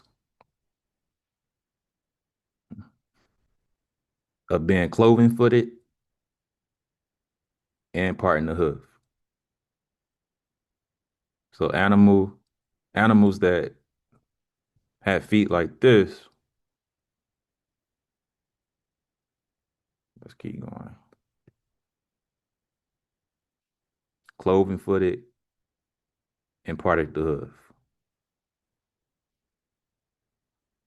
These are all the signs of clean animals. They have to chew the cud too, but we're just looking at the cloven footed and parted the hoof right now.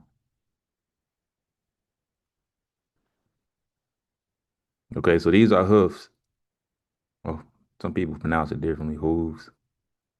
I call them. But it's not cloven footed. It has to be cloven footed. So you can't eat a horse.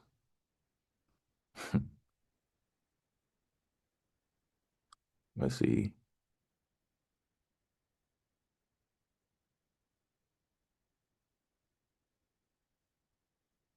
I think I got a pig on there. Like the pig, cloven footed and part of the hoof, but we know they don't chew the cud. Y'all understand that?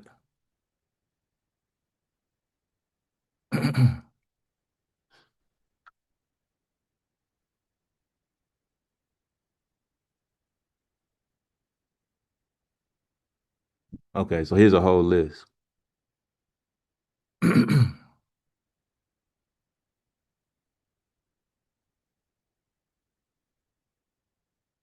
So we know the goat is cloven footed and part of the hoof. The bull is cloven footed and part of the hoof. Uh,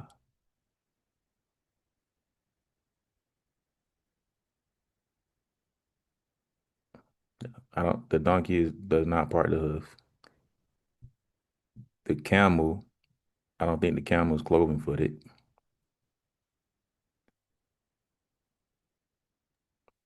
It's Salakia. Uh-huh. That's the Longhorn that be at Longhorn Steakhouse. Yep. Let's see. Longhorn Texas Bull.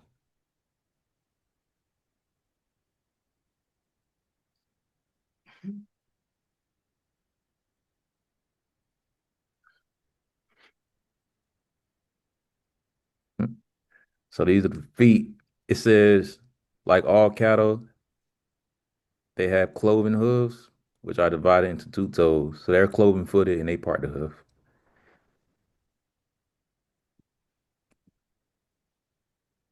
So that's a clean animal. Are they clean? Yes, sir. And stop playing.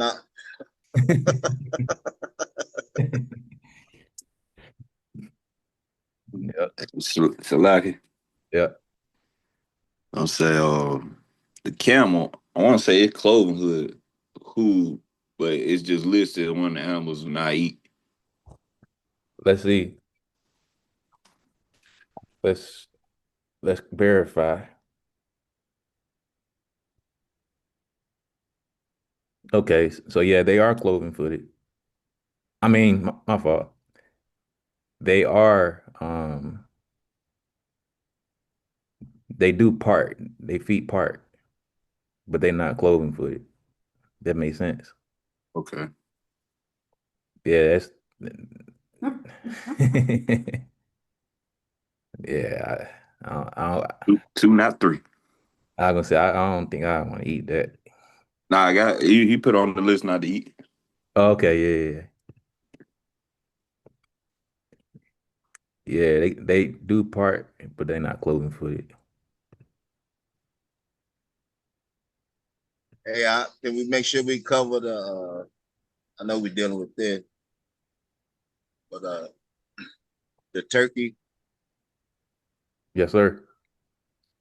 I just saw two wild ones, and I know I'm gonna see them, and I got my bow. Are they safe? Certain ones safe. The wild one. Come on, we can go into it. Uh, real quick. So I think the llama is the same as the camel.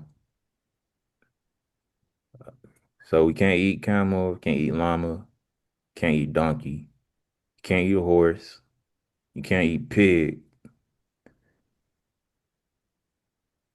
Don't there. Yeah, it's on there for parting, they feet parting and being cloven footed. Like the horse is cloven, but the feet don't part. What source is this? This is just a this shutter stock, but it's just a picture.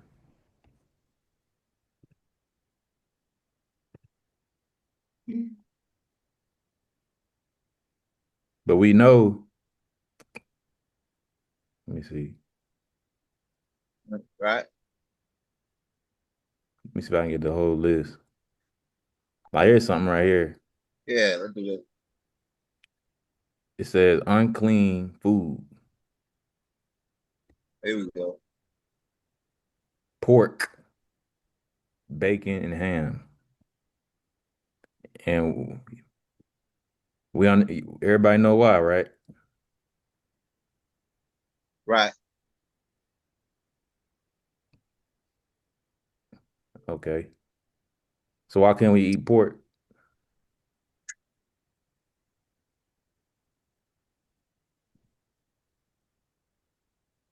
It don't chew the cud. Yes, sir.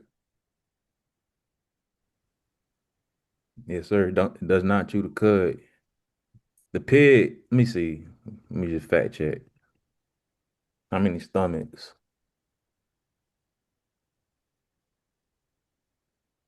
does a pig have?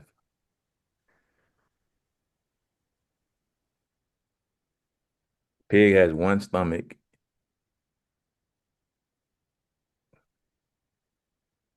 In contrast to cows and sheep, which have four compartments in their stomachs. Let's see, how long? I just want to just playing with it a little bit. How long does it take for a pig to digest? Okay, so they think about 25.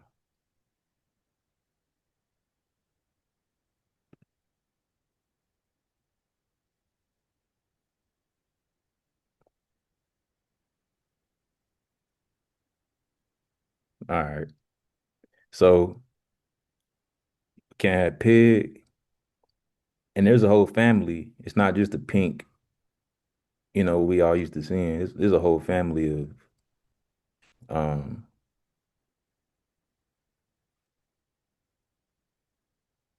what are they called? Hog. And I forgot what they call the beast, the wild beast. And then you can't have rabbits. Why?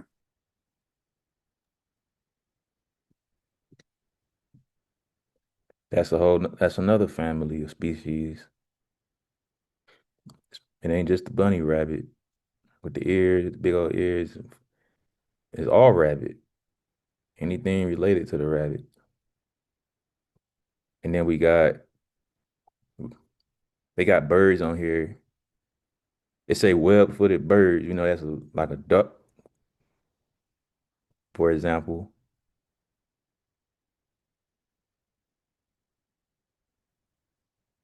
Um,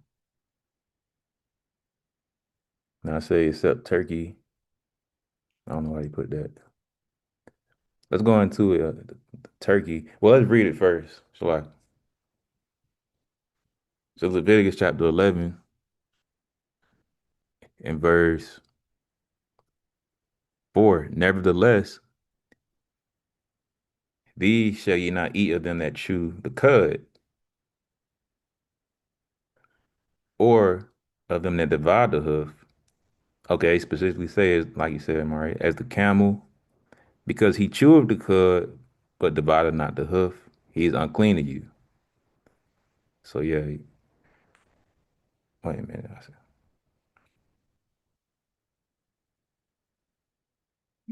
All right, verse 5. And the Connie, because he chewed the cud, but divided not the hoof, he is unclean to you. Let's go on to it right quick.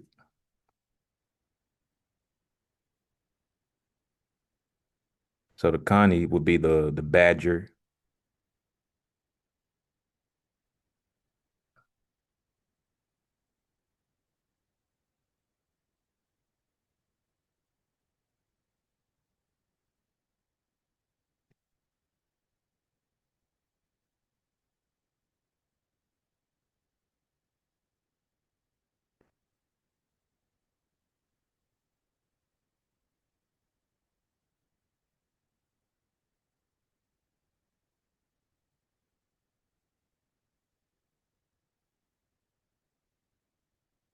Anything related to this, you can't eat.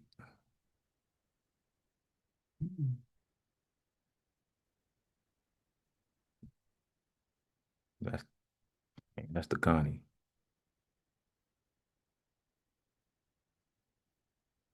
Man, I wouldn't eat that no way.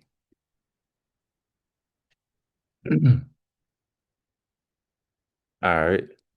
And it says, the hare, because he chewed the cud, but divided not the hoof, he is unclean unto you. Y'all know what the hare is? What? Oh, okay. Uh, Gun.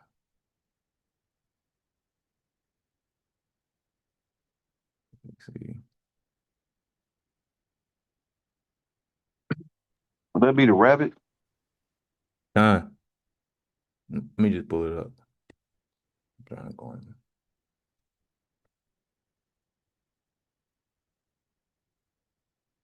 So yeah, that's going in the rabbit.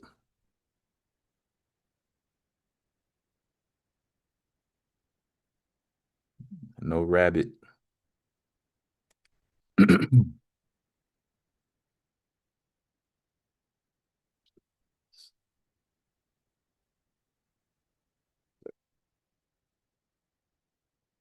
You'll be surprised, man. People, several restaurants. It's a several restaurants and around Atlanta offer rabbit on their menus, and they put one right up the street. He folks crazy. So gone, no rabbit. and they definitely got it on the menus, and they definitely selling it. So, that show you, be circumspect when y'all eating out.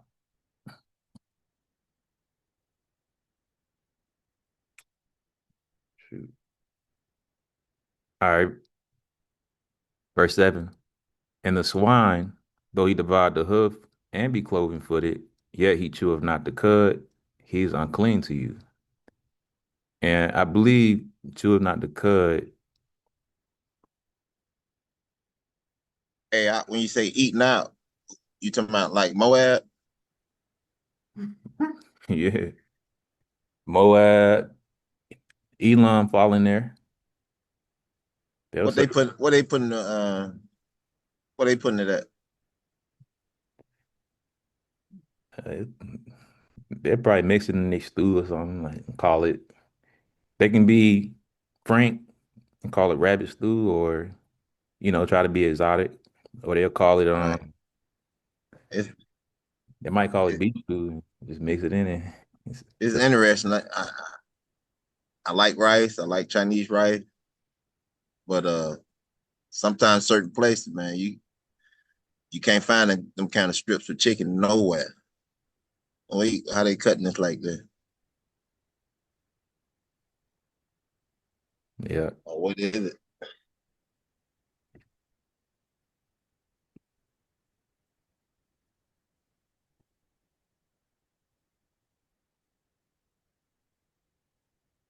yeah, you gotta be circumspect. 'Cause me personally, I'm I would feel more comfortable eating from my own people. You're not saying, not to be circumspect with your own people, but you know, Man. at at the end of the day, these are your enemies, and you know, Hey, I feel you on the because that's where you want the money going. But it'd be Jake back there in Ishka in the kitchens. yeah, but When I was delivering, they had Ishka in every ethnic kitchen in Atlanta, just about. yeah, You lay out the menu and show them they got it, man. They gonna do it. so if Moab lay out the menu and he giving them cats and dogs, Yeah, he ain't letting us in there too much.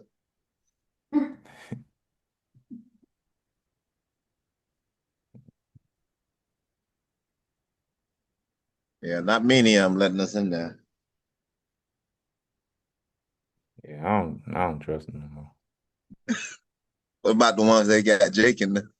He'll tell. Man,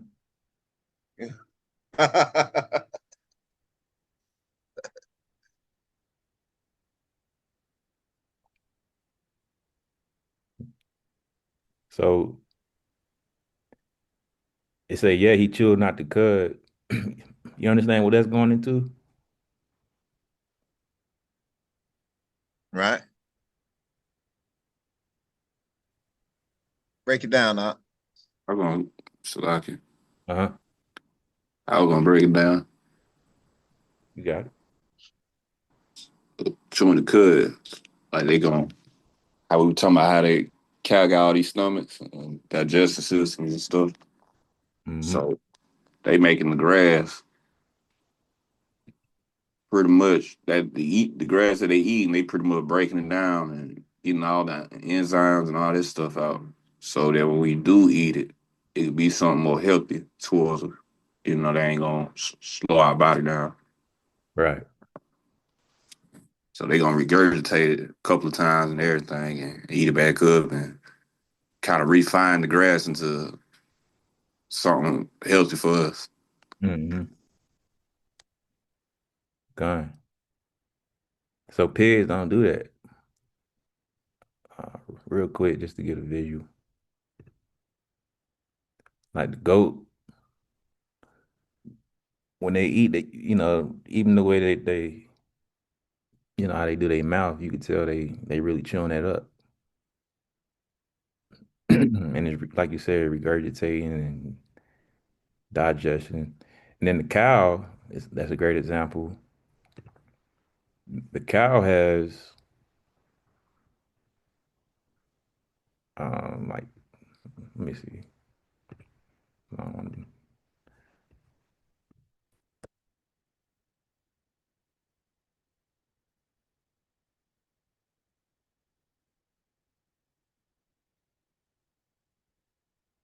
The cow has 4 compartments versus the pig only having one.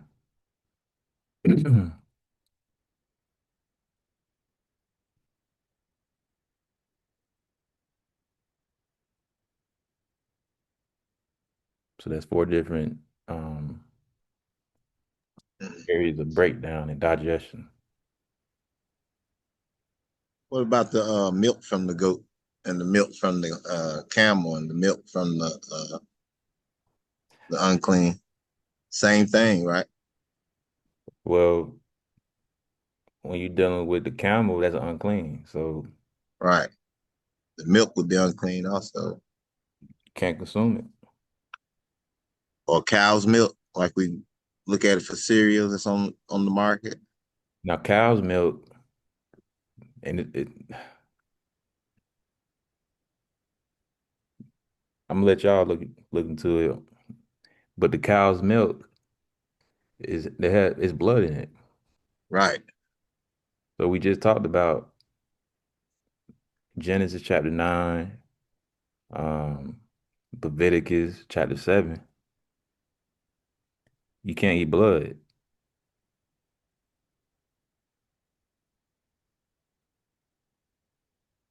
I thought they saying it was pus. That's part of it's blood. It's blood Right. too. Look the way it looked.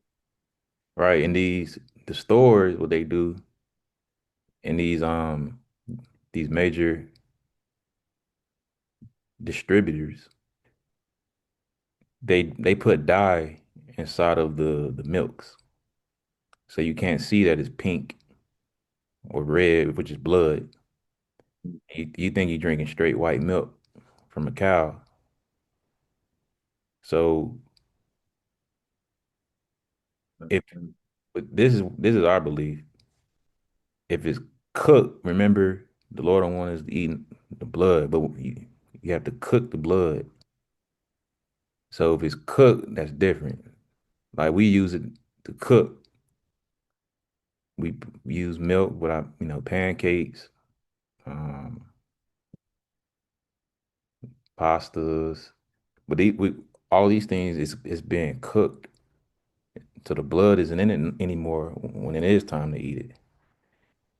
Other than that, if it's just milk like a bowl of cereal, um, we have oat milk.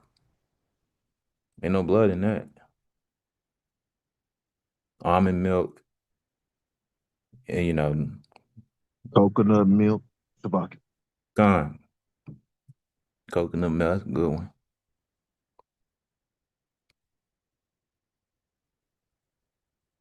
Make sense, Samar?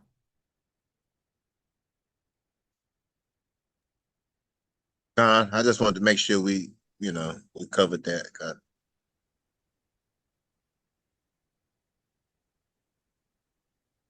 Yeah.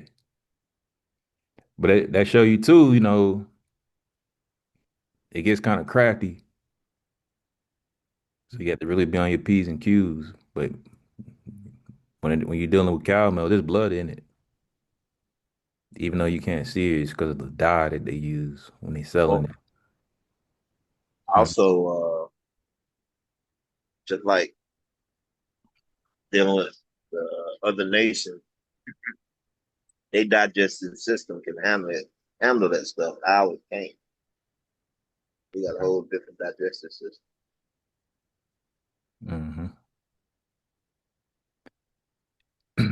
And that's why the Most High gave us these laws because,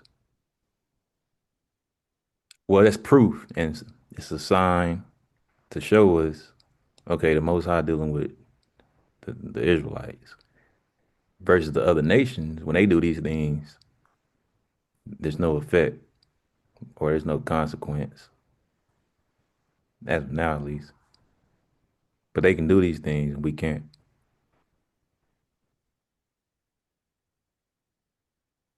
So,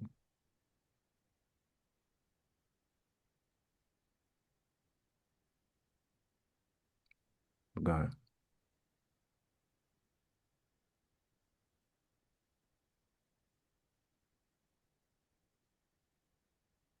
All right, this verse 8. Of their flesh shall ye not eat, and their carcass shall ye not touch.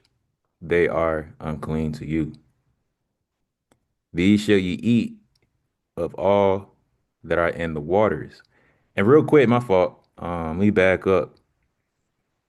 Dealing with the swine, verse 7. Again, being circumspect. What's it called?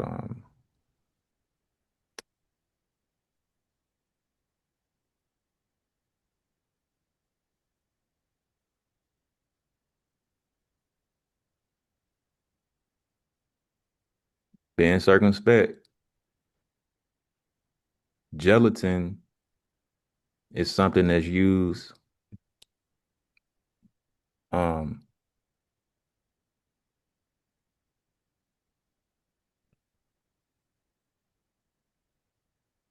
Let me just. It says uses is using desserts such as Jello, gummy candies, and other desserts that require a gel-like consistency. So anything with a gel-like consistency, 9 times out of 10, it has gelatin in it, which is pork, unless it says vegan. Like for example, you have capsules. You know, if you take vitamins or maybe your herbs, you have capsules that they come in, and just being circumspect, you want to look and make sure that the capsules are are vegan. If it's vegan, then you know for sure there's no pork in it. If it's not vegan, 9 times out of 10, it's a pork gelatin capsule, which is a gel-like consistency coating. It said it's used in savory dishes. I don't know what that is. Regus, stews, braised dishes, and meat pies where gelatin can add richness and body, according to a food blog. Gelatin can be used as a thickener, stabilizer, and binding agent. So let me go up a little bit. It said gelatin is a protein derived from collagen, a structural protein found in the skin, bones, and connective tissues of animals. Pork origin, a significant portion of commercial gelatin is made from pork skin and bones. So that's just saying, chiefly, when you're dealing with gelatin, it's made from pork skin and bones. Ain't no way around it. I know sometimes they had beef gelatin, and you know, but mainly it's pork gelatin. Let's get some pictures.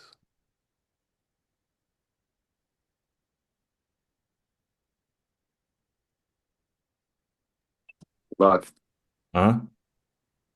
can so with gelatin, I guess we consider it fat as well, since where it's coming from. It can definitely be pig fat. Based off what I researched, it's a mixture of everything. Bones, skin, and then they use it to it's good for that gel substance.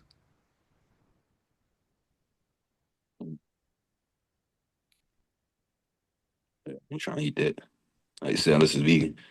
Right. So definitely, being circumspect, look at the ingredients. Like I say right here. So I can zoom in. Like I say, right in the ingredients, it'll let you know. It say gelatin, pork.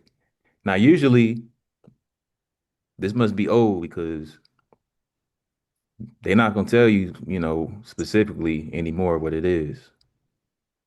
It usually nowadays it'll just say gelatin, and then might have to make a decision. Okay, what kind of gelatin is it? And then you can tell yourself, okay, it's probably beef, but why take that risk? And we just read it too. We just read it.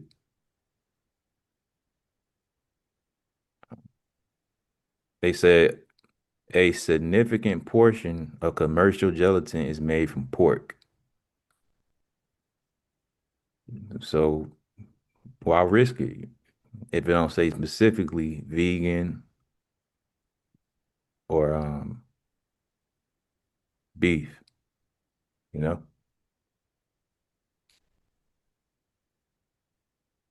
So again, you gotta be careful, you gotta be circumspect. Another thing, we about to get into that next.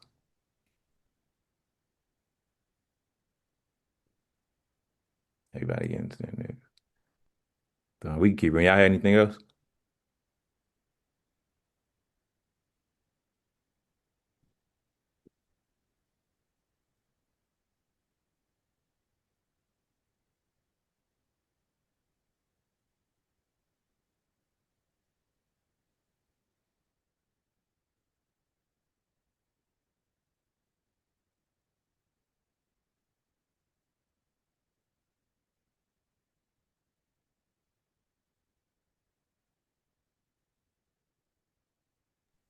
Shalagi, another thing too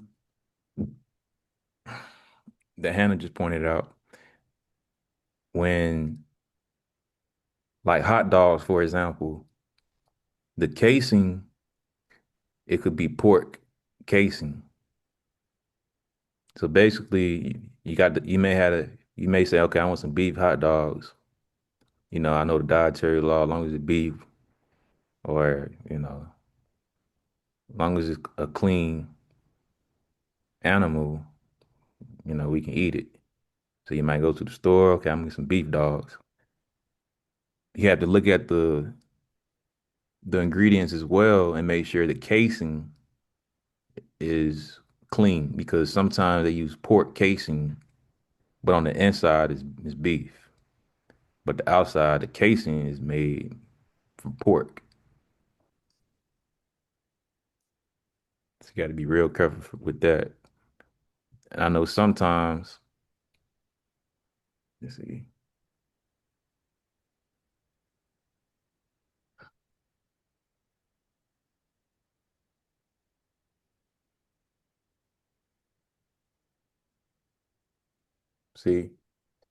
it's a pork casing chicken sausage.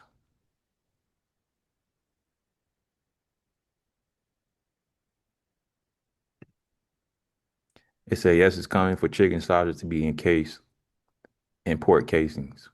Many brands, including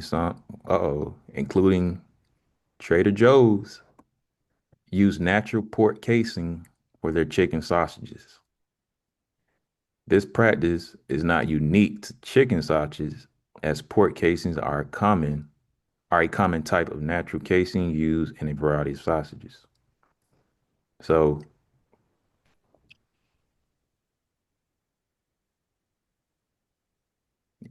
and to go even deeper, it says here's why natural casings, including those made from pork intestines, are a traditional and versatile choice for sausage making.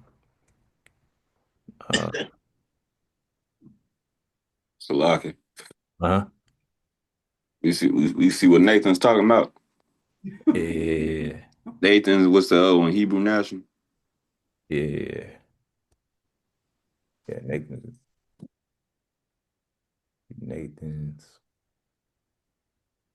I don't know. What's that ingredient? So, let me see.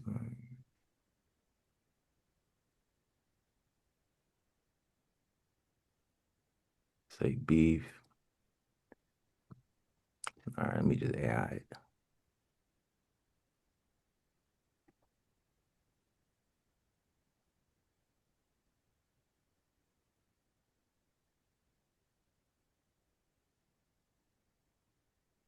It says feature a natural sheep casing. This casing helps seal the. Okay. Also, they are made with 100% beef, no filters. Okay. Let me go back. Oh, Hebrew National. Hebrew National. Mm-hmm.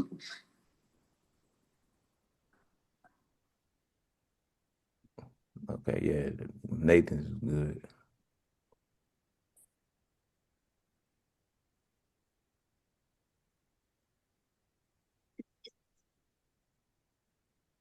There are no natural casing.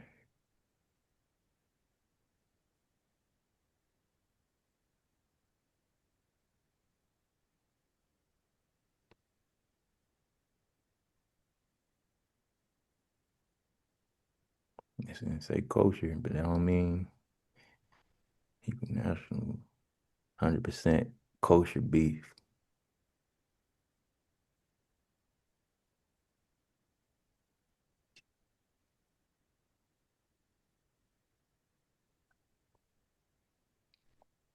Two favorites right there. Yeah, maybe good.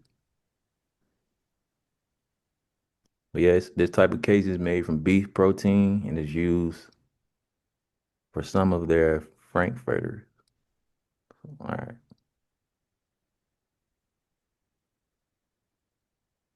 They don't use natural casing. And so they were saying natural casings, the ones that are labeled natural casings are the ones that have pork intestines or possibly sheep. Those are good.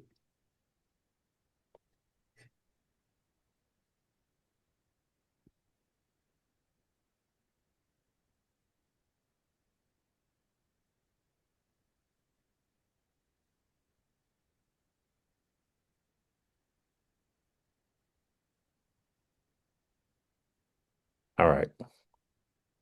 So it's Leviticus chapter 11 and verse 9. These shall you eat of all that are in the waters, whatsoever have fins and scales in the waters, in the seas, and in the rivers, them shall you eat. So it has to have fins and scales.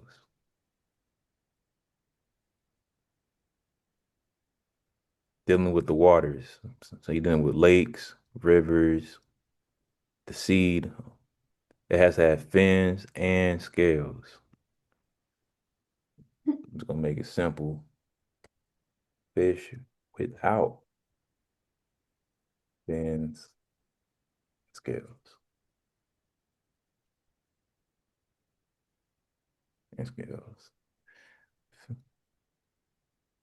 Fish without fins and scales.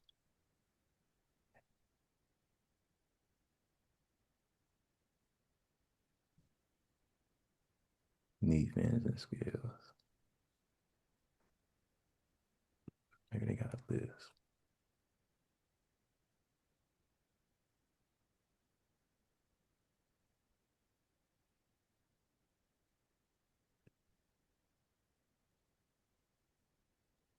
July.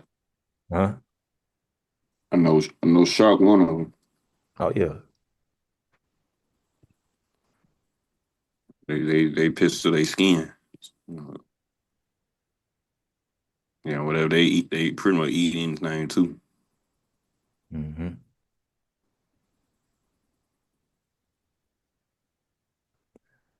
Or they blowfish, the one that poisonous. If you cut it wrong, the puffer fish. Let's see. Right, if you dealing with anything in the ocean without fins and scales. That's Right. That's not. They don't even look. Some. They don't look appealing. You know. I don't like something gonna bless your spirit. And then you know the saying. You know, you are what you eat. That look like You can. that don't look like You can. Shoot, I can't call it. Yeah.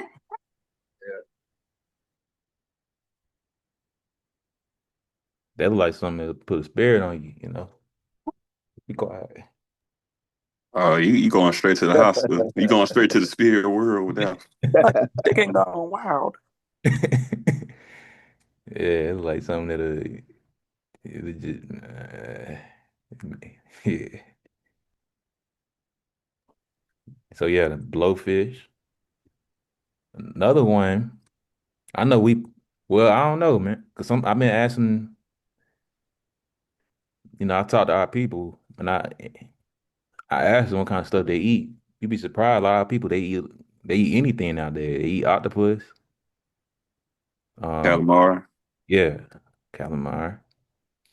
They eat it like they saying they like we'll be in conversation. They might say something like, "Yeah, I've tried this, that." Like, why? You know, what's going on? But yeah, you can't eat octopus because it doesn't have fins and scales. How about so that ain't even a fish? Yeah, they tripping. That's Well, like frogs and stuff. Like, what the- anything. That's a good point because the Lord said,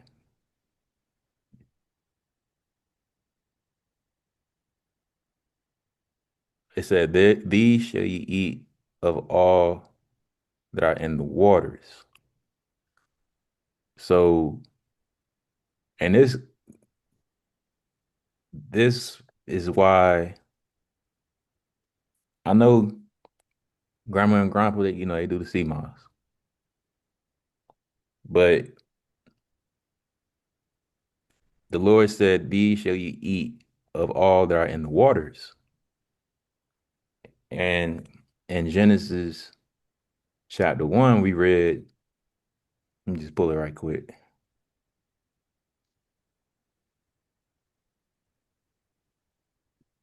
because it ain't just fish.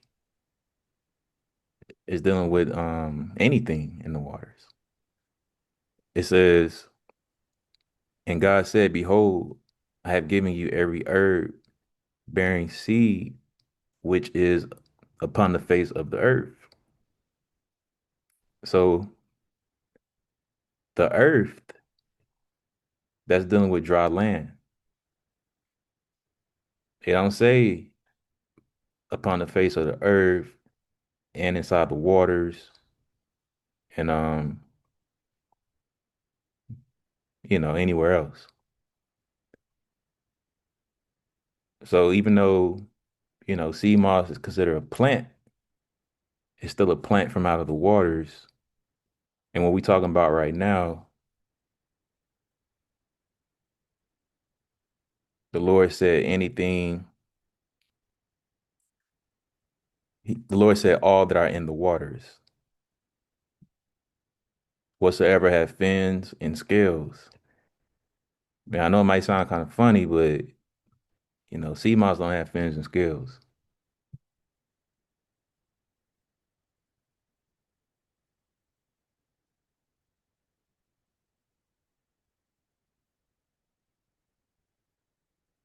Or any plant out of the ocean. What's another one? Um, yeah, some seaweed. That's another plant. You know, seaweed is a plant and it's green, but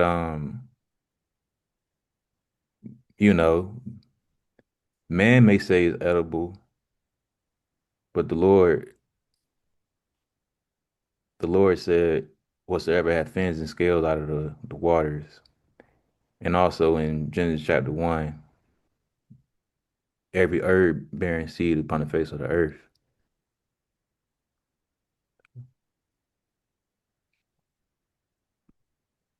What's another fish? Oh, flounder, right? Oh, what's wrong with flounder? I spelled it wrong. So flounder, now this is questionable because we see the fins, right? Mm. However, I don't think it maybe well, I have to see. So we might look that one up. I swear I seen some scales when I grilled it. No, you might have scales. I think that this one, let me see. This flounder has scales.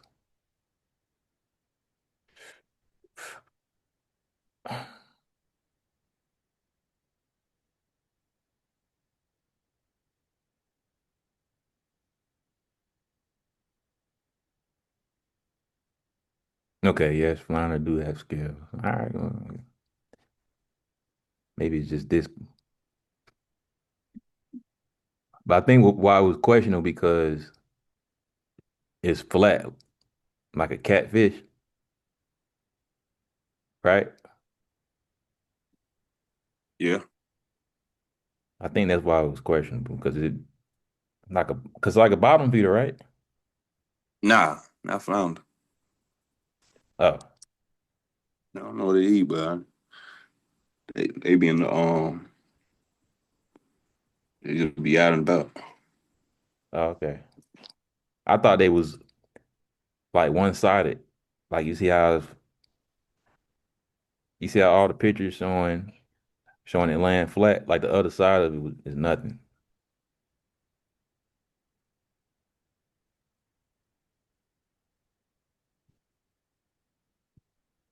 I definitely got skills.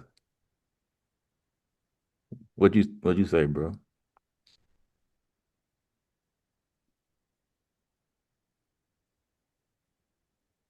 I mean, yeah, it's got the fins, got the scales. That's all. That's all there is to it. Okay, Get the stuff like dolphins and stuff. You reaching. And then I know most animals in general got their own intelligence, and the ones that we ain't supposed to eat, they got some sort of intelligence. okay, all right. Like the octopus, for example, that's thing. They say it's able to learn it about as good as any other animal. Oh, it ain't up there with chimpanzees and what's the other one, dolphins. Yeah, Okay.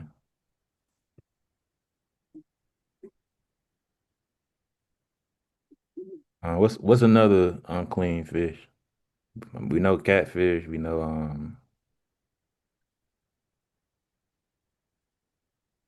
know shark, dolphin, whale. well, Yeah, we can eat no whale.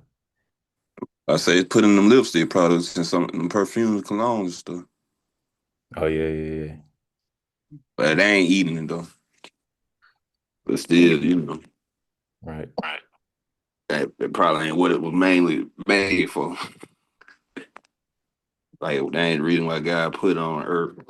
Turned right. Chanel, Coco Chanel number 4.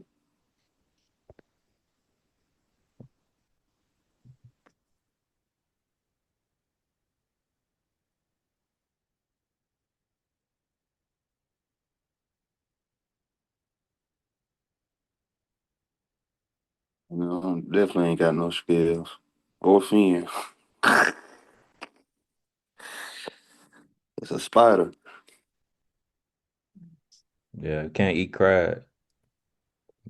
No fins or scales. Came from alien. Yeah, it ain't even debatable. No fins or scales. But Jesus died for our sins, so we eat crab. Anybody guilty of eating these little jokers?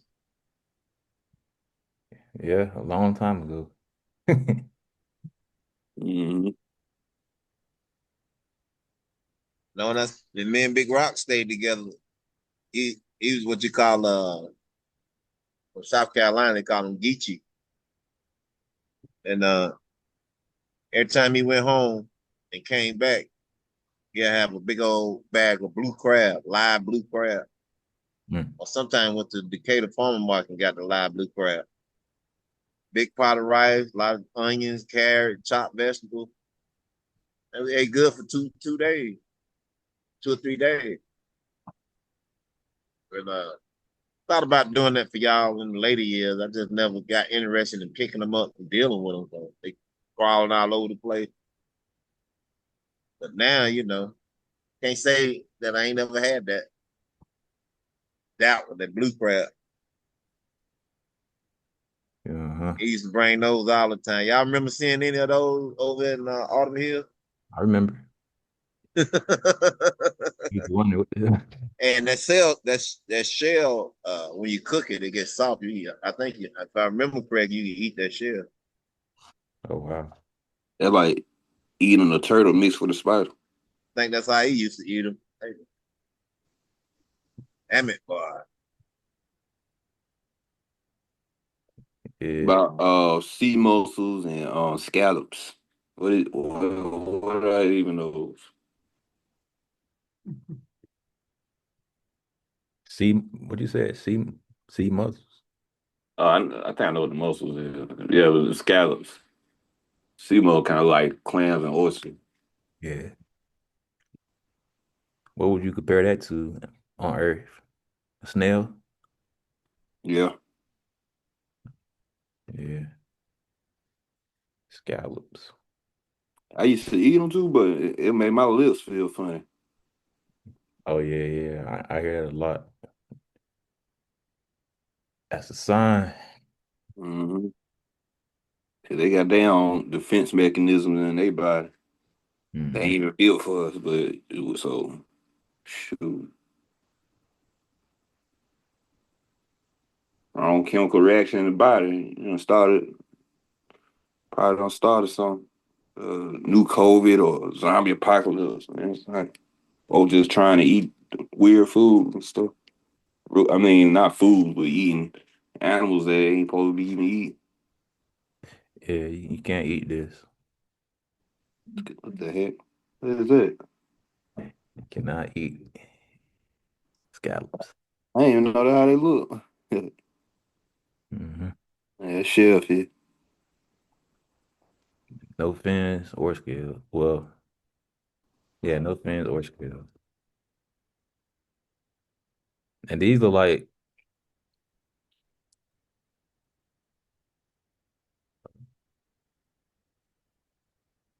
don't these, correct me if I'm wrong, isn't this what grows on wells? I'm not tripping. They seem more like the mushroom of the ocean. Right, that's what I'm about to say next. It's growing spots, weird spots and stuff. Like they grow on pretty much anything because they'll put in they'll have they farm. It'd be like right up under a bridge or something. Nasty stuff be washing up under them. Right. Them barnacles. Barnacles, thank you. Yeah. Barnacles. People eat that?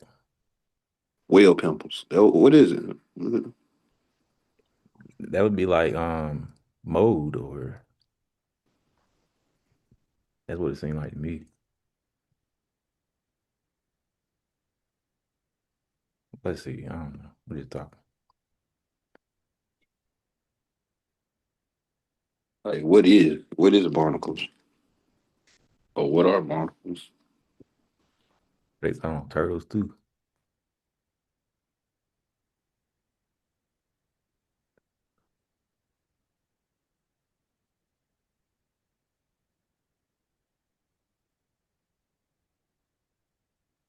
Okay, so they're actual Parasites. yeah, related to crab and lobster.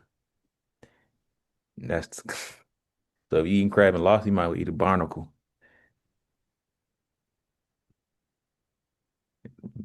They're related to crab and lobster. Here you go. But it's saying right there with that turtle at. That's a barnacle.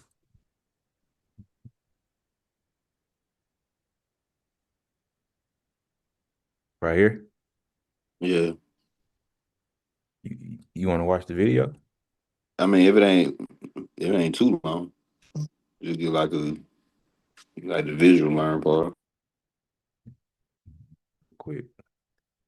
There are quesadillas, and then there's Zaxby's giant chicken finger quesadillas, packed with their famous chicken. Hey there, ocean adventurers. Ever been to the beach and found yourself wondering what in the world is a barnacle? Those little guys stuck on rocks, boats, and even whales? Well, today, we're diving deep into the world of these crusty critters. So buckle up because it's about to get a little sticky and a whole lot fascinating.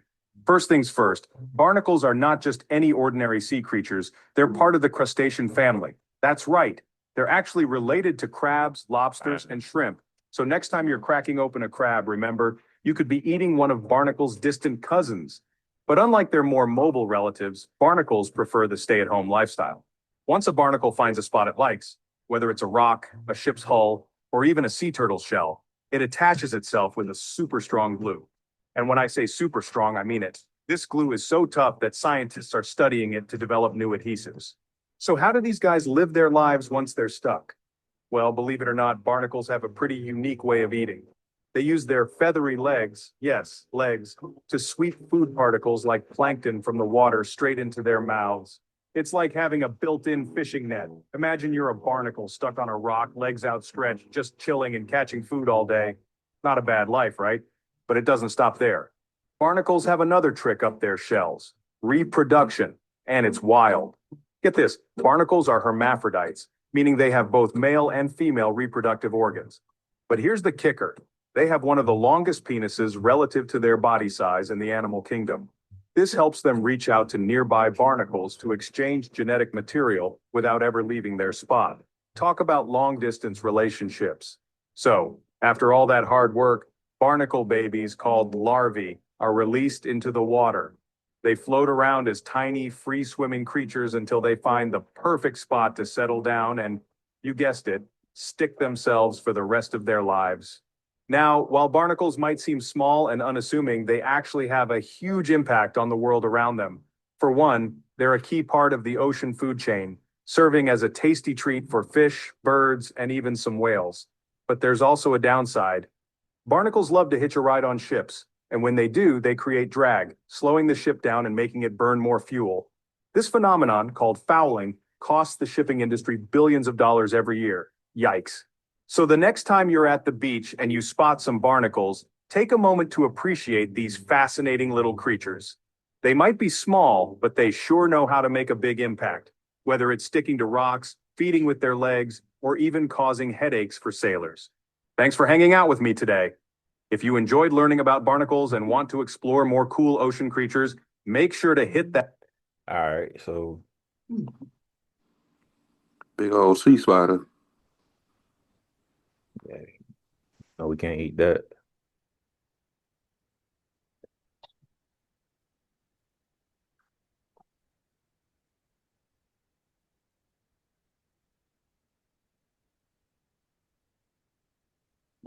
All right, so ain't nothing without fins and scales from the waters. And the Lord said, they should be an abomination unto you. Meaning it should be Gross. well, this how I like to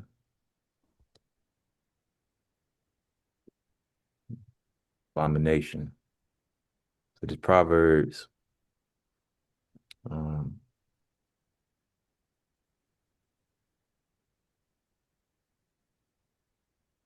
Proverbs chapter 16 and verse 6. It says, these 6 things doeth the Lord hate, yea, 7 are an abomination unto him. So basically, you should hate it. The same way the Lord hates pride or proud look, lying tongue, hands that shed innocent blood. It's the same way we should look at anything without fins and scales. It should be an abomination, man. We should hate it.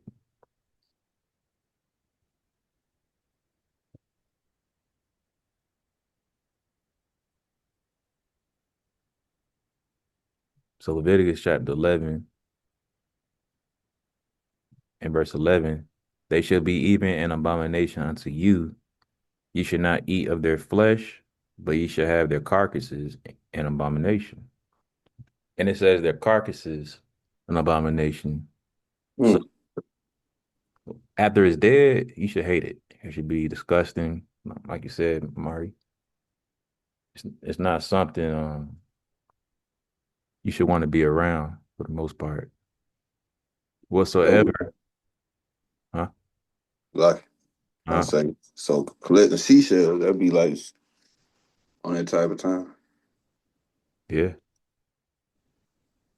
Yeah, that collecting shit. I mean, I don't know. I had to look into it more. And they carcass too. Is it? A seashell, yeah, that'd be the clams, the mussels, the stuff. Sometimes I guess starfish. Yes. How they draw them out. Mm-hmm. Yep. So yeah. All right. It says, verse 12, whatsoever have no fins and whatsoever have no fins nor scales in the waters, that should be an abomination unto you.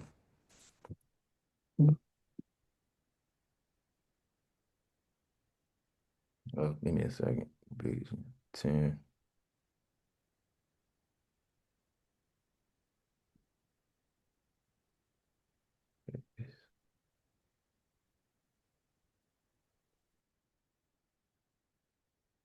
Let's get GNT right quick.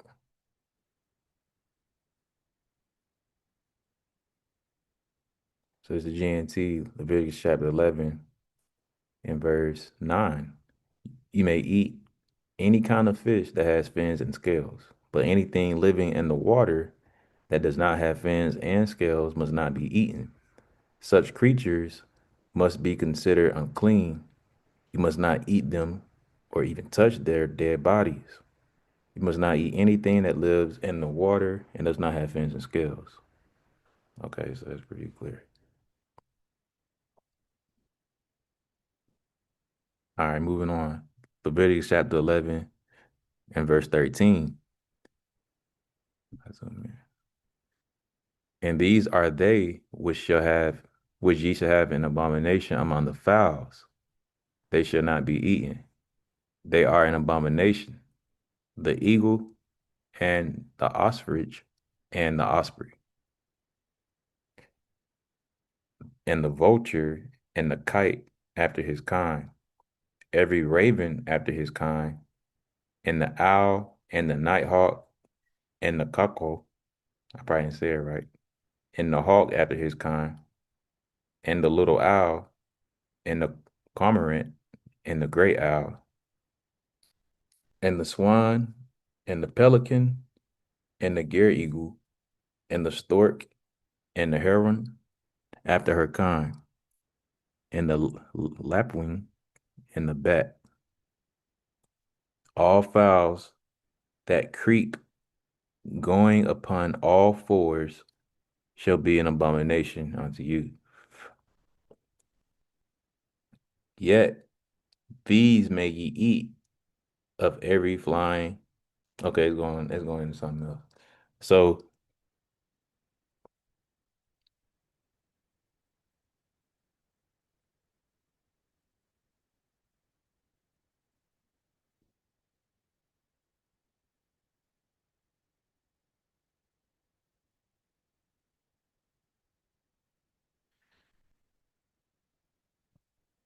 this Leviticus chapter 11 and verse 13 in the GNT.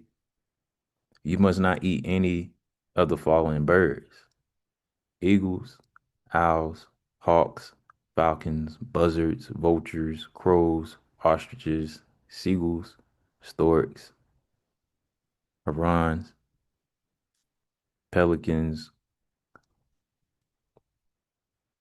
cormorants, hoopos, or bats. And then it's going into insects. So pretty much it named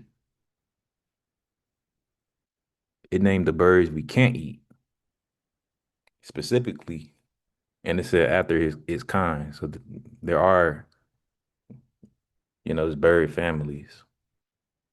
So we know we can't eat, I'm not gonna eat a raven.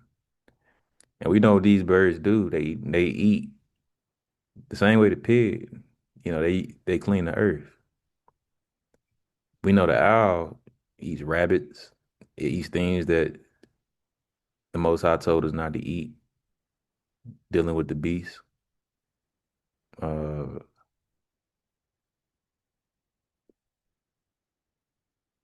the swan and the pelican.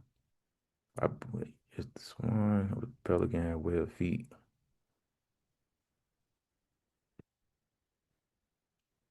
I think the swan pelican got webbed feet.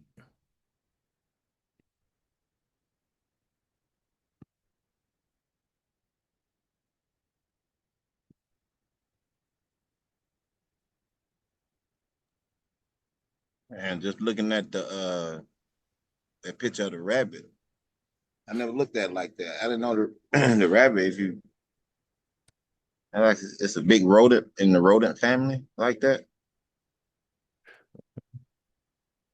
Mm.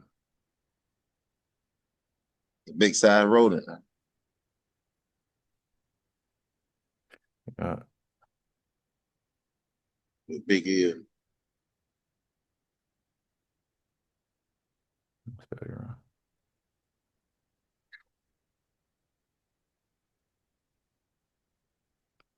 They got them in there. Yeah. See them on the side of the road all the time. Yeah, you see these all the time. Yeah. So it's the same thing. Or Anyway.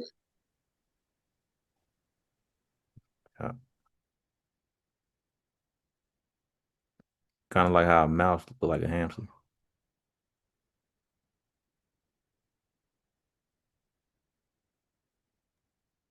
When we was in Chattanooga, we used to call them wart rats or walsh rat.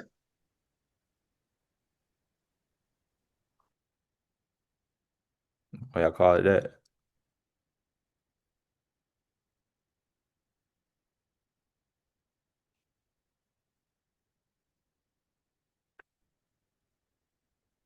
Why y'all call it that?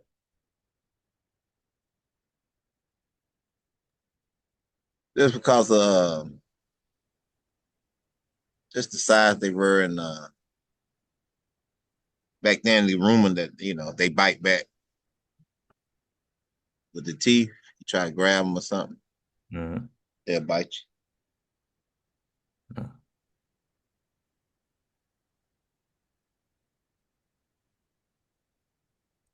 So what's a clean bird?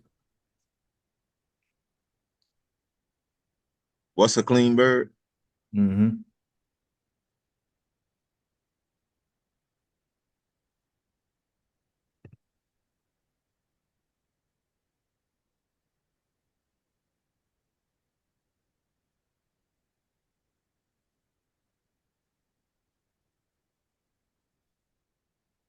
So maybe an example of that, the quail. pheasant. Uh,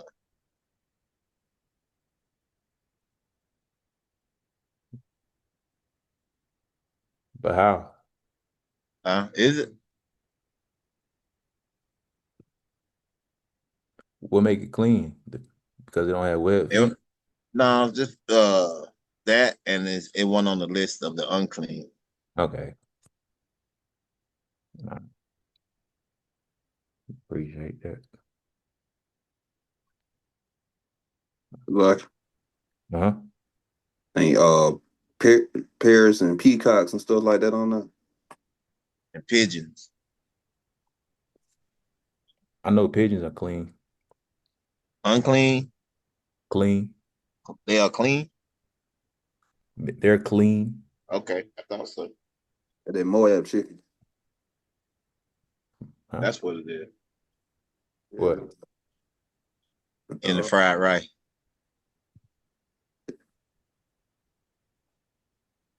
So the pigeon meat. Pigeon clean. Pigeon clean. The dove.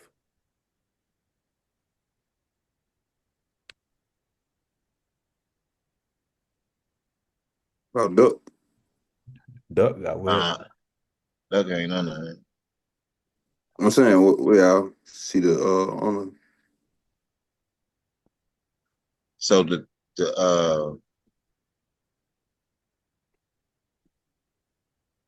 it mentioned it back up on the I think, didn't it? It mentioned the duck. It did it. Yeah, the duck.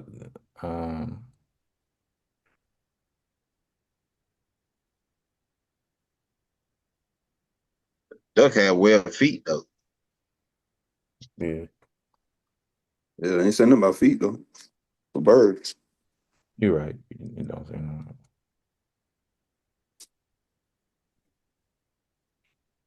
This name specific bird. Mm-hmm.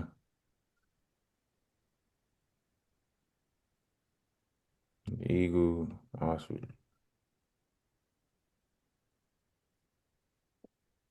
I think the only thing, the issue with the turkey was it a family of the vulture?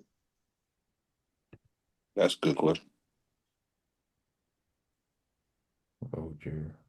Was it of that family, or is it two different kinds of turkey? Swine. As far as being clean and unclean, because that was my replacement for beef was turkey meat, ground turkey. And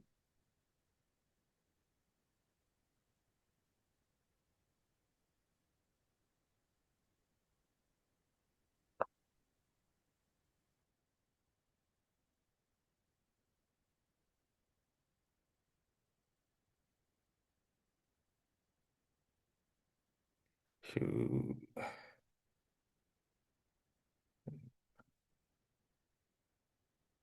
Brother Sam, you got any insight on the birds? No, I I ain't heard of a lot of the other ones. I try to just stay within when I eat. I wouldn't eat meat at all. I would try to just stay within like chicken. And basically, it. I didn't know that no in turkey. I didn't know that pigeon you said was clean. I was like, wow. But I just try to stay within like the chicken when I want to eat some type of chicken, and I don't really dib and dab and nothing else because I be unsure, you know. Con. Only reason I said pigeon because I know when you're dealing with the dove, the turtle dove, and the Lord told us to take a turtle dove, bring it to the high priest, and use it as an offering. But I know when we did our offering, it was only clean animals, and I believe the pigeon falls in the dove family. Oh, okay, that makes But sense. I wouldn't. I ain't gonna say I wouldn't, but I haven't like, you know, I'm gonna eat me some dove today. But Me I'm gonna get me one of these pigeons. yeah.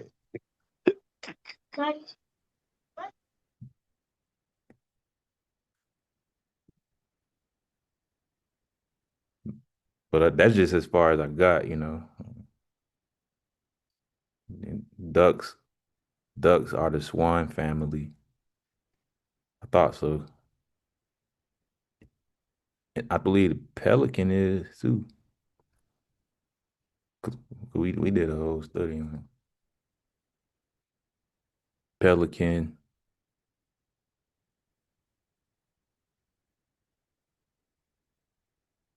Let me see.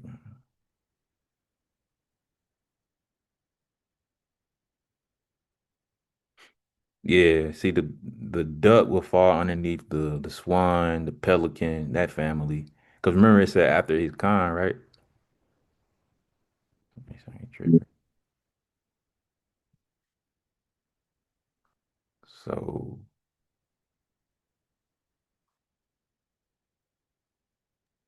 Like uh-huh. basically waterfowl. Basically, yeah. Well, I mean, uh, uh, cause didn't in Exodus, right? Didn't the quail come from the waters?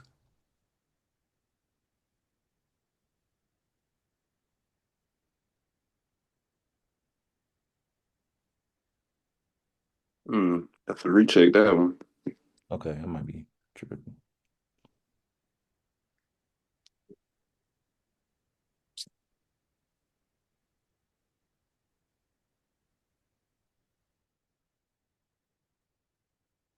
But yeah, for sure the duck will fall in the pelican family and the swan. Then it say the stork. Stork.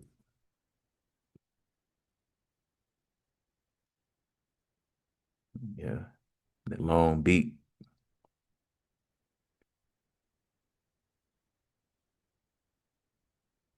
Yeah, I can't eat that.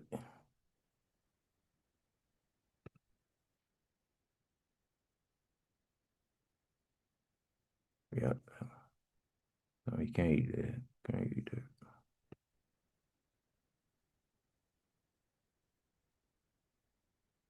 The bat.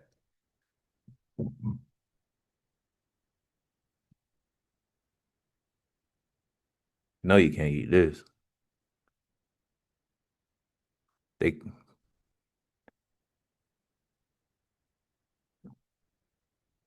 I think bats carry so many diseases.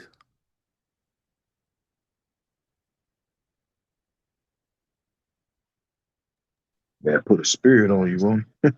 Yeah. They were saying that's what COVID came, originated from. Somebody was trying to eat the bat Yeah.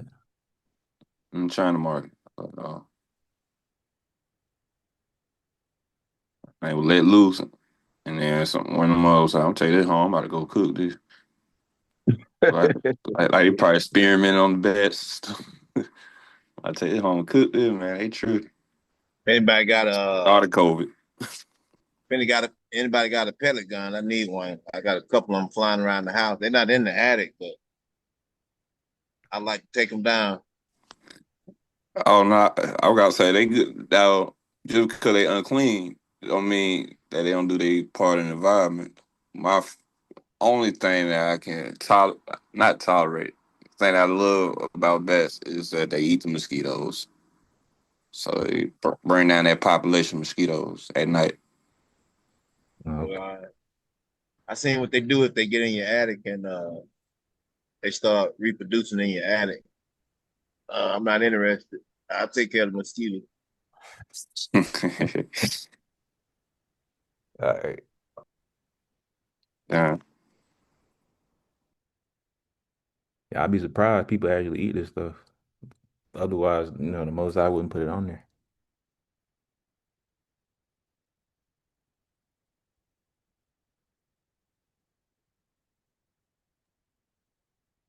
Hey, Ak, I got them number 3.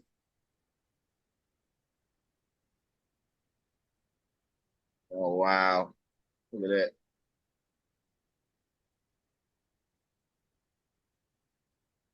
The back gravy. She getting First down. part, she look wicked as she doing it. Wow. Tripping. Wow. Like all they did was cut the head off. It looked like a Cornish hen. That's a flying rodent. Pretty much. Yeah.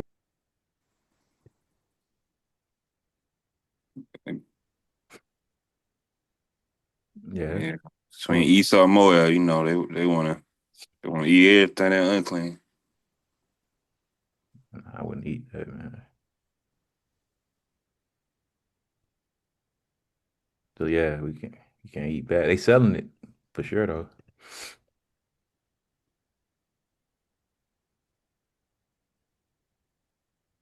Oh man. Oh, they got spots out in Georgia doing it. Yeah. Dang. Well, I don't know. Man, I don't know. I hope not.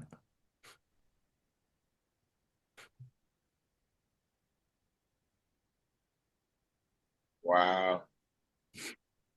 Be careful. So that's a good question though, because okay, let me see. Cause y'all familiar with Tobit. Yeah. I am. I mean, Remember when Tobias he slept outside the court because he slept by the gate of his house because he was unclean. And he got bird dung in his eye.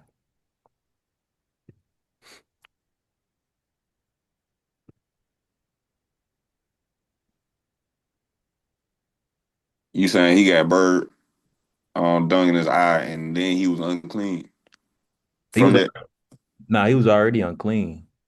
Oh yeah. But I He was was sitting outside and but it fell off the post or something like that.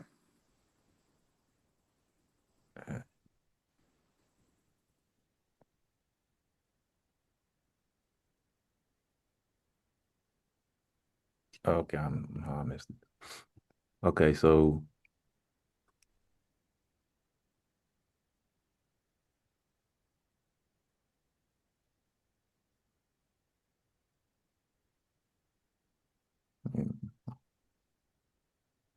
mm,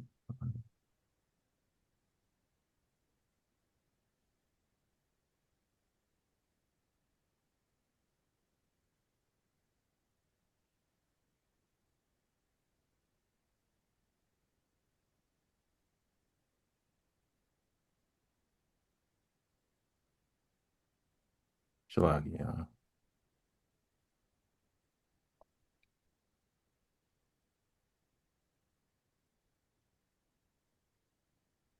Okay, so it's over chapter 2 and 9. The same night also I returned from the burial and slept by the wall of my courtyard, being polluted, my face was uncovered, and I knew not there were sparrows in the wall, and my eyes being opened, the sparrows muted warm dung into my eyes, and a whiteness came into my eyes, and I went to the physician, but they helped me not. Moreover, a chiacarus did nourish me until I went into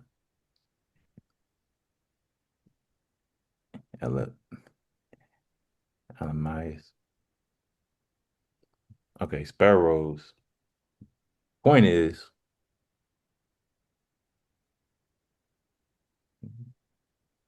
sparrows, birds. These are your common birds, the typical birds.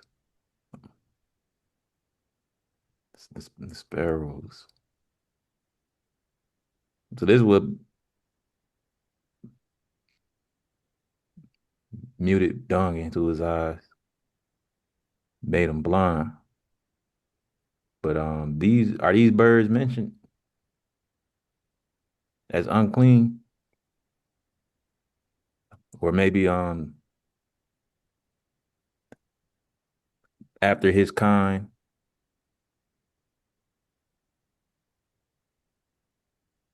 Mm, man, seem like you better off waiting for a better situation than trying to catch one of those.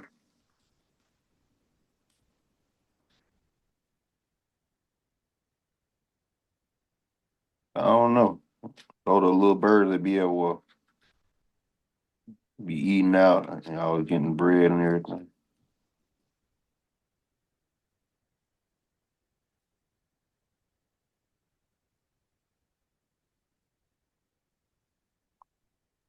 That's why I want to know, since you asked, are the would those be considered unclean as well? And those are your common birds,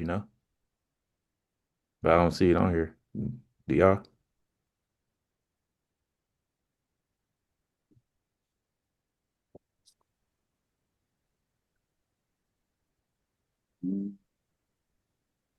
What's a kite?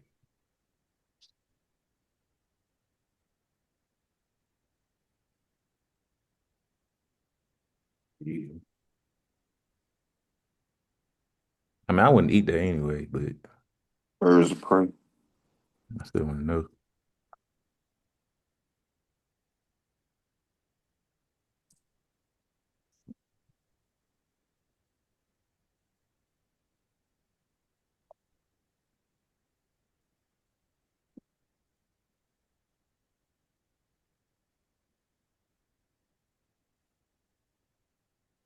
Lock-wing, maybe lock-wing,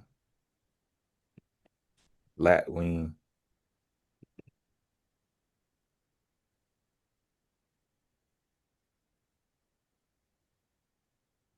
Kind of like water bird too. So it ain't just the water bird, Maurice, because then you had the eagle, you had the vulture in there. Oh yeah, yeah, more that. I was just talking about in the duck part. Oh yeah. Oh, the one we were looking at with the eagle and stuff. They birds of prey. All these are clean. Ah,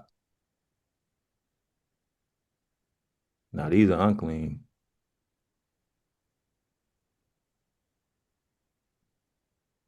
But I was trying to find out about your common bird, these right here.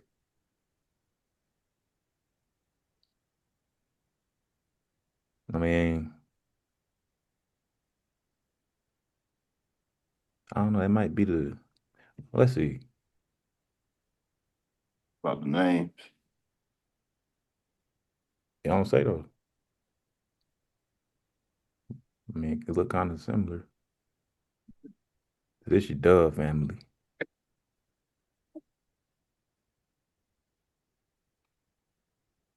Like pigeons, doves.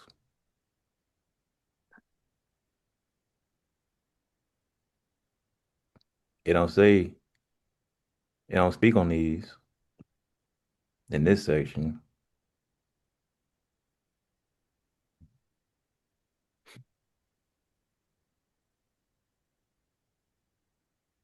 It went into detail, so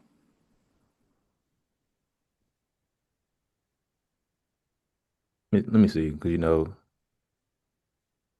Deuteronomy. is the ossifrage, is that the ostrich?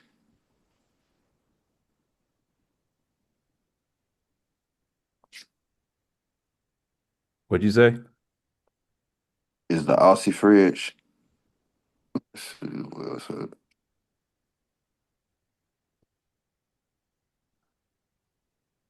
Okay, so this is the second law. Deuteronomy chapter 14. It says, I started verse 1. Ye are the children of the Lord your God. Ye should not cut yourselves, nor make any baldness between your eyes for the dead. For thou art an holy people unto the Lord thy God, and the Lord hath chosen thee to be a peculiar people unto himself above all the nations that are upon the earth. Thou shalt not eat anything, Shalaki, thou shalt not eat any abominable thing. These are the beasts which ye shall eat, the ox, the sheep, and the goat, the hart, the roebuck, and the fallow deer, and the wild goat, and the pygarg, and the wild ox, and the chamos. I didn't say it right. So the Most High, he's showing and telling us what we can eat. What?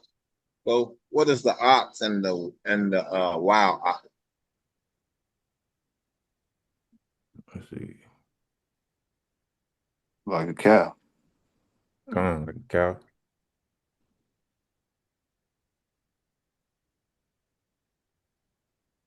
Those are the bigger ones too.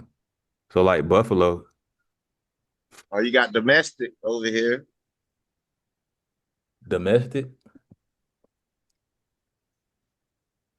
That would, yeah.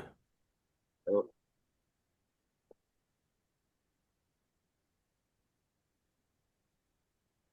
So like cows.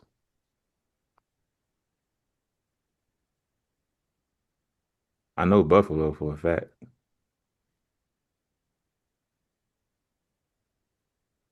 That's the wild. Bison.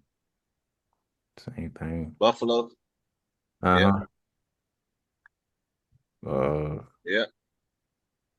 Y'all ever had buffalo? I think so. In a minute. I had bison meat. Yeah, from what's that? Ted's in Montana. No. I think Ted's in Montana sell it.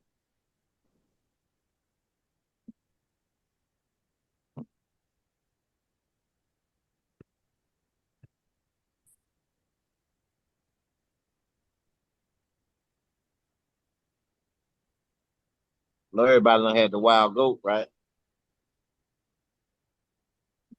Yes, sir.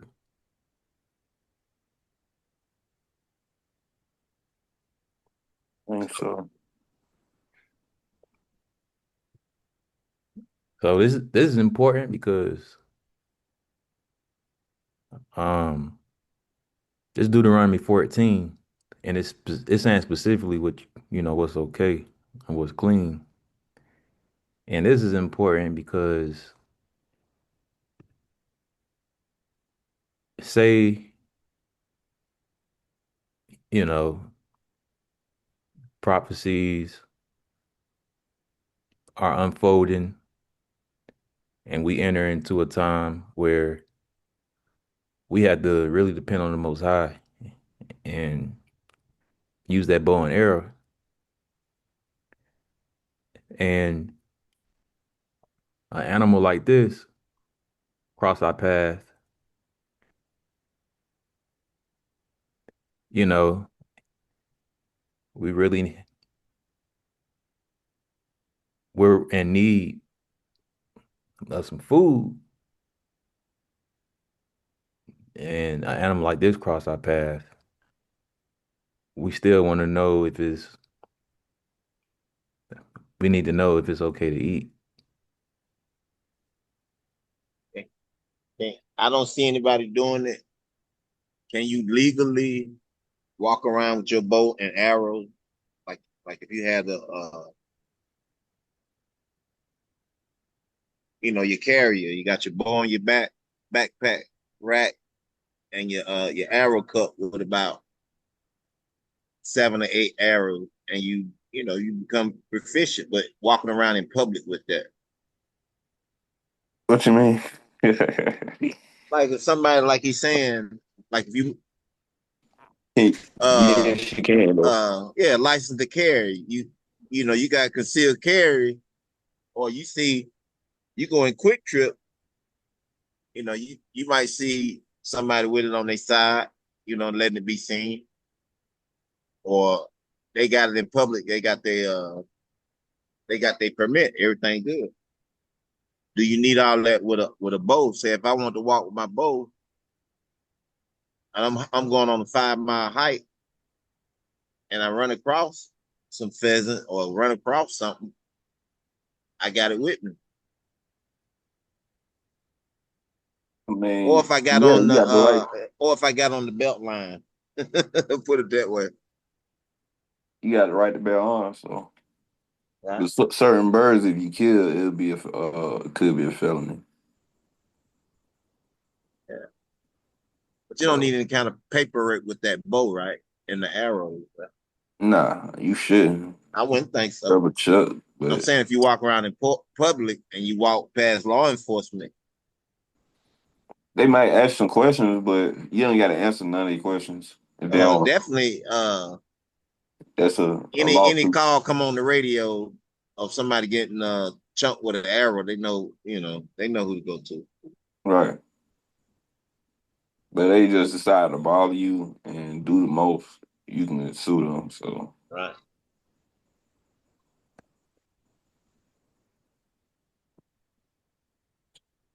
see what state and city stuff say, what they rules say.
Hey, that right there on the screen.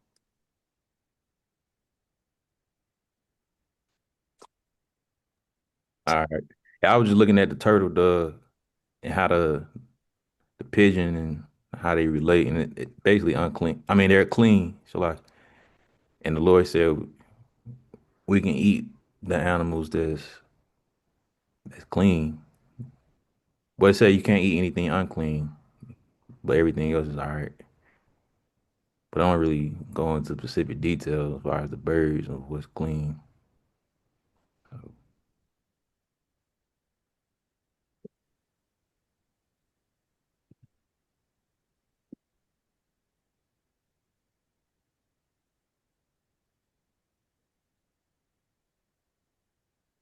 Yes.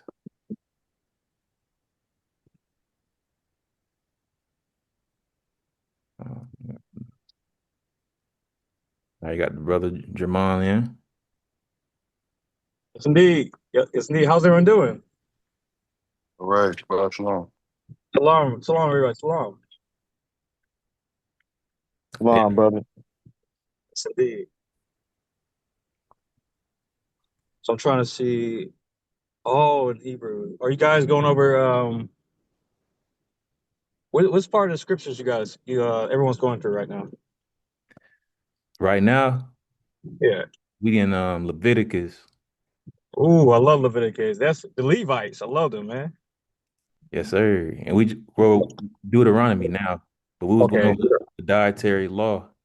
Ooh. Actually, I got a question for all my brothers and my family over here. So, can you guys tell me what does Deuteronomy mean when you translate it? Second law. Correct me if I'm wrong. Yes, indeed. Yes, indeed. Second law. And I just want to know, like, why was it the second law? Because, like, I know it, but, like, you know what I'm saying? Want some brothers and sisters want to figure out, like, why is it called the second law? And, like, why was it given? Well, to clarify, the first and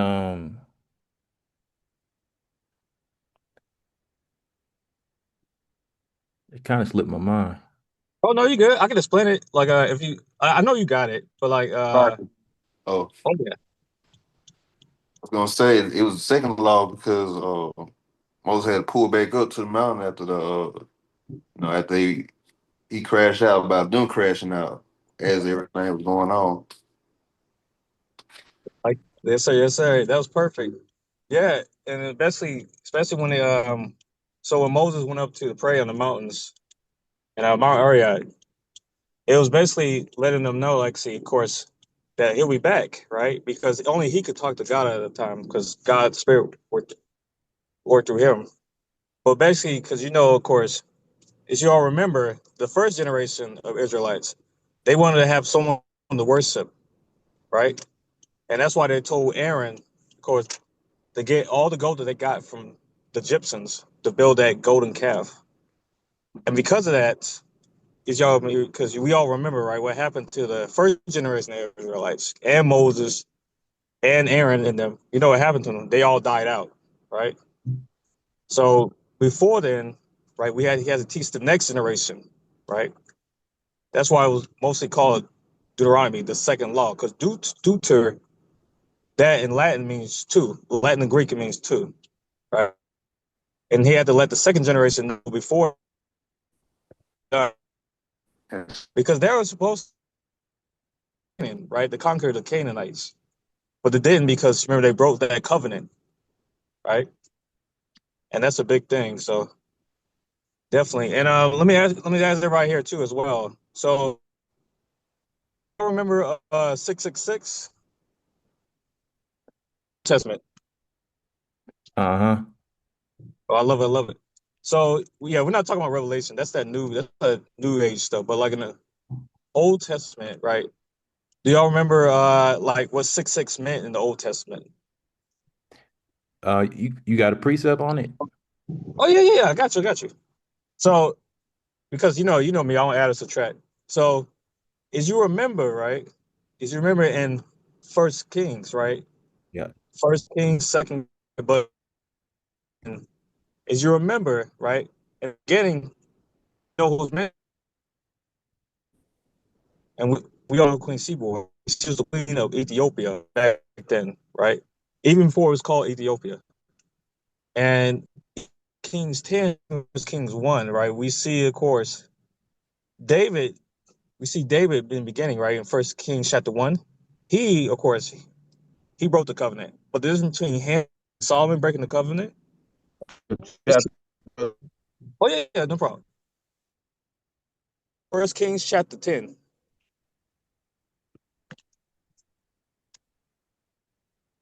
Y'all can look at it. What verse? Yes, sir. First Kings chapter 10. And I want you guys to look at verse 1. And then after reading verse 1, read verse 6 to 8.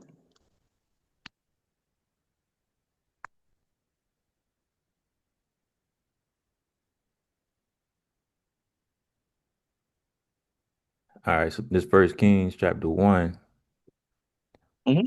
like chapter 10, Yes, sir. verse 1. Mhm. When the queen of Sheba heard of the fame of Solomon concerning the name of the Lord, she came to prove him with hard questions. And she came to Jerusalem with a very great train, with camels that bear spices, and very much gold and precious stones. And when she was come to Solomon, she communed with him of all that was in her heart. And Solomon told her all questions. There was not anything hid from the king, which he told her not. And when the queen of Sheba had seen all Solomon's wisdom, and the house that he had built, and the meat of his table, and the sitting of his servants, and the attendance of his ministers, and their apparel, and his cupbearers, and his asses, by which he went up unto the house of the Lord, there was no more spirit in her. And she said to the king, it was a true report that I heard in my own land of thy acts and of thy wisdom. Uh, Now you heard verse 8, right? What does it say in verse 8? It talks about what the wisdom, right? Verse 8, happy are thy men, happy are these thy servants, which stand continually before thee, and that hear thy wisdom. See that? And then go to verse 14. Okay, verse 14. Now the weight of gold that came to Solomon in 1 year was 603 score and 6 talents of gold. Okay. So you see that, right? So keep Uh, that locked in, right? And I want you guys to go to Daniel chapter 3, verse 1 real quick.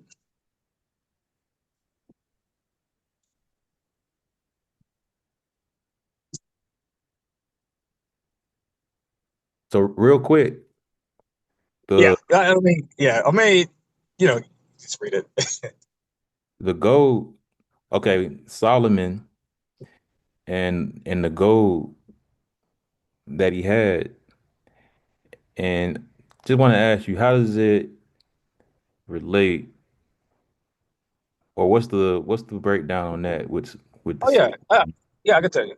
So the correlation is 666, right? So you remember that nonsense that was on that was talking about COVID, the barcode and all that other stuff, all that nonsense. So basically that didn't make any sense. Like, well, people, like that's the people's teachings, right? People are talking about on the news, but they don't read the scriptures. But in Revelation chapter 13, right, it talks about 666, right? The Mhm. mark of the beast. But if you look at Revelation, you remember I mentioned that Revelation is a prophecy book. It's not talking about like an actual beast, actual dragon, right? Everything's in prophecy. And as you can correlate, what did it talk about? What? Wisdom, right? 666. When it mentioned that, you remember the verses I mentioned in First Kings chapter 10 about wisdom? Mhm.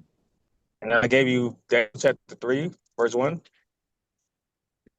666. And then correlating that, right? Did you remember that, right? What does it say in Daniel chapter 3, verse 1? Okay, let's see.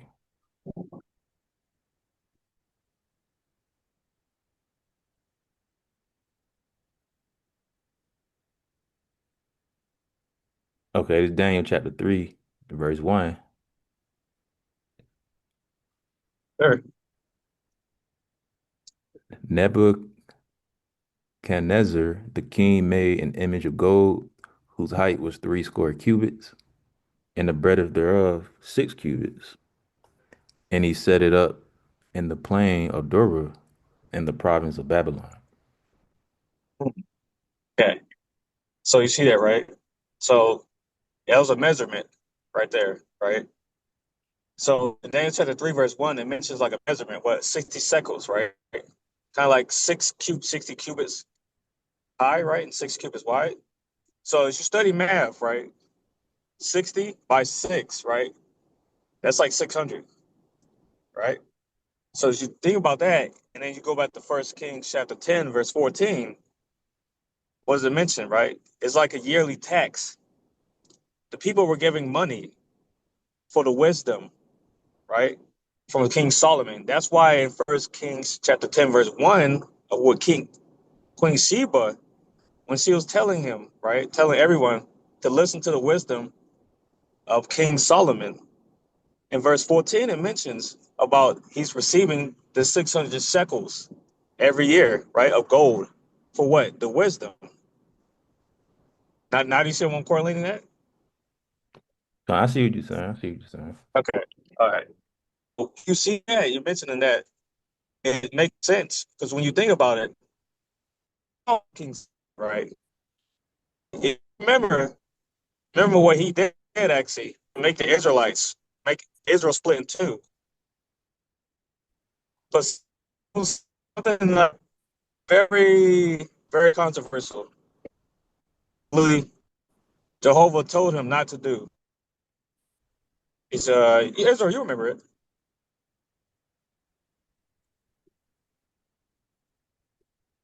Say it one more time. My fault. I got you. So the reason why there's so what happened to King Solomon is, of course, he built the third temple, he did everything beautifully, right? But the one thing that King Solomon did that Jehovah told him not to do, because remember in Exodus, right? Mm-hmm. About the Ten Commandments, the first commandment, right? Do not worship any other gods before me, right? Right. What did of course what did you see in First Kings chapter 10? What did of course Solomon start to do, right? When he had 1,000 wives and concubines, he started to what? Worship other gods. Mm-hmm. Get what I'm saying? Right. And then he had all these Gentile women. God literally, like Jehovah literally told him, right? Do not marry with any Gentile women, right? Right. His heart would start swaying away from the Lord. But guess what happened? He didn't listen. Mm-hmm. Because of that, he started building statues in the temple, the third in the temple, right? The lowest temple. So when you see that, then you start his heart sway away. And that's why you see King Solomon broke the covenant. And that same covenant was a copy and shadow of what the first generation of Israelites broke when they started worshiping the law, right? The golden calf. See what I'm saying? Uh-huh. And that's why it correlates to now, mentioning it even back then, how Israel was split in two, how North Israel was invaded by the Assyrians and Judah was invaded by the Babylonians. You guys my drift? I see where you're going. Okay. So everything here correlates back to King Solomon, right? So whatever mentioned about 666 is very important not to like listen to people on the internet or media or movies, right? But always go back to the scriptures to go back and correlate because once we start going away from the scriptures, then we'll be like King Solomon, whose heart swayed away from Jehovah, swayed away from the Lord. You feel me? I feel you. I feel you. Okay. My So brother, my brother was saying to pull it up. However, I don't want to go too far off topic because okay, go ahead, go ahead. I know you didn't know, but every time we get on, we go ahead and put our topics, you know, at the forefront so we don't, drift away and just so that the study session is profitable. Oh yeah. Actually, so that's why I asked. So you guys are going through Leviticus now, Deuteronomy. Uh-huh. So what?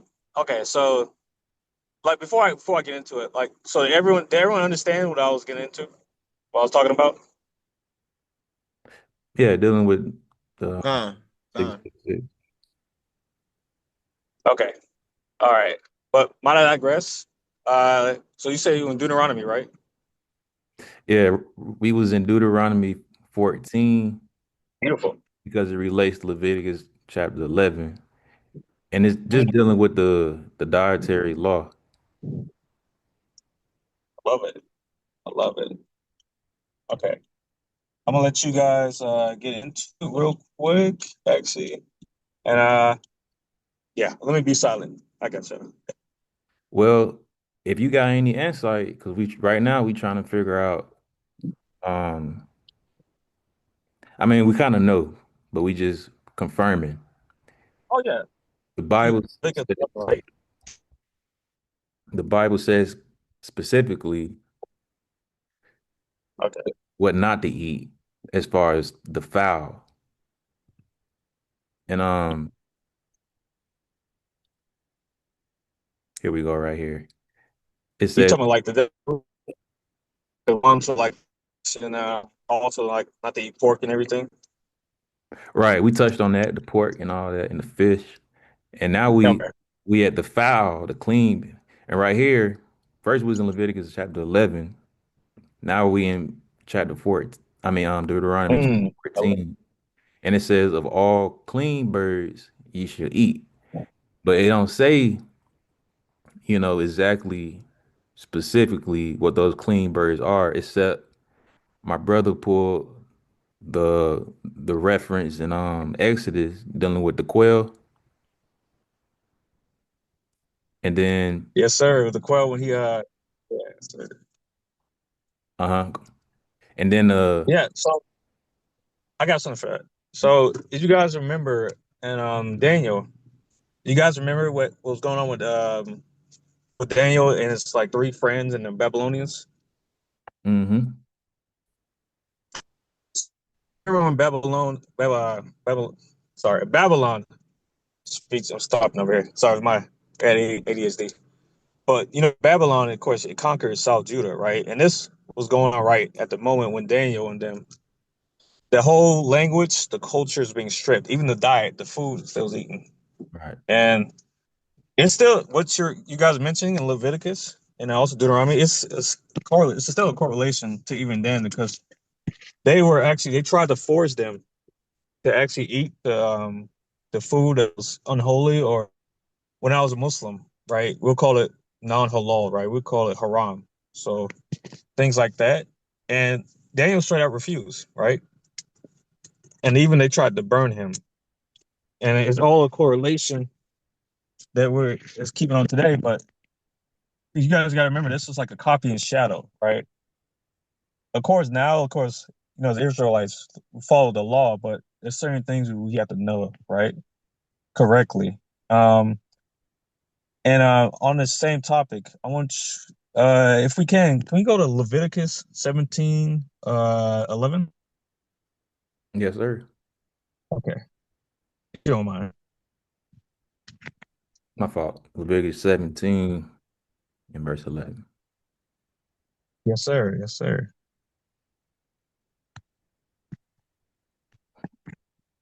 All right. Hey, we had read this earlier too. Oh yeah. It's that's the reason why that I'll mention it afterwards. Okay, this Leviticus chapter 17, verse 11. For, Yes, sir. for the life of the flesh is in the blood, and I have given it to you upon the altar to make an atonement for your souls. For it is the blood that maketh an atonement for the soul. Okay. So keep the same thought, right? So remember that flesh is what? The blood is an atonement, right? Right. So and let's realize this as well as Israelites, right? We got to know the difference between the old and the new, right? The Old Testament and the New Testament, because it's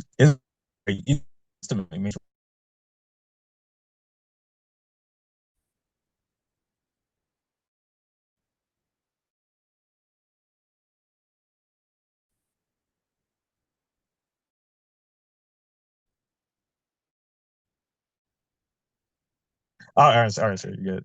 So a testament, it's like a covenant. It's a promise, right? And you remember, I know y'all read this, right? In Exodus 19:5-6, it mentioned about the promise, the covenant that was made, right? With not only with the Levites, but with all the Israelites, right? And mentioning about this, going back to what I was mentioning in Leviticus 17:11 about the blood, the reason why there's so many sacrifices and other stuff with the blood, animals like the calf, the lamb, and everything, because it was a promise, it was a copy and shadow of what was become, right? What we later see with Yeshua in the first coming, right? So I know y'all remember John chapter 6, right? 51-54, about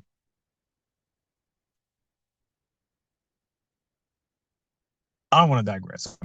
But chapter 6, right?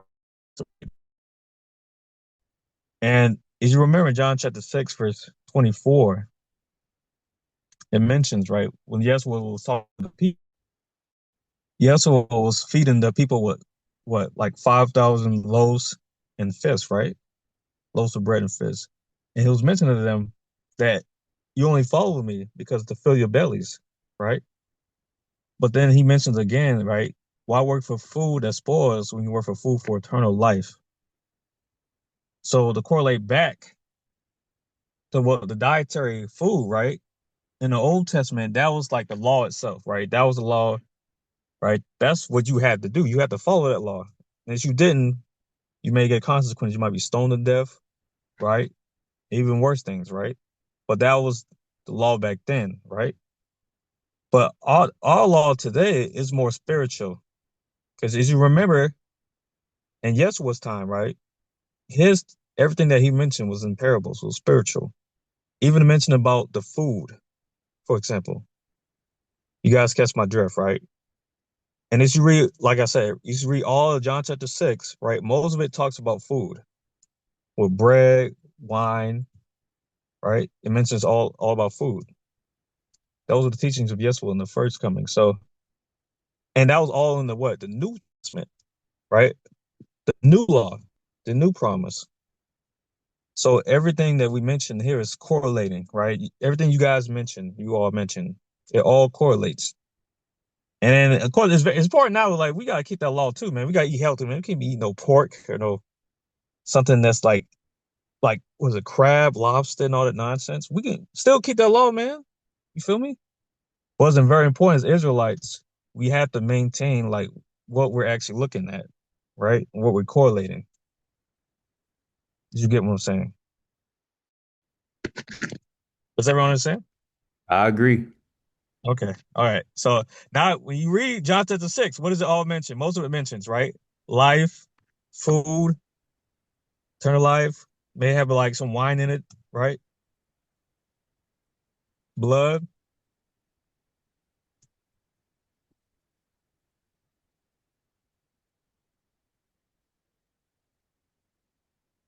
Mm.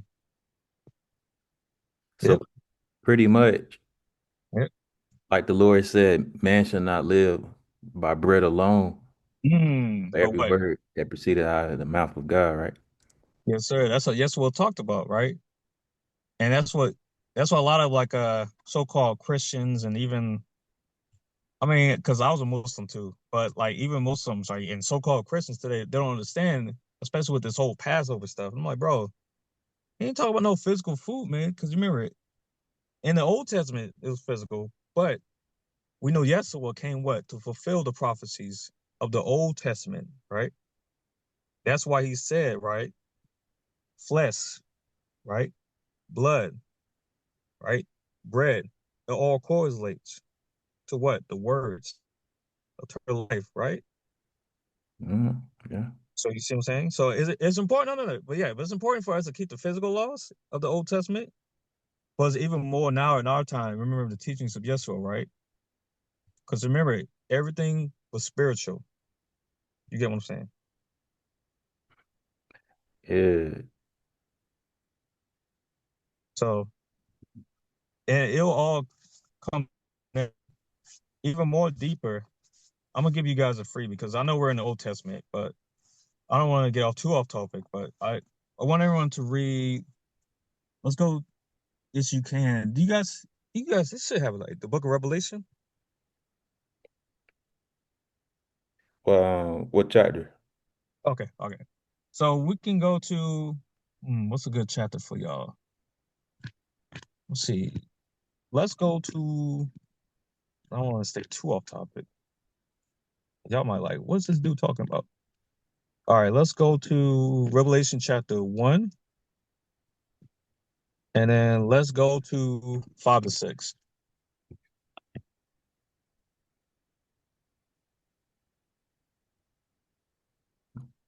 All right. We actually read this earlier today too. Hey, you know what I'm saying? Hey, I don't know what's going on here, but hey. All right. Yeah. I'm gonna read. So Go ahead.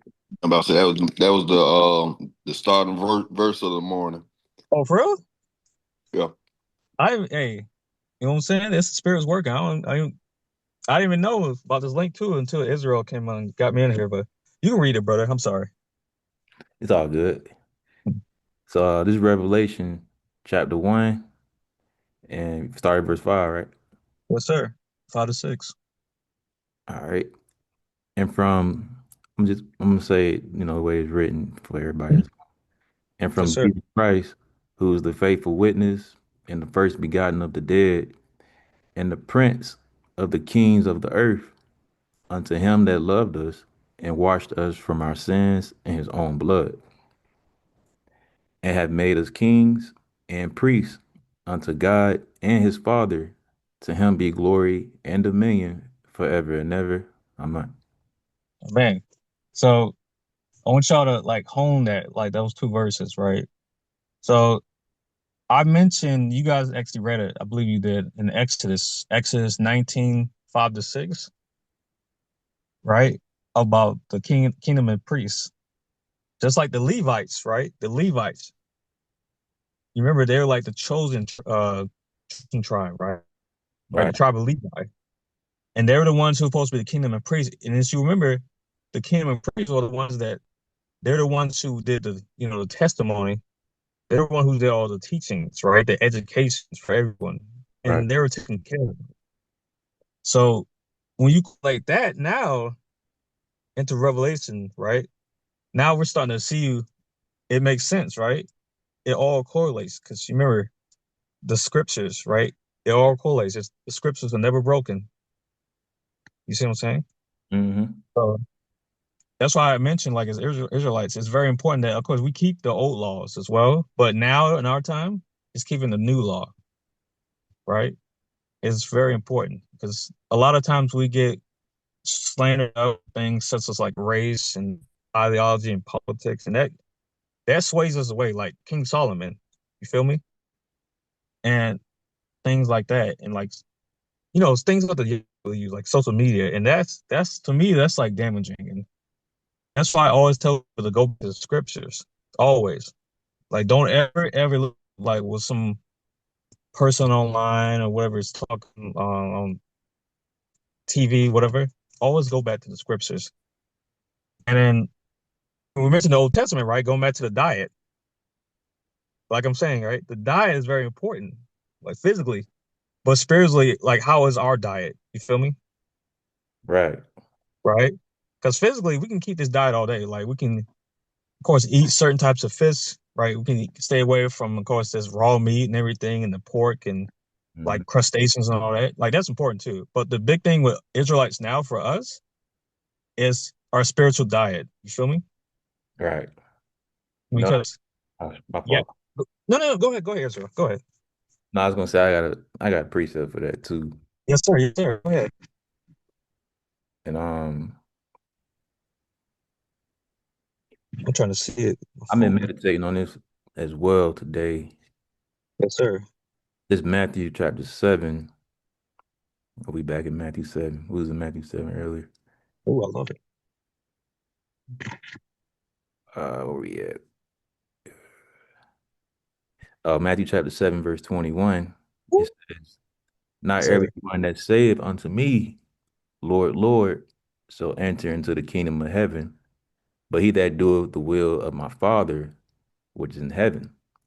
Many will say to me in that day, Lord, Lord, have we not prophesied in thy name, and in thy name have cast out devils, and in thy name done many wonderful works? And then will I profess unto them, I never knew you. Depart from me, ye that work iniquity. So it is. It is actually. I got a lesson for you as well. Matthew 7:21 to 23. That's important, man. Because does everyone here remember Matthew? Right, we're talking about the wedding bank.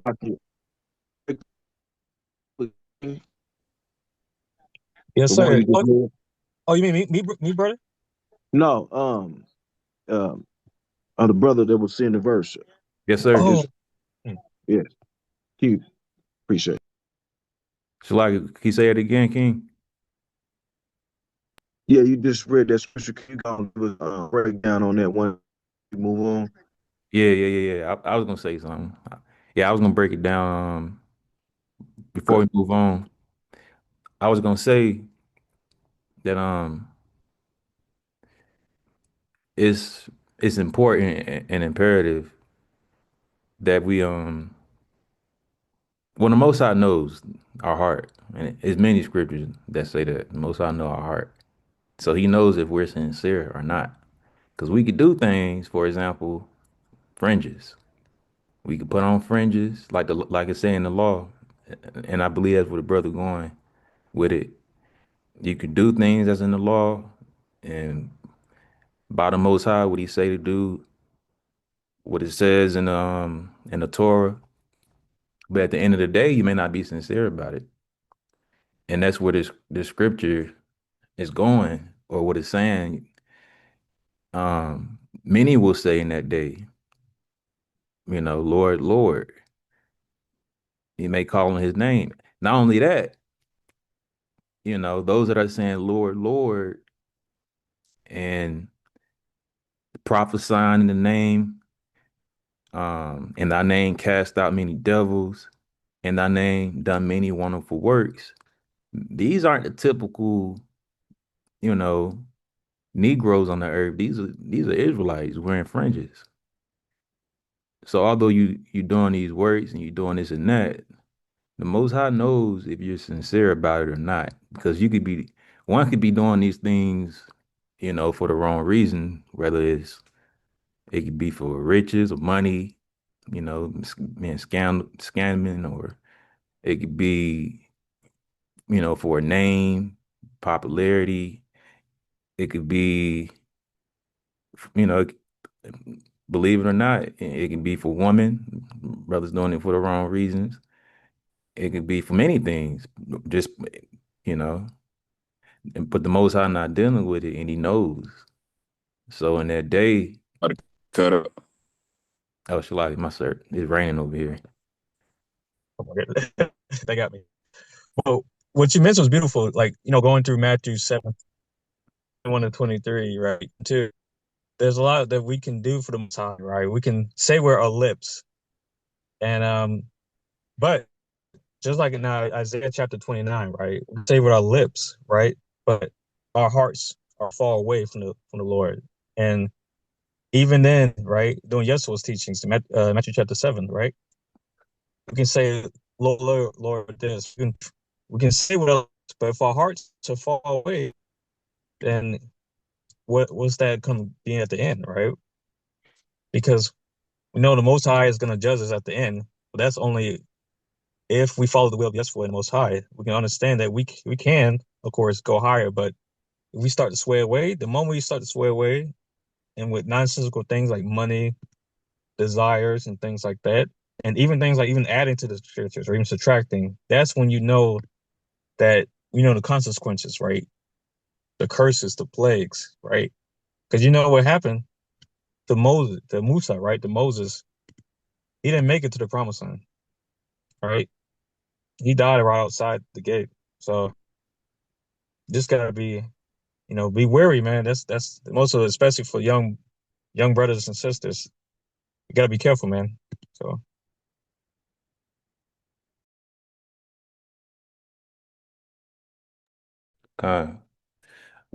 Kind, well said. And Shlaki about that. The it just started pouring over here where I'm at, so service kind of bad. Yeah, hopefully you're good over there, man. Yeah, it's raining. I'm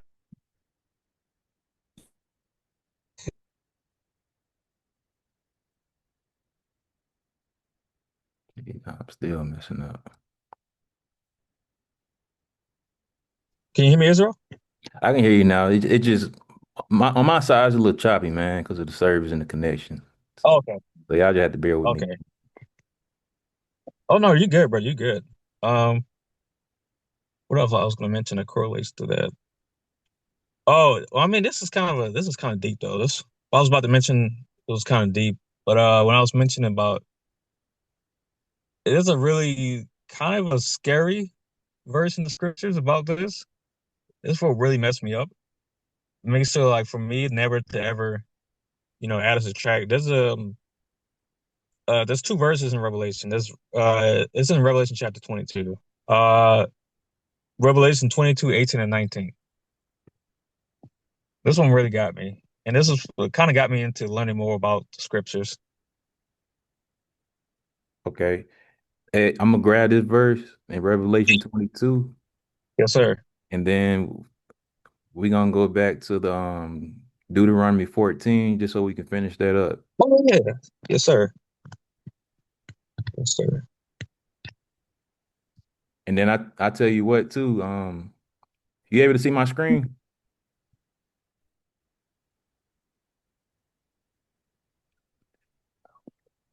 Are you able to see my screen? Let me see. Oh, I can see it. Yes, sir. Okay, cool. So today, the topics that we've covered or that we're covering right now, dietary law. Mm-hmm. Next, Write most that high down. willing. Next, we'll cover false doctrines or precepts that may have been false interpreted. Most high willing, or maybe we'll start off next Saturday with that. And then we Okay. already covered birthdays. We went over peace offerings and we went over gossip. What we can do, if you're available on next Saturday, Yes, sir. anything that you would like to discuss and go through the precepts on, and we can dive into it to a study together. Mm. Just let us know, and we'll add it to the topic for next the next time we on. Oh yeah, I got a few actually. But so for next week, and so let me just go. Let me just read it back. So for next week, are we going back to birthdays, peace offerings, gatherings, or we're going into like a straight up a new bunch of topics? Oh, straight up new topics. Okay, I got plenty. I got plenty. Like, let me know. Okay. Okay. Yes, So sir. right now in Revelation, um, if you don't mind me asking, what we about to go into now, does it relate to dietary law? In a way, it does, but because Revelation is a prophecy book, so everything it mentions, even food, right, spiritual. So you remember I mentioned about the teachings of Yeshua, right? He never mentioned about eating food, right? Every time he talks about even giving the supper, right, it was all spiritual. And as you know, right, in Revelation, right, not here, but as you read some of the scriptures, right, everything's in red. And red is like what? Blood. And blood is what? Life. Because remember in Leviticus, right? Blood is life because that's the covenant. Right. And so we all remember, right, the Last Supper and everything. But if you remember in John chapter 6, 51 to 54, it mentions, right, flesh, blood, right? New covenant. And then what's the blood represent? The covenant, right? So I ain't gonna go too much because that's down the line, man. I'm gonna save that one, right? I'm gonna put it down. I'm gonna save. I ain't gonna go too much, man. So what would you label that one as a Okay, so like a topic. yeah. Oh, food for eternal life. Okay, I got you. So you Yeah, all right, make sure to put that in my notes. yes, sir. And then another topic that we can go into, because I'm sure y'all went through many things, like, but I'm gonna keep it spiritual in this case. I'm gonna go over for let's do the 12 tribes, but not like physical, because we know about physical, but more spiritual 12 tribes. Okay. Yeah, because we know about physical, but you know what I'm saying? We gotta keep that spiritual diet. You feel me? All right. Yes, yes, sir. But yeah, that's mostly from me. Those two main topics, and then if there's anything else, I'll let you know, and then we'll all hash it out. Okay, for sure. Yes, sir. Okay, we'll say this for the next time in Revelation 22. Yes, sir. Okay. All right.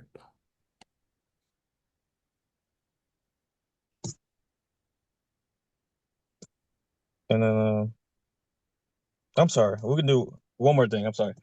I really do want to do this too. Uh, let's do covenants. I'm sorry. I'm sorry, Zoe. I ain't. Covenants. Yes, sir. Okay. But that's a big one for Israelites. That's for us. Yeah, no doubt. Yes, sir. But yeah, that's all, man. That's it. I got you food for eternal life, 12 tribes, and covenants. Yes, sir. That's it. Those some good topics, man. Yes, sir. Like I'm glad to be here, man. Glad to meet y'all. I don't know if everyone can hear me, but like before, quick backstory for me. 'Cause I know I'm a random dude out of nowhere. But yeah, my name is Jamon. They call me Antoine. I was actually raised in the Al Islam faith, in the Muslim faith. Uh, and so like I didn't know anything about the scriptures, anything about that stuff was Al Quran. But I was woken up after an incident when I was in the military where I stepped on a landmine. You know, I didn't die, man. So that really woke me up. And then I became interested in the scriptures after, having a conversation with a brother who was like 10 years younger than me, man. And that was about 6 years ago. And then ever since then, man, I spent now like my entire life in these past 6 years learning more about the scriptures in and out. So yeah, man, that's my story. That's me.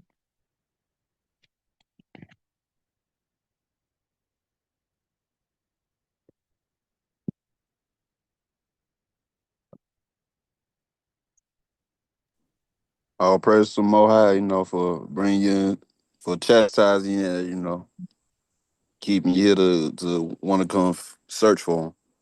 Yes, sir. Yes, sir. Glory to the Most High. Without him, man, I'll be like my brothers, man, like under the ground. I'm fortunate because that could have been me, but I'm here. All praise the Most High. Yes, sir. That's it. That's what we did. And then just saw a little picture when this was me 15 years ago, right here. So boom, young me. So yeah, man, that's it. 9 days. But I'm sorry, man. I didn't mean to interrupt y'all. But y'all can continue. You good, man. So I know, like I said, I know you don't know the the way that we try to conduct the our meeting is to do things decently and in order.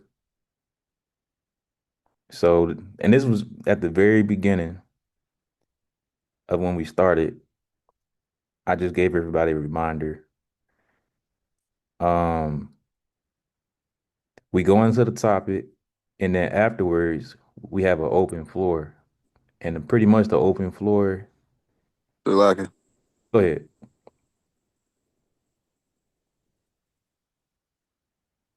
Go ahead, Mo.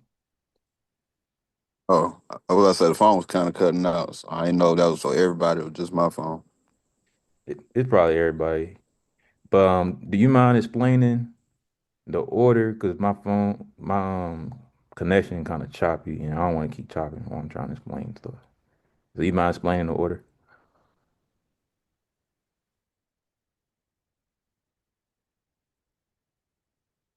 It's still chopping.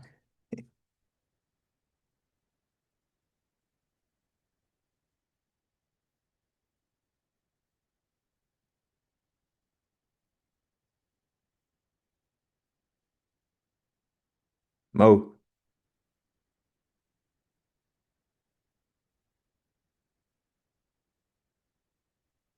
Yeah. you mind explaining the order? Because my service keep chopping up like a T-Pain. Okay. Hey man, that's the time, man. He's trying to stop the work, man. Yeah, He's a hater, man. That's the time. yeah, ain't no mistake. Hey, bro. So, like Israel was explaining earlier, we dropped the toppings at the beginning of the congregating and put the topics out on the floor, and then whoever brings us said topic, they'll they'll open it up and you know either had a precepts already or had a precept known, but we'll we'll look it up on the put it on the shared screens so that we can be able to everybody stay on the same page and seeing what the Holy Spirit trying to bring out. Also, we try to hold all comments and questions to after the person finishes talking, whether it's some that needs to get in, you'll hit it with a excuse me or a shalaki, and and then you could make your statement after addressing after that. And what else?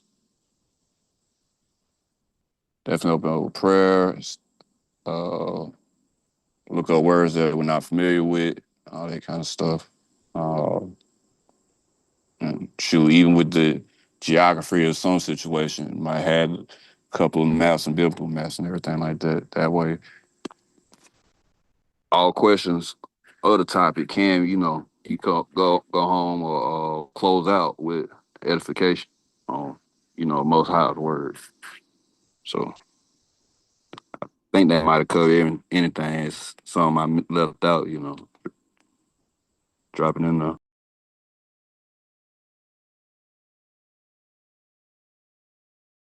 Okay, yeah, and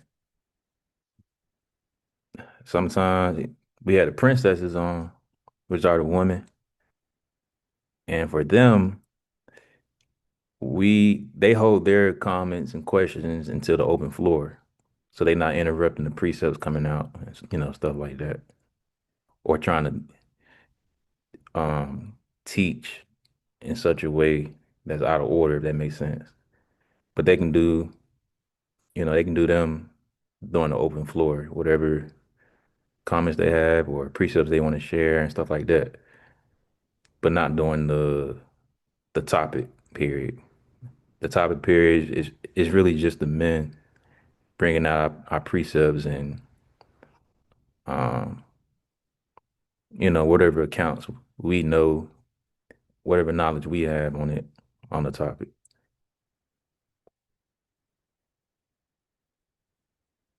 Yes, sir. All right.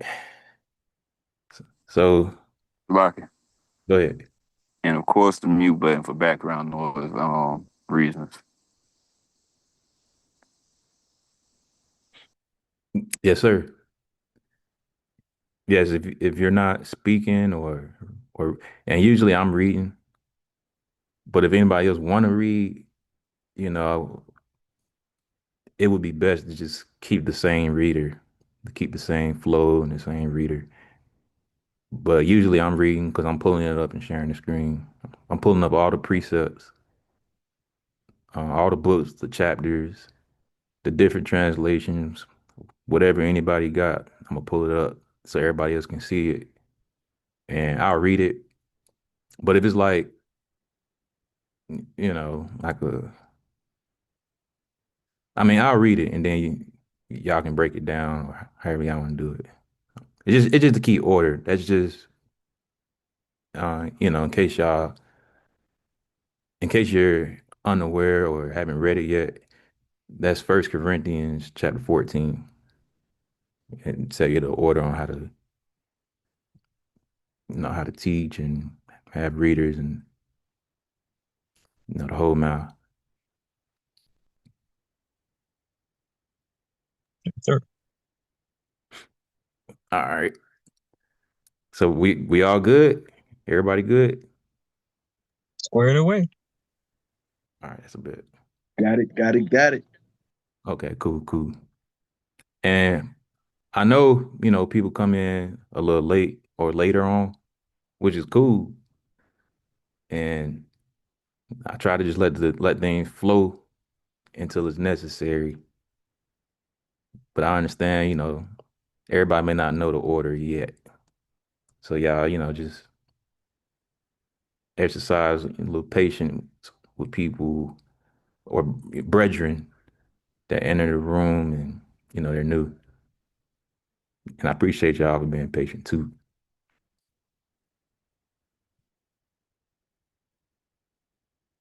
And respect. Sure.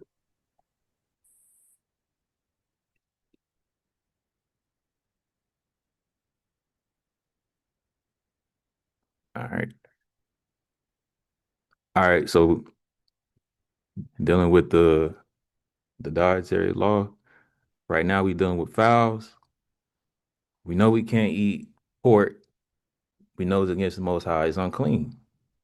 We know we can't eat fish that doesn't have fins and scales. It's unclean. We know what particular birds are unclean. It doesn't say what particular birds are clean, but correct me if I'm wrong. We're going off. Um, we're concluding that the birds that are clean are the birds that are not mentioned. And although the turtle dove, um, the quail is not mentioned in Deuteronomy 14 or Leviticus chapter 11, we agree that these are clean birds. All right, y'all got it. Correct. After that. Come on. All right. All right, so Deuteronomy chapter 14 and verse 21. You should not eat of anything that dieth of itself. Thou shalt give it unto the stranger that is in thy gates, that he may eat it, or thou mayest sell it unto an alien. For thou art an holy people unto the Lord thy God. Thou shalt not seeth a kid in his mother's milk.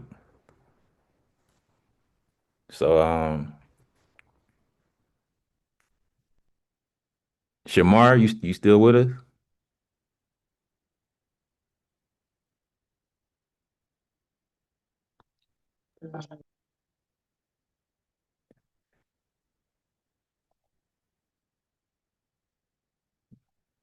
All right, he probably stepped away.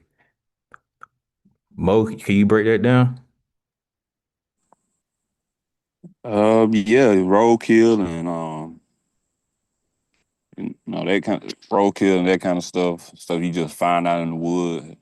Don't mess with it.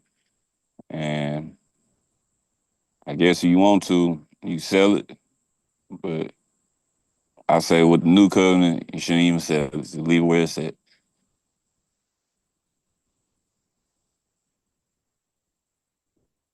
Now, why you say that about the new covenant and don't even sell it? Neighbor, the whole, treat your neighbor as you will yourself, and we supposed to be bringing folks in. We can't be giving them stuff that that we would call unclean or wouldn't eat. Okay. I done had that thought a couple of times. You know, get that pork in the box. I just go ahead and throw it in the trash can. I shoot.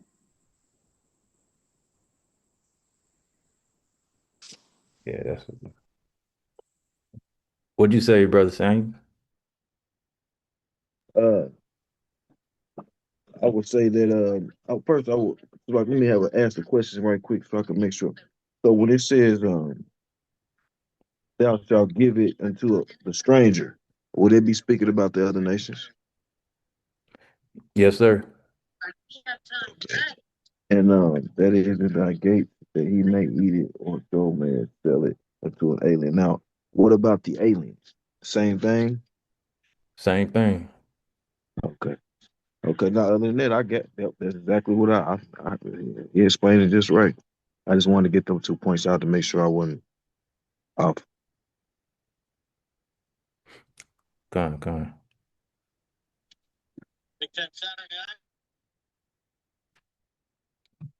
All right. And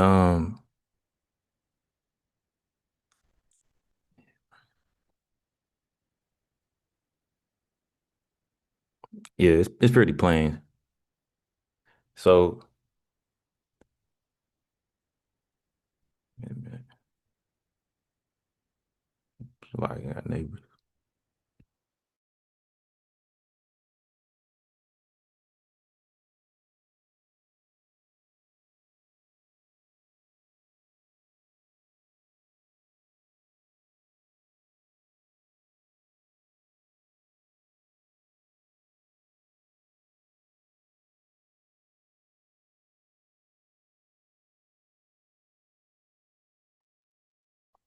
All right, so this would be another topic, to be honest. What you saying, Mari? Because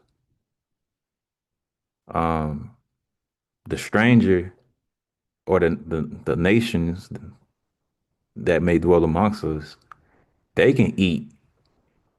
The Lord said, He's saying it right here that we can sell it to them, they can have it, they can eat it. However, it was brought to my attention not too long ago. Um,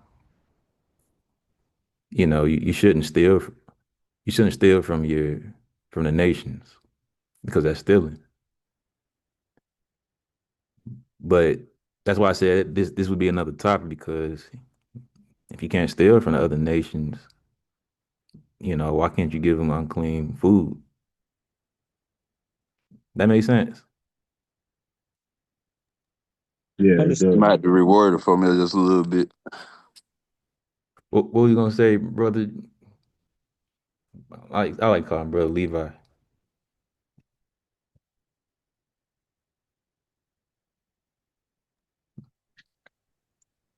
Oh, you mean me? Yes, sir. Oh my gosh. Yeah. So when it mentions this, right?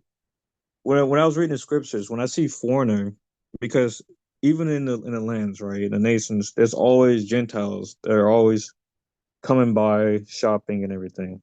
And if we correlate that today, we can mention the people who are outside the tribes, right? Who are outside the nations.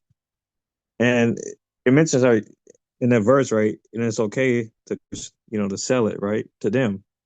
But to us, of course, we're the holy people, right? So it makes sense for us not to deal with that, to dwell into that, because mentioning that it was in what was it? Yeah, Exodus 32, right? Exodus 32. Remember about the seeing what happened, right? When we started to act like the Gentiles, we started to do stuff like build golden calves and stuff. So I think for the foreigner part, it's yeah, just try to keep it in house as far as everything. But as far as the diet thing, for me, it's kind of hard, especially today, because right, everything today is. you don't even know like what we're eating nowadays, especially here in America, man. Like you could say like we're eating something holy, like, oh man, we're eating some poultry, some good old poultry, right? But we could be eating like a mutated like cow inside of that the chicken, man. I mean, you feel me? So that's the one we gotta be careful with the diet, the physical part, especially when reading these verses, because nowadays you don't know what we eating today, man. Yeah, So that's all I got to say. agreed. Hey, Like go ahead. I was gonna say on the packages on the ingredient list, right? You know, they try to be as transparent as possible. But for us to even want to try to keep the more high law, which is a sign of faith, or I say faith without works is dead. Yeah, Shoot, you ain't even looking at what you put in your body. Of course, you're gonna end up dead. Cancer, diabetes, and all that kind of stuff. So, well, he already knew what was up from the beginning. So you put all, you got the playing field set up. Well, you got your pharaohs and your Nebuchadnezzar's trying to deter you, see if you're gonna go for it. yeah, So, that's that saints enduring to the end. Over there in Revelation, you want to just fight that temptation. It's gonna be there in front of you. Ain't no way around it. Crab leg, seafood boil or whatever. Yeah, when we ain't know, that's one thing. We ain't know I was getting sick or break out of allergies, lips swell up and stuff. But yeah, got this manual script, and the more you try to find God, which that first commandment, New Testament, you try to seek him all your, you, like you got a dad, right? You gonna try to learn what he wants you to do, right? mm-hmm. Yeah, it's the same father in heaven. The white call father. Yeah, That's the spiritual side with it. yeah. I got you. The way, okay. Yeah, First John 3. Uh, my fault. Uh, First John chapter 5, verse in verse 3, it said, "For the love of God, Shalaki, for this is the love of God, that we keep His commandments, and His commandments are not grievous." Now, let me get this. And it's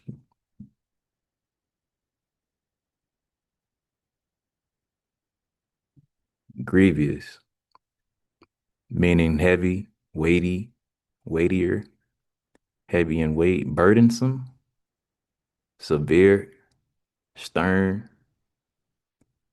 of weighty, of great movement, violent, cruel, unsparing.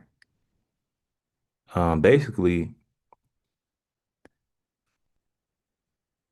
keeping the commandments of the Most High God, it should bring you joy, which that's what the scriptures say too. It bring you joy, peace, and happiness.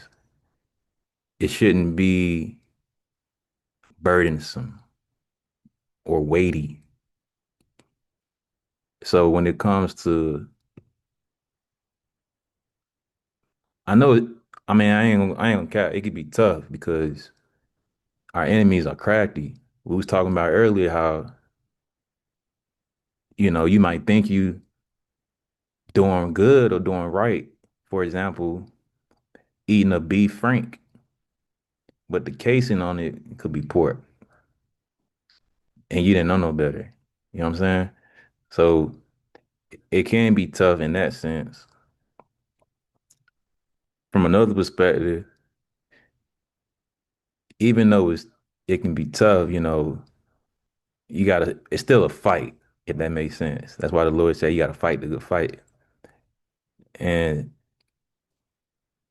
when you fighting, just like boxing, it's rounds. And you don't just fold in the first round or second or third. And it's about endurance too when it comes to fighting. So if you're enduring, just like the scripture say, he that endured until the end, the same should be saved. But if you fold because it's getting tough or the enemy's too crafty, they doing all kind of stuff, I might as well give up. There's no point of even trying. Then, that's not good faith.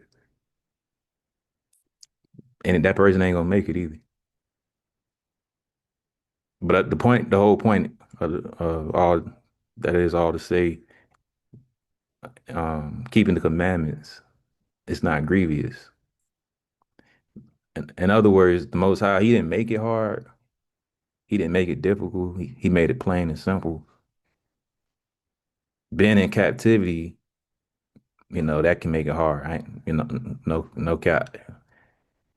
Being in captivity, being subject to our enemies, that can make it hard. However, it's not impossible because the Most High said He will not put us in any temptation that we can't bear. And I'm just quoting. Y'all got it. Go back to the So, So like, last. Yep. I was gonna say second Maccabees when they were trying to force all the folks to eat pork and everything, roasting them on the grill and put them in the contraptions you see in medieval museums and stuff. Yeah, we read that earlier too. Second Maccabees 6. Yeah, so folks already died by their faith. Like literally be like, hey, we already know this a resurrection. This before Christ. He like we about to endure. Even the kid was what he was. They said a lad. I don't know that like between 10, 13, but he like shoot, I ain't going for it.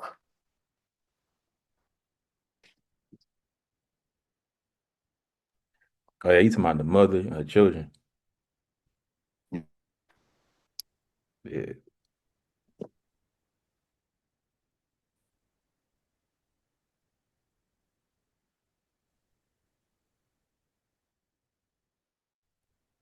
I think Brother Levi was trying to say something too. It's a lot. Yeah, man. Y'all saw the mic. No, it makes sense. I don't know if you guys know. I mean, Israel knows, but like, I'm a history teacher. After I got the military, I actually teach about medieval times and everything. So, but correlate from that, right? It was in Daniel chapter 1, right, when it mentions like Daniel's training in Babylon, mentioning about foods that the Babylonians tried to force the Israelites, including Daniel, to eat. Right? They even changed his name, right, and everything. His name became, what was it? Yeah, which is modern day Iraq. But even then, they try to force him to eat the royal food and wine. But in verse, because it started when they tried to force him to eat that, and he even said he's not with the royal food and wine in Daniel chapter 1, verse 8. And even then, see in Daniel 1, 8. Let's see, yep. And you keep going. 8, and then even in 12, right? For 10 days, right? Get them, of course, supposed to eat, water to drink. And as you remember, all the way to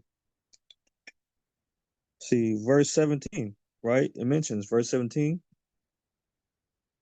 Yes, sir. You see it. And God gave them what? The knowledge, right? Knowledge and skill, learning wisdom. because they endured, right? Brother Israel mentioned it before, like enduring until the end. I mean, because we know, brothers, what Apostle Paul said, right? He said in the epistles, right? He talked about he fought the good fight. So like enduring to the end, that's the big thing, man. Um, so yes, sir.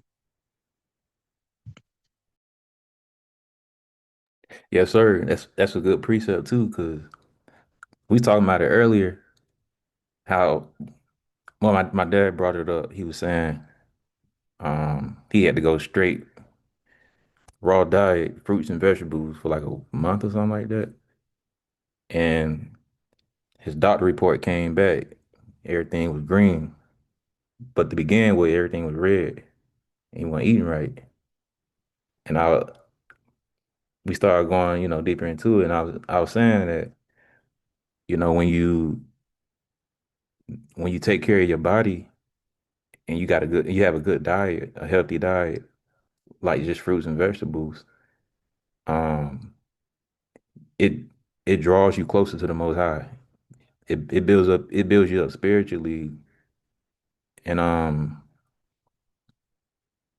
this verse is kind of going into it because Daniel, it says, I think, wasn't they fasting? I'm not sure.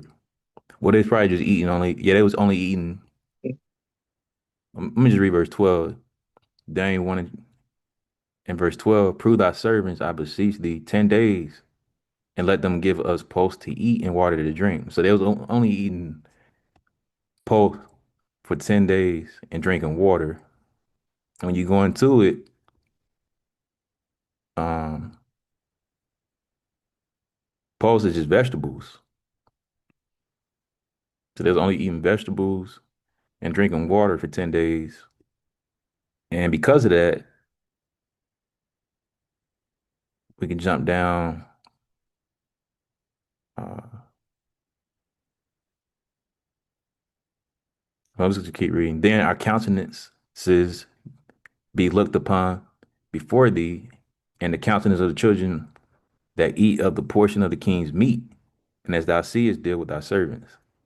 So he consented to them in this manner and proved them 10 days. And at the end of the 10 days, their countenances appeared fairer and fatter in flesh than all the children which did eat the portion of the king's meat. So basically, it was more healthier.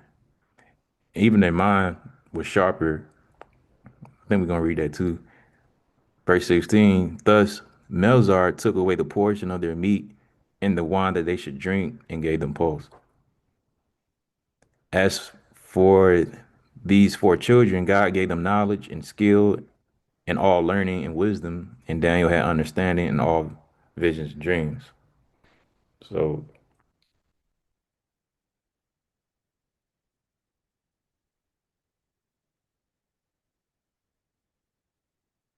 not only will it do you justice physically, it'll spiritually do you justice as well when you're eating right and taking care of your diet.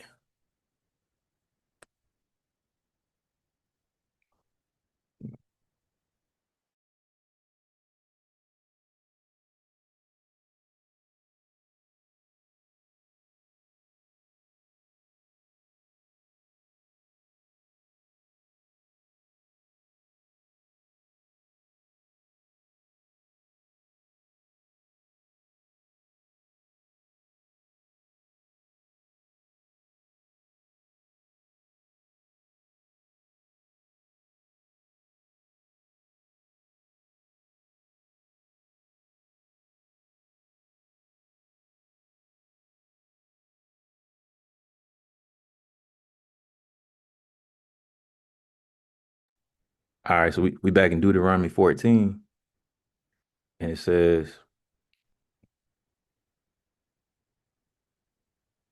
really, that might be it.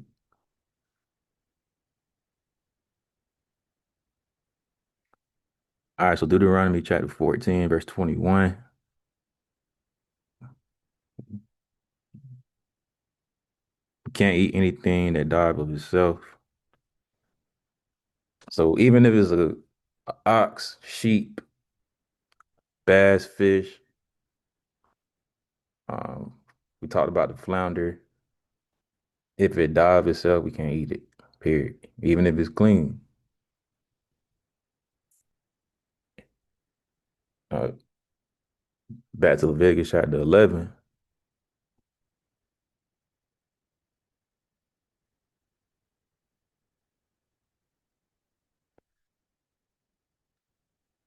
In verse 20, all fowls that creep, going upon all four, shall be an abomination unto you. Uh, y'all know any examples of that? Say that one more time, brother. Yes, sir. It's a lot. So yeah, I know a few examples. I used to eat these when I was normal. So I believe a brother here mentioned it before, but we have snakes. That's one because they crawl on their belly, and that's big. So other things such as anything that's like reptilian will be a big no-no. Um, like things too, as well with hair, but they said abominations. So I'm just thinking reptilian. Other like beast-like animals like bear. I'm thinking as a whole. It's an abomination. I have a lot more about. I'm gonna hear what the other brothers say. Alligators.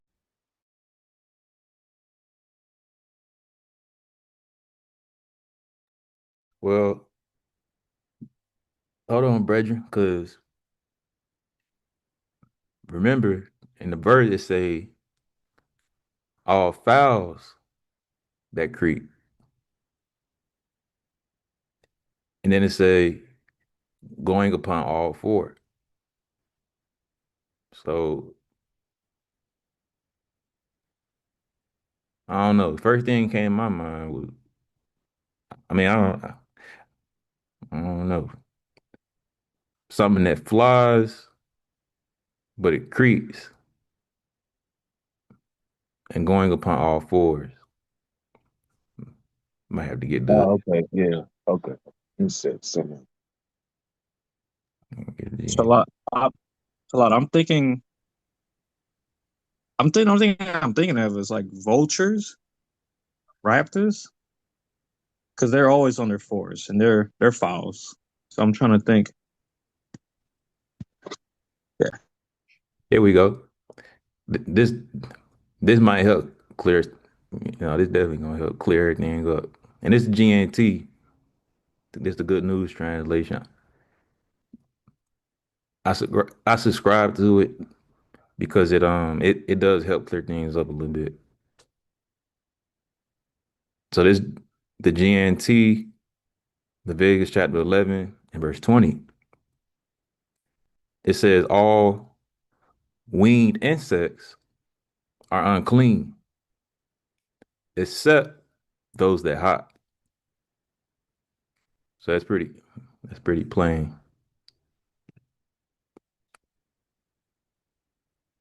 I'm gonna read Leviticus chapter 20 in the KJV again.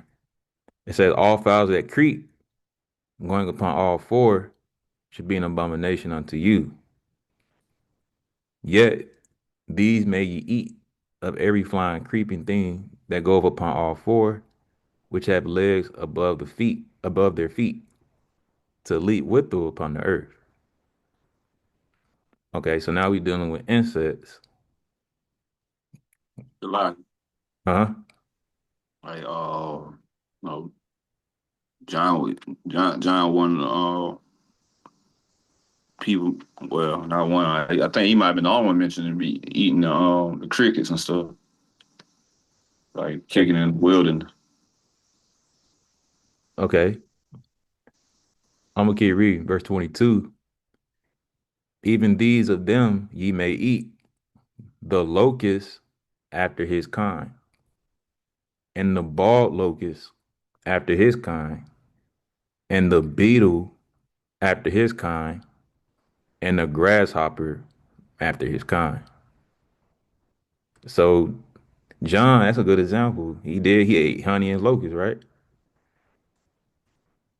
Some people might think, oh, this man crazy.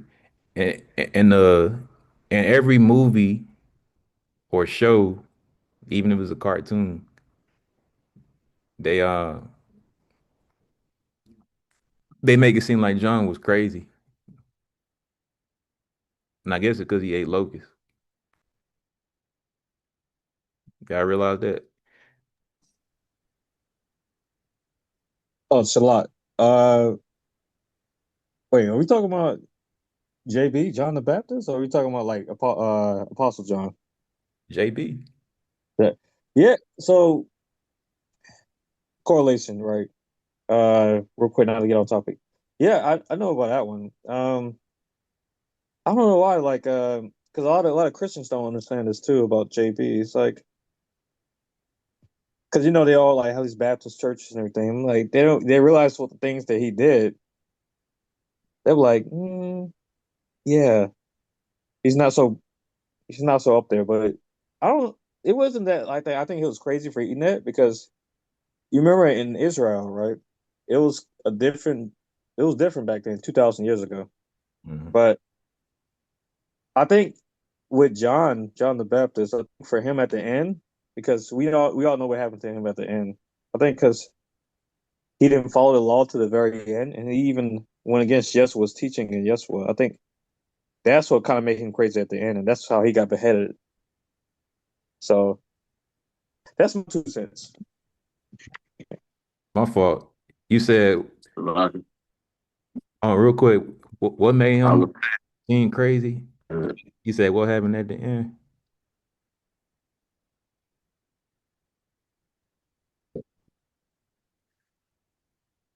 Okay, so other than him eating the honey and locust, that itself physically that's kind of I ain't gonna hold too much on him, but at the end, you guys remember when as you were talking about like him getting involved in like controversy with an affair, right, with one of the kings, and then one of the king's daughter had she had like a feast, and then the king asked his daughter anything that she wanted, and she said, "I want the head of John the Baptist."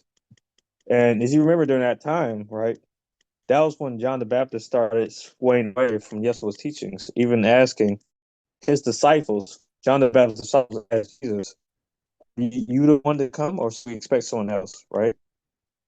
So, and then we know what happened after that. When the king's daughter, guess what happened? That's what I was going with.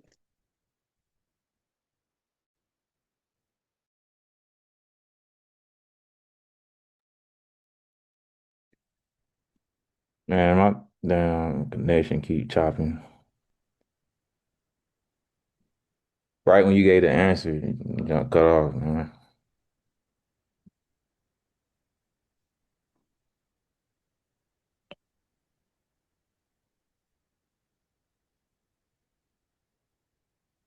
yeah, that's what I was about to say.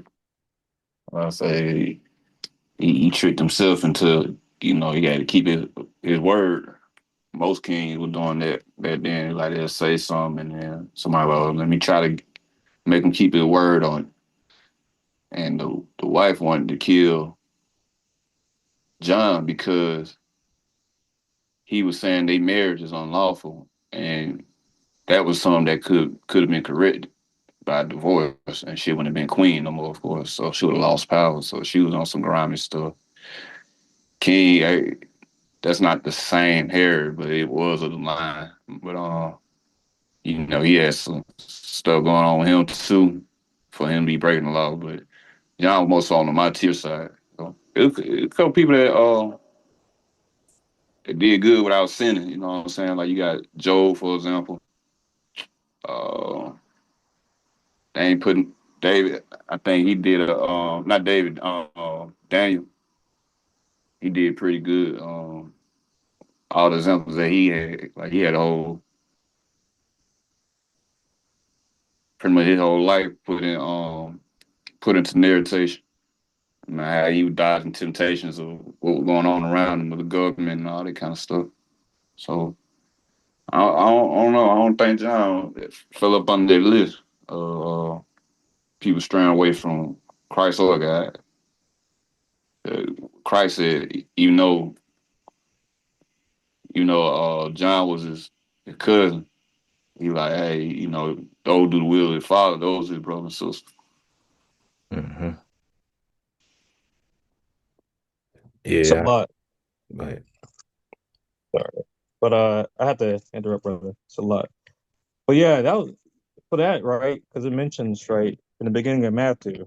It talks about, of course, like the lamb of the world, right?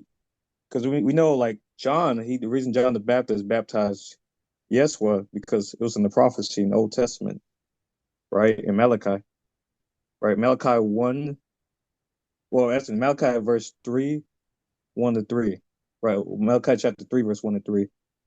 And it even mentions, right, in John, it talks about how, of course, how John was the least in heaven, right? And he was straightened away because his disciples, John the Baptist's disciples, started questioning Jesus, Yeshua. Is he the one to come, or should we expect something else? And the correlation to that is, I want you all brothers to write this down. If you remember Noah, right?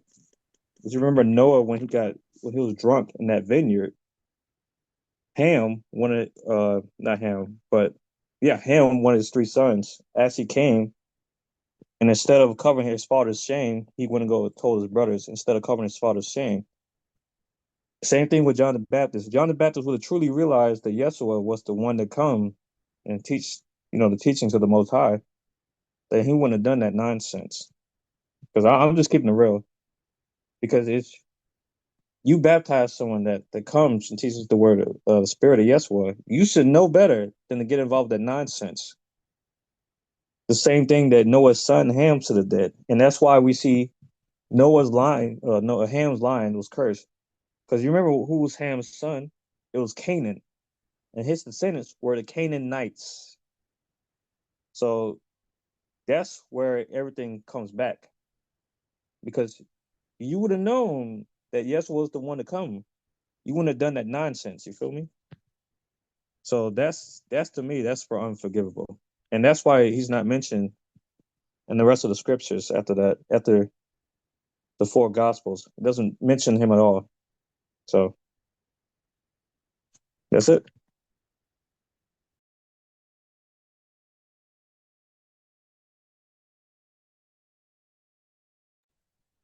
all right. It sounds like another topic to me. Yes.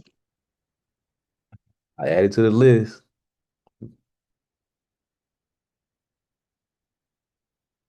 So John, JB. I'm just gonna put JB.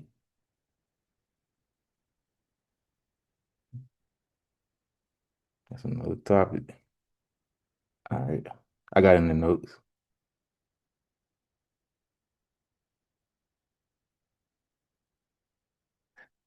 All right, so I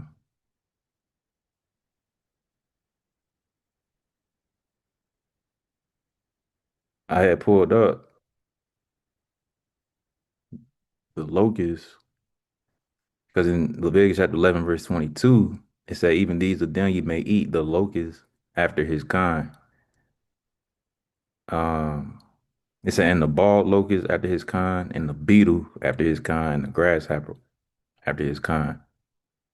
So these are the specific insects we can eat. We can't eat ants, nothing outside of these insects.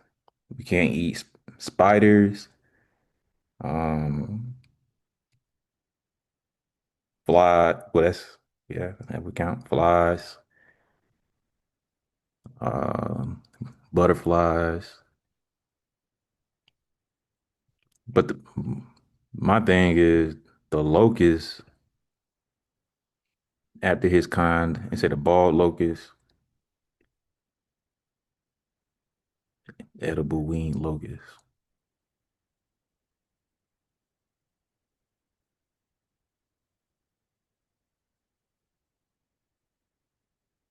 So y'all tell me, is it all locusts?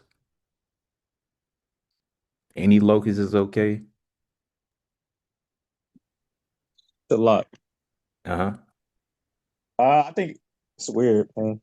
I have the most experience here eating all kinds of things because in the army, like when I was doing jungle training and everything. But as far as like a spiritual stance, uh, I'm trying to think because you got locusts, you have ants, termites, you have things like beetles. Let me see. I mean, I don't really count spiders as insects because they're arachnids because they're kind of like scorpions in a way, but you're not eat those either. Grasshoppers, um, weirdly butterflies, pupas, caterpillars. Um, I'm trying to. That might be it for me. Does anyone have anything else?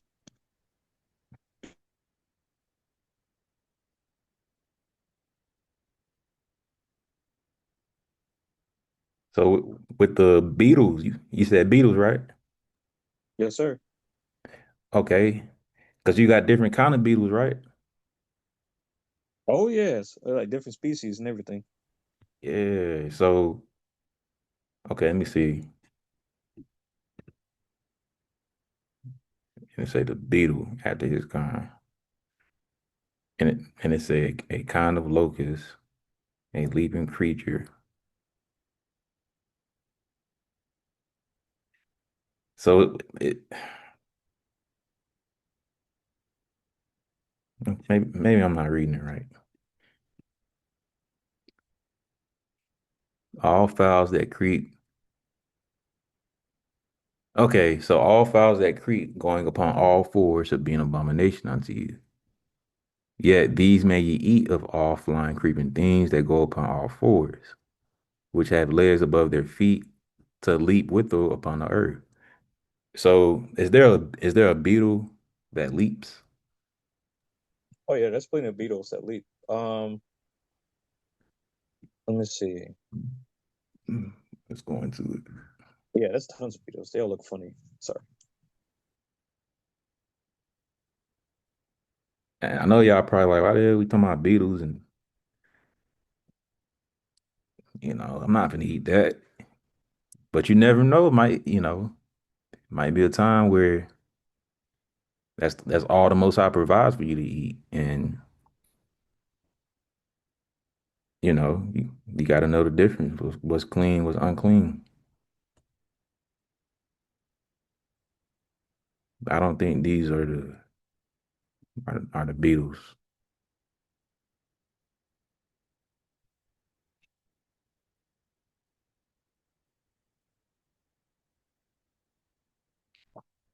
Doctor, I see something about click beetles and flea beetles that may leap. Okay. Let me see.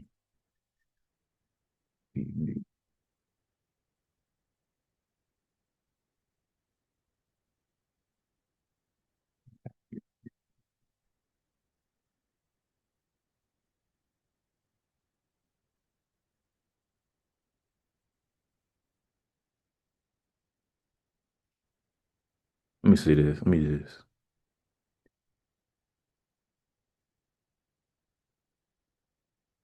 Beetles.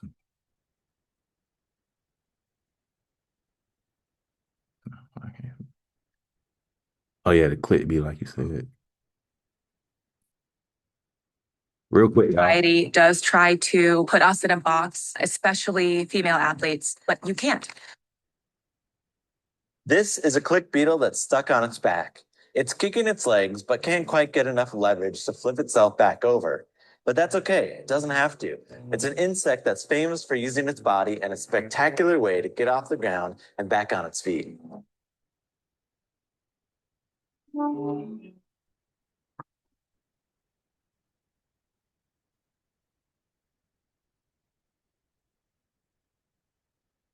One thing I really like about the click beetle jump is you can see what they use to make it work. They have a little latch that's right here on their bodies that they use to load and release the energy they use for a jump. I only recently found out about this, but when I did, it immediately went on my list of things I needed to film. But before I show you that footage, I think the best way to understand what that latch is doing is to actually look at how a mousetrap works. Mousetraps are spring-loaded devices, but just as important as a spring is this part here, the latch. This little lip keeps the energy of the spring loaded and ready to go, and when it slips, that's the point at which the stored energy of the system is released and the fast movement of the trap can happen.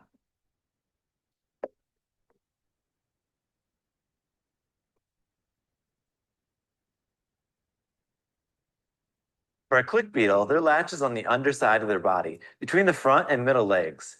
It's a single peg that catches on a corresponding lip and holds the front of the body in place while their spring is being loaded. There are around 10,000 different... All right, so hold on. With these, I see 6 legs.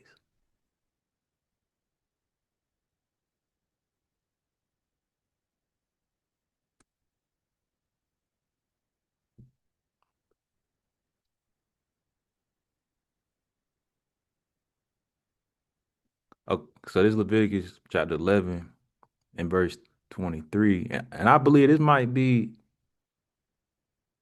how we can distinguish the clean and the unclean just based off the legs. It says, but all of the flying, creeping things. Oh, okay. Which have 4 feet shall be an abomination unto you. Okay. It says, even these of them you may eat the locusts, but all other flying, creeping things which have 4 feet should be an abomination unto you. So it's kind of throwing me off. So if the insect has more than,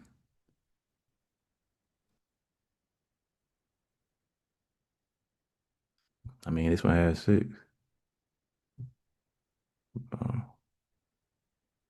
There we go. Species of click beetles, and they all use a version of this peg as a latch. The latch allows the beetle to load an internal spring that, when it's released, rapidly flexes the front of the body and throws the beetle into the air, with its head rocking back and forth, recoiling from the rapid movement.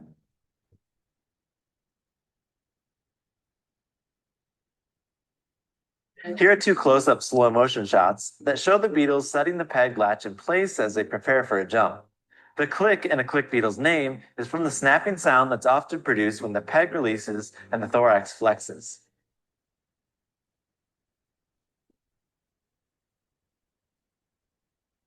In this sequence, captured at 3,200 frames per second, the rapid flex of the beetle sends it accelerating off the ground at 2,150 meters per second squared, which is pulling 219 Gs. Other click beetles have been measured accelerating up off the ground at 380 Gs. It's pretty cool that the latch is so visible in these beetles. In other spring-loaded animals, ones that move a leg or a mouth part really fast, the latch can be really hard to see or even internal. It's more common to see evidence of the spring being loaded or released. Like, here are 2 trapjaw ants about to snap. Their head capsules are actually part of the spring, and you can see them release and pop back into form when they snap if you watch here and here. This is the closest I can get to capturing a click beetle spring. After the peg latch is locked in place, the beetle can start loading the spring.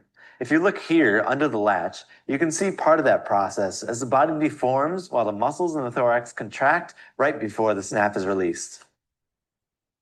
Of all the spring-loaded insects I've filmed, I think click beetles stand out as one of the most unusual.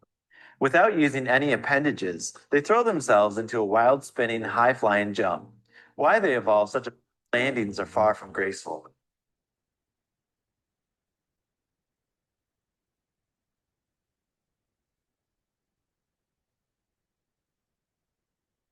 I don't know, y'all. It's a lot. It's a lot, brother. I read the scriptures. It didn't say anything else other than what was it, Exodus 10? Mentioning the locusts, one of the plagues, and what we mentioned here in Leviticus and Deuteronomy. It didn't say anything else bad about the locusts. Well, no, it did. It did. I lied. in Joel chapter 1, it mentions how they're like very destructive. I think it was Joel chapter 1 verse 7. Mm-hmm. We can look it up right now, but I don't know. It didn't say anything about them like being bad to eat. It just mentions that they're just very destructive.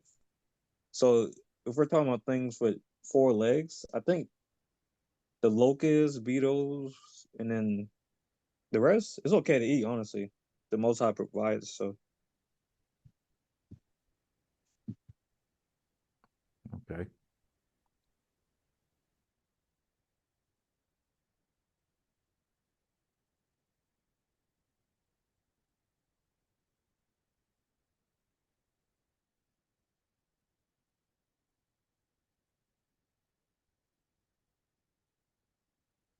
See,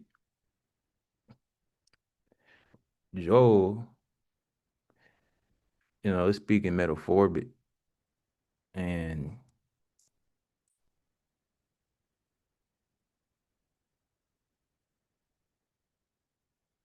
a lot. Yeah. Verse 4. That's what I meant. Yeah, verse 4. Yeah, self-destructive they are. yeah, they can do some damage. But the Most High using them in this verse, to show them, it could be a form of a judgment.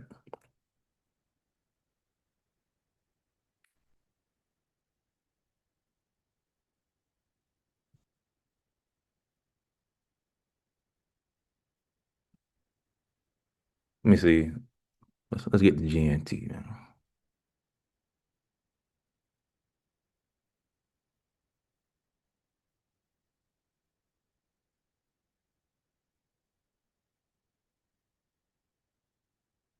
Isaiah chapter 11, verse 22 in GNT. You may eat locusts, crickets, or grasshoppers, but all other small things that have wings and also crawl must be considered unclean. Okay, well, locusts, crickets, and grasshoppers. So we can eat locusts, crickets, and grasshoppers.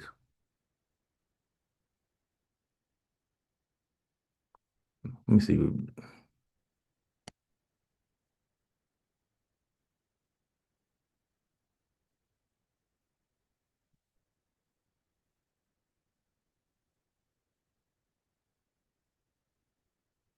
Oh yeah, it didn't go into this.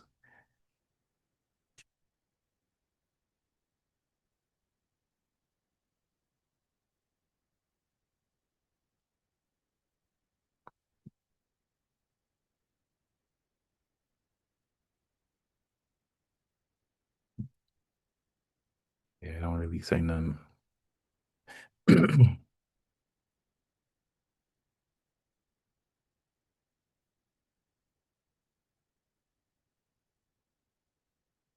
So we can eat locust, grasshopper, and what is it? We can eat locusts, crickets, and grasshoppers.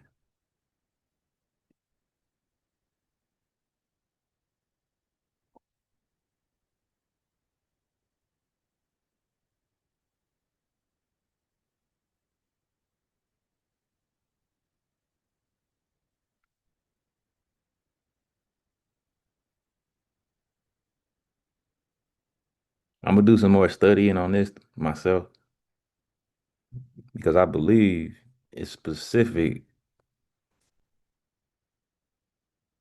locusts and beetles or well, okay, the beetle, my fault.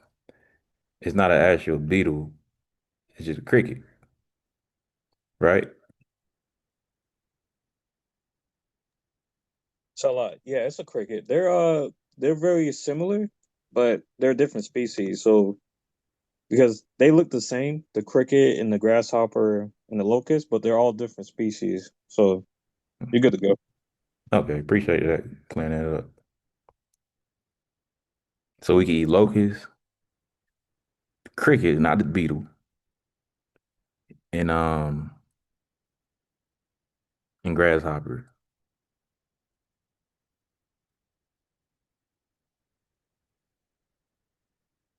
And I'm gonna still do some more research on it. Uh, because I don't want nobody, be eating nothing unclean, including myself. I mean, I know that's not something we just would try just for fun, but we still need to know. I'm gonna definitely do some more research on this. Y'all good on that? Roger that. Good on that. Good on that. Okay. Yeah, brother Levi, you said it, man. It's more so it seemed like survival food, just like John. He was in the wilderness when he was in survival mode, eating locusts and honey.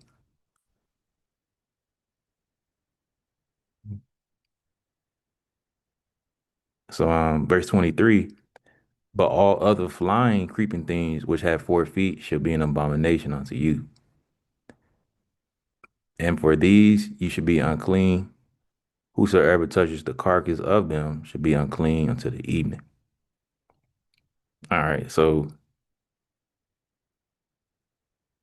uh,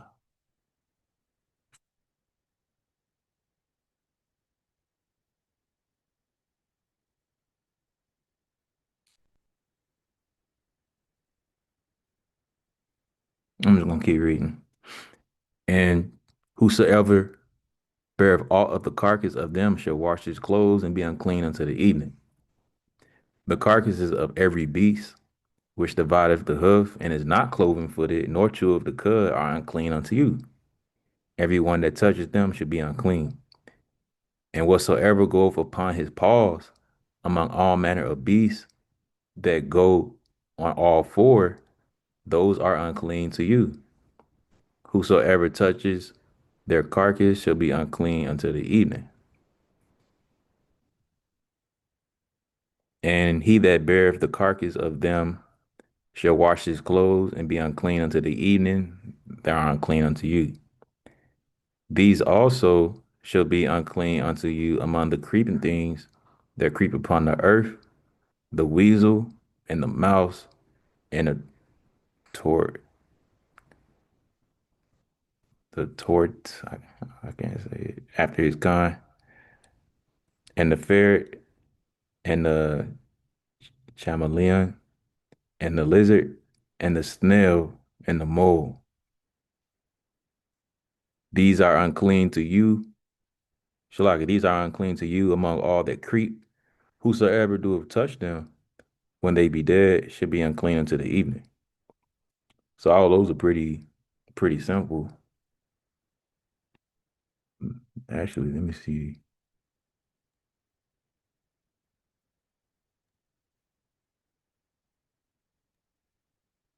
So yeah, that's the tortoise. That's like it's like a water turtle. Okay. Yeah, Pull it the up. tortoise. It's basically a turtle in the water. Okay. So I know that's not going to be an issue then. So yeah, they'll be on the land sometimes, but they'll mostly be in the water or in water because they're using their stuff that's like vegetation that's wet. While Yeah. you see regular turtles do their own thing, but tortoise is always near the water, either wet or somewhere near it. Okay. Appreciate that.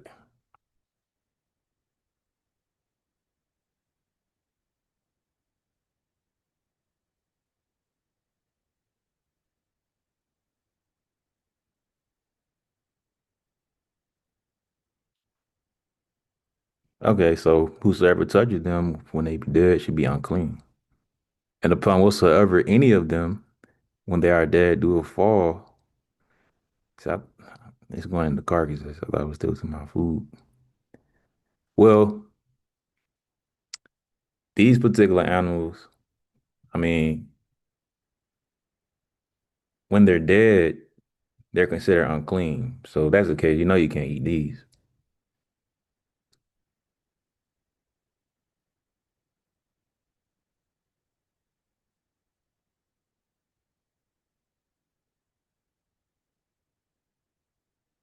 And it says, upon whatsoever any of them, when they are dead due to fall, it should be unclean, whether it be any vessel of wood or raiment or skin or sack, whatsoever vessel it be wherein any work is done, it must be put into water and should be unclean until the evening. So should it be cleansed. All right. So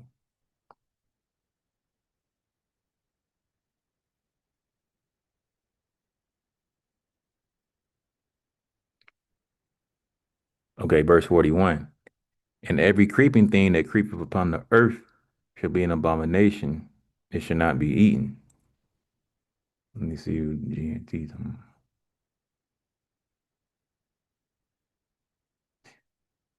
Verse 41. You must not eat any of the small animals that move on the ground, whether they crawl or walk on four legs or have many legs. Do not make yourselves unclean by eating any of these. So sound kind of broad. I'm gonna read it in the KJV again. It says, "And every creeping thing that creepeth upon the earth should be an abomination; it should not be eaten. Whatsoever goeth upon the belly, and whatsoever goeth upon all fours." So upon the belly, didn't I know y'all brought it up earlier? That sound like alligator and snakes. Uh, what else? Shalot. I would say I think it was mentioned like mole rats. Yeah. That's a big one. Beavers, gophers, things that come out of nowhere, but sometimes they're on their belly as well. Yeah. Yes. Agreed.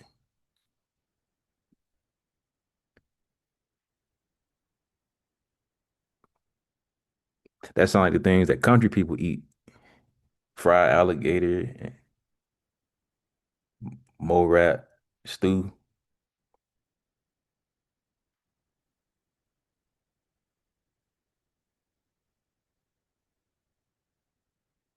Or lizard juice.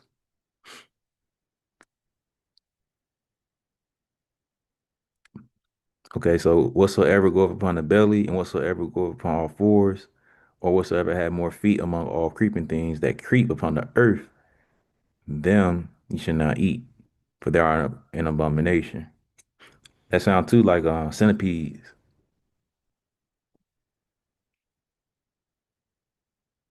and things of that nature.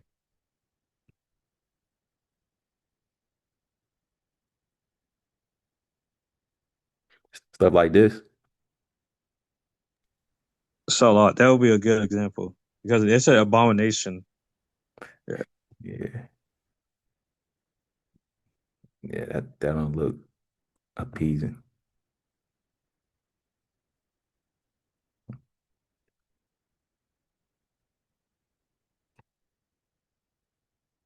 And some of this stuff is poisonous too. Or most I said I don't eat it.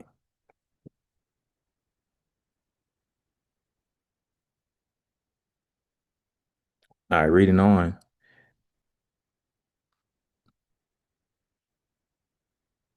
It says, verse 43, ye should not make yourselves abominable with any creeping thing that creepeth, neither shall ye make yourselves unclean with them. Ye should that ye should be defiled thereby. For I am the Lord your God. Ye shall therefore sanctify yourselves, and ye shall be holy, for I am holy. Neither shall ye defile yourselves with any manner of creeping thing that creepeth upon the earth. So we know that's going into different bugs and stuff and things that creep, or what you might find under a rock.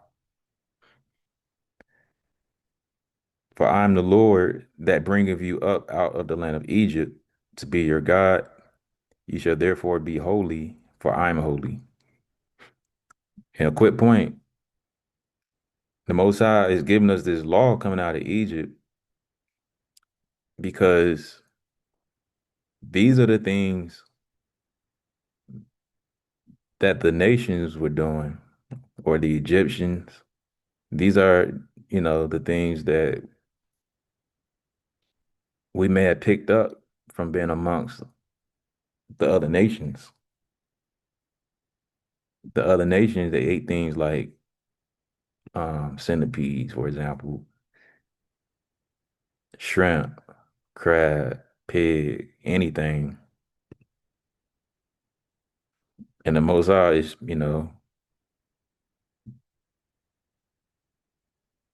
giving us a law in this covenant to be set apart from this in the ways of the nations and the heathen.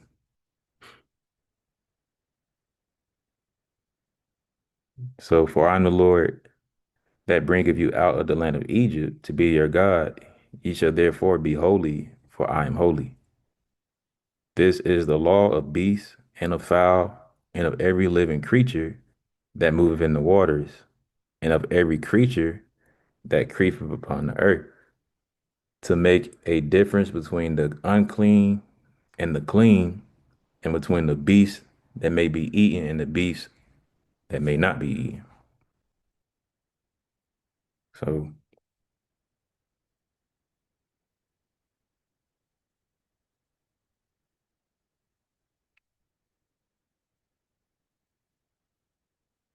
yeah, that's the dietary law.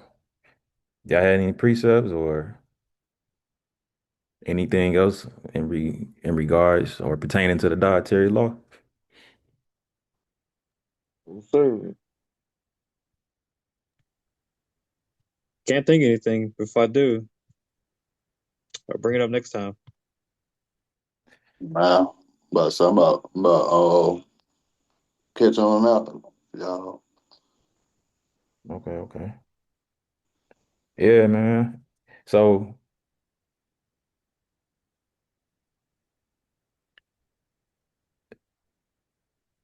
most are willing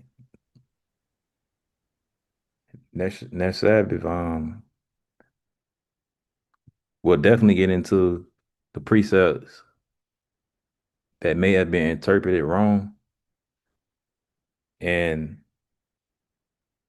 the, the topic of what the brother Levi was, or the different topics that the brother Levi was bringing up as well. We'll definitely get into it, most high willing. And I appreciate, all y'all's insight and knowledge. As we learn something too.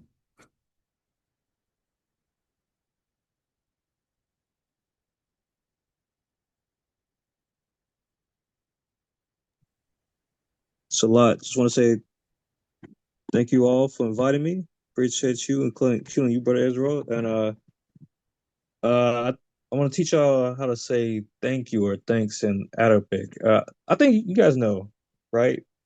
Thanks in Arabic. How you say it? Okay, I got you. So there's two ways, right? There's shukran. You can say that, or you can say shukriya, which is also like Urdu for thank you. So you can say shukran, or you can say shukriya. You can say either one. Okay.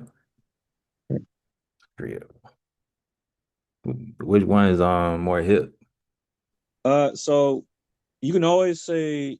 I mean, it doesn't matter because like Hebrew, Amharic, Arabia, they're all from the same Semitic family. We're all doesn't matter if you speak Hebrew, like or Arabic, we're all family. But you can say shukran, right? Whenever you see a brother, you can honestly you can say shukran, right? Because Arabic is part of our family too. Because remember, our brother Brendan used to speak Arabic too. So Yeah.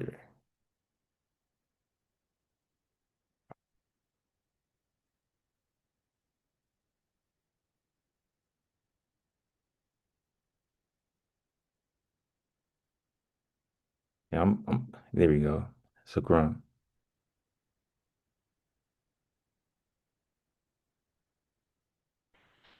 Shukran. And with the Aramaic, do you know the Hebrew? for the Hebrew, Uh-huh. what was because I messed up with Hebrew because I know Aramaic and Hebrew are very similar. Because I remember Aramaic Aramaic actually came after Hebrew because Hebrew has been around for like over 5,000 years. And I remember Aramaic has only been around for like I think 3,500 years, 3,500 years. So I need a refresher course. What is thank you in Hebrew? In the Hebrew, thank you is the water. Solid. The wa da. Shukran. The water. The water.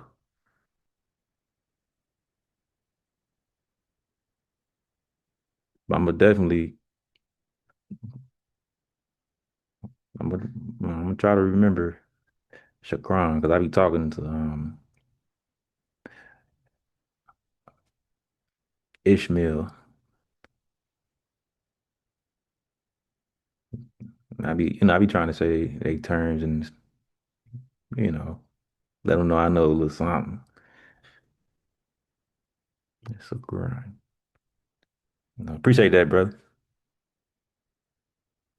Yes, sir.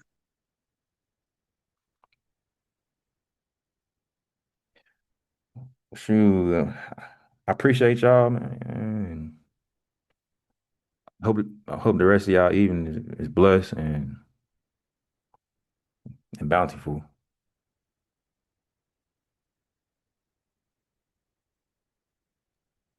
So thank y'all so much. Yes, sir. Y'all take care. All your brothers take care. Shalom. Okay, take care, y'all. And shalom.